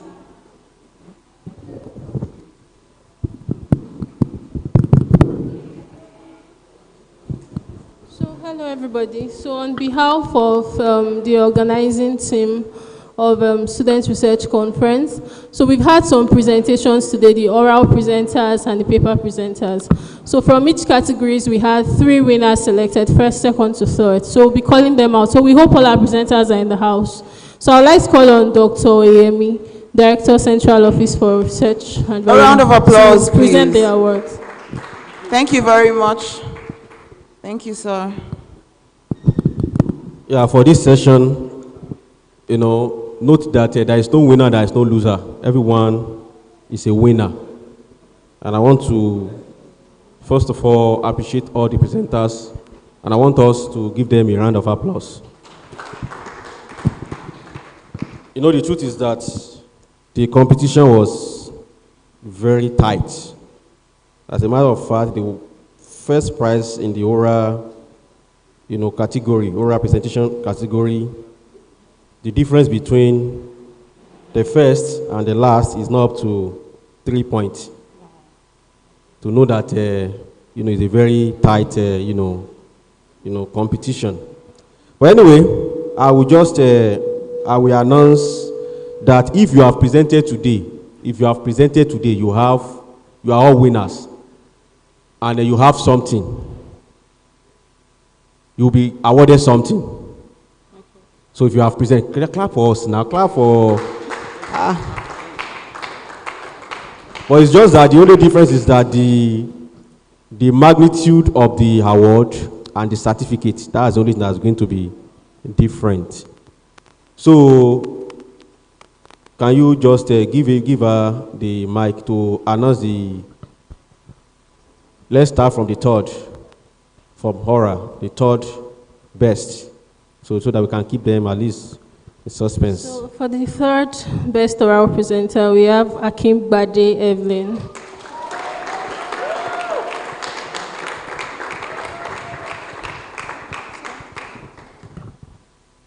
Okay, Evelyn Akingbade, congratulations for making us proud, for coming third. In your oral presentation. Always make us proud. Congrats.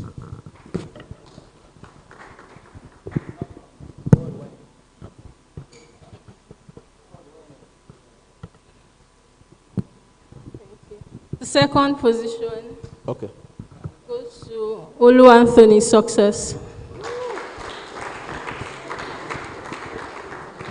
Is it because your name is Success? Success.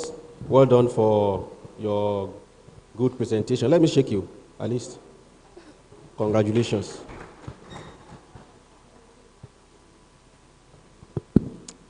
Then, the first presentation, or the first award, first position goes to Dada Messi.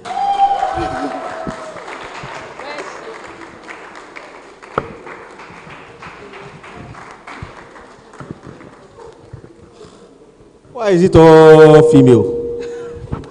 I didn't know. Anyway, even if it's all female or all male, it's we have to be honest with our judgment. So she carried first. It's all female ward. So Mercy, congratulations for coming first as the best oral presenter in this edition. Congrats. So now on to the poster presentations. The third position goes to Aki Nagbe Benita.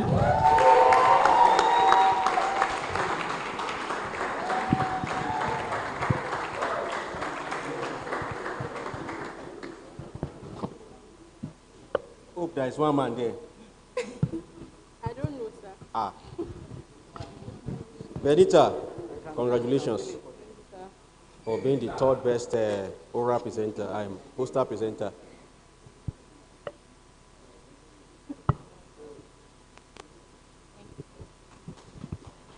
The second presenter, second award goes to Adeyemi Ifeoluwa.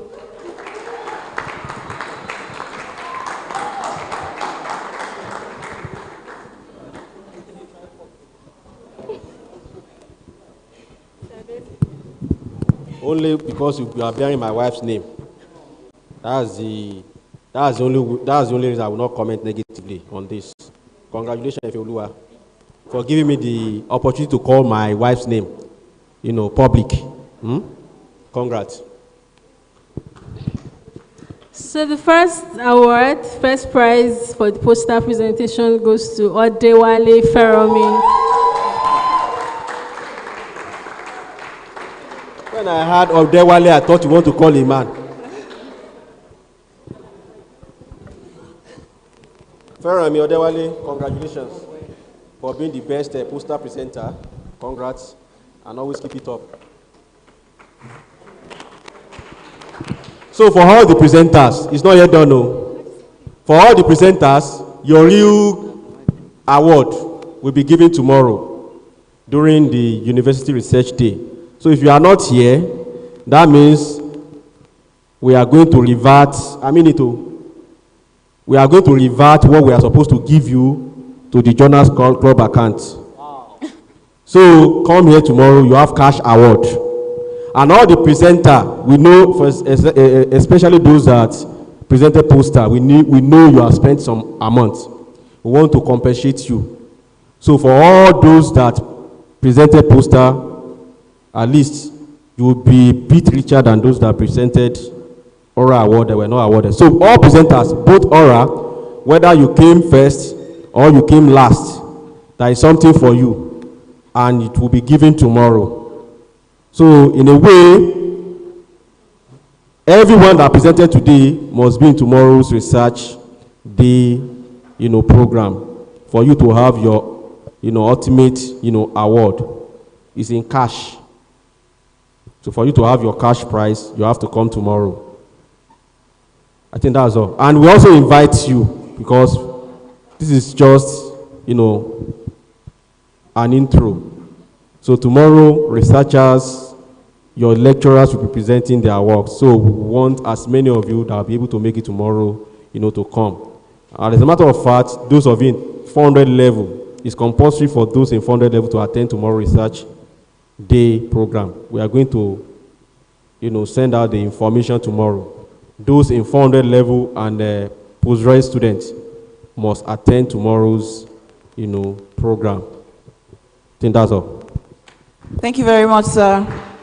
All right, so let's quickly have the spoken word by Mercy. Are you ready for us?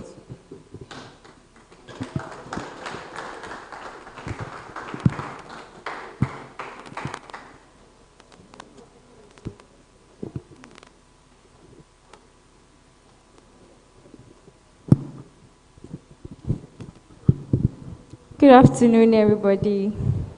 My name is Mercy, and I'll be presenting a spoken word. As regards the theme of the journal, it's about adolescent health. So I'll be talking about early child marriage, teenage pregnancy, depression, and drug abuse. I hope that as I speak, you follow me through and you get one or two knowledge from what I'm saying. Thank you.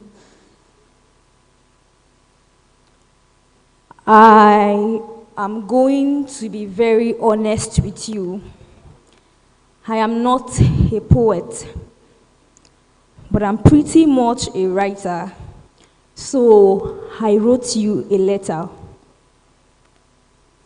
This is a letter to Hawa. Once upon a time in the land of Yawa, you were hate, yet sold into the slavery mandate. Only matrimony stole you. Yes, you had dreams to fly like an eagle, but the cold ends of marriage snatched you even before your wings had the ability for flight. That morning, right under our nose, who knows how much a million knows you screamed. But your lips remained mute. Every night you shook under his stroke, your legs quaked under your skirt, while his heart smiled under his shirt. And now, in you is a life to be born with strife, now that you are a wife. This is for you, young man. How are you? I know you don't get asked that often, but before you say, fine, can we talk over a glass of wine? Trust me, I know the thoughts that run down your mind, sending down shivers down your spine, keeping you up late till 9. I know that you wish that you could fight it at night, so you resolved to that powder, the white. Yes, the white powder. You sniffed and sniffed, hoping happiness gets a room, but rather you are snatched and encapsulated in this gloom. Now you look for an exit out of this dark room. Boy, I see you. Girl, I feel you. Don't overthink it. You are enough. You are enough. I love you. I believe in you. The world is waiting for you. You know that thing they say about a tree, even if it be cut down, even if it be stopped upon, stomped to the ground, that at the scent of water, it will spring back to life again. That is why I wrote you a letter. With you at the center, hoping that you get better. I wrote you the Unimedics from the University Journal Club. Thank you. Thank you for giving her a round of applause. She absolutely deserved it. Thank you very much. That was a beautiful performance. We're right about ready to... Maybe I should give mine. No, Dami. Should I try mine? No, dear. No, dear. I believe in you, but Arike, no, you dear. fine. No. Do you care for a dine and wine? Say you refuse my line. It's alright, it's alright, it's alright. Stop it, stop it. One more line. One more line. Mine continue. Please. All right, thank you very much for today. Thank you for staying here till this time with us. We hope you had an amazing time. We hope you learned. And very quickly, we'll be having the vote of thanks, right? She will be taking it. So before the vote of thanks, just a few announcements. So there are slots in the Unimed Journal Club if you would like to be a part. So you go to the registration stand and pick up a form. You're not paying any money. So just go there, pick up a form, fill the form right there and give it back to them. It's a very short form. So just go out there, pick it up. And filling it does not guarantee the membership anyways, because we need committed members. So when you fill it up, make sure you write your contacts. Every contact you have in this life, put it there so that we'll be able to reach out to you. And for all the participants, your certificates will be sent to your email addresses. So make sure that you put the correct email address, and look out for announcements. We are going to send a link to everybody, so you just go there, download your certificates, and we're good. So the vote of thanks.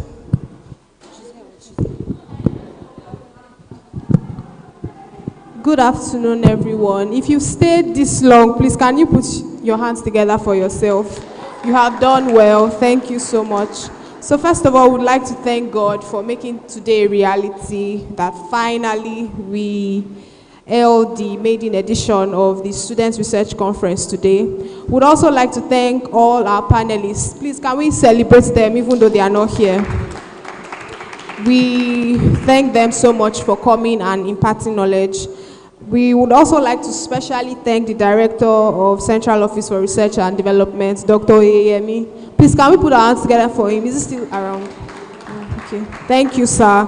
We would like to thank our father, Professor Asuzu, Professor Ogundaunsi, for making it here. We would also like to thank our Vice Chancellor. Please, let's celebrate him for approving today and making it a reality.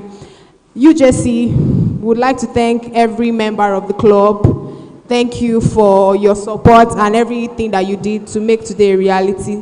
ESCOs, thank you so much. All our volunteers, all our participants, we thank you all so much. Special mention of our EIC. Please, let's celebrate our Madam EIC. Thank you so much for all your labor of love. We thank you, ma. Everyone that is seated here, our MCs, thank you for doing a wonderful job. We love you. And everyone that has been a part of today, thank you for the media team, publicity, everybody, you have done so well. We celebrate you. Thank you so much. And I hope that everything that we've learned today will put it to good use. Thank you. Thank you very much. Please, can we rise for the anthem? Just try, not to chop mouth. Just try and flow with it. Before the anthem, there was somebody that said they could sing the school so the person should see me after this thing. Wow. Professor Ogdowns would like to see you. Wow. Thank you. So can we have the anthem? First the national anthem, then the school anthem. Arise, O compatriot, Nigeria's call obey to serve our fatherland with love and strength and faith. The labor of our heroes past shall never be in vain. To serve with art and might, one nation bound in freedom, peace and unity. School anthem. School anthem, please. Media, can we?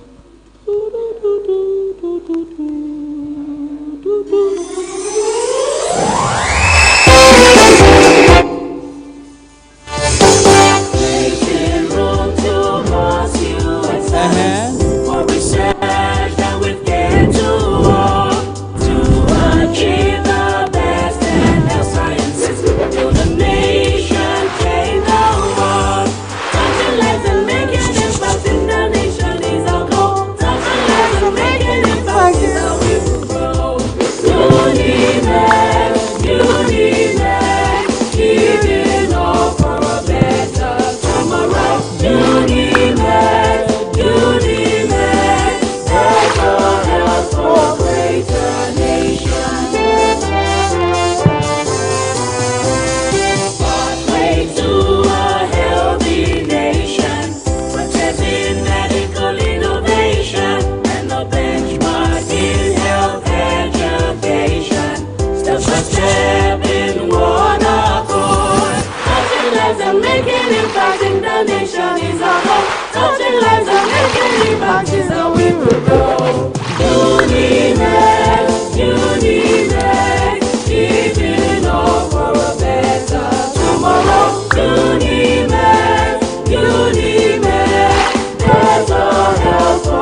your hands together for yourself.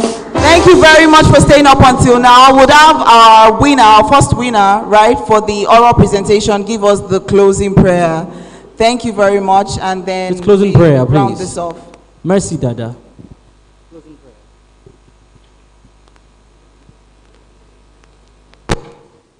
All right. Our most righteous God in heaven, we give you glory, we give you honor, we give you adoration. We thank you for how you started with us. We thank you for seeing us through the end. We say, may your name be exalted in Jesus' name. Lord, we commit, like this gathering, you've brought us to the end. Lord, we pray that the impact that it has had in our lives will not leave us in Jesus' name. Lord, we commit the organizers into your hand. We pray that you continue to bless them the more in Jesus' name. Lord, as we are going, you go with us in Jesus' name. In Jesus' unfailing name, we are prayed. Amen. Thank you very much. We pray that you have an amazing rest of your day. It's been Arike and Dami Fresh hosting today. Thank you very much for being here. See you next year. See you next year.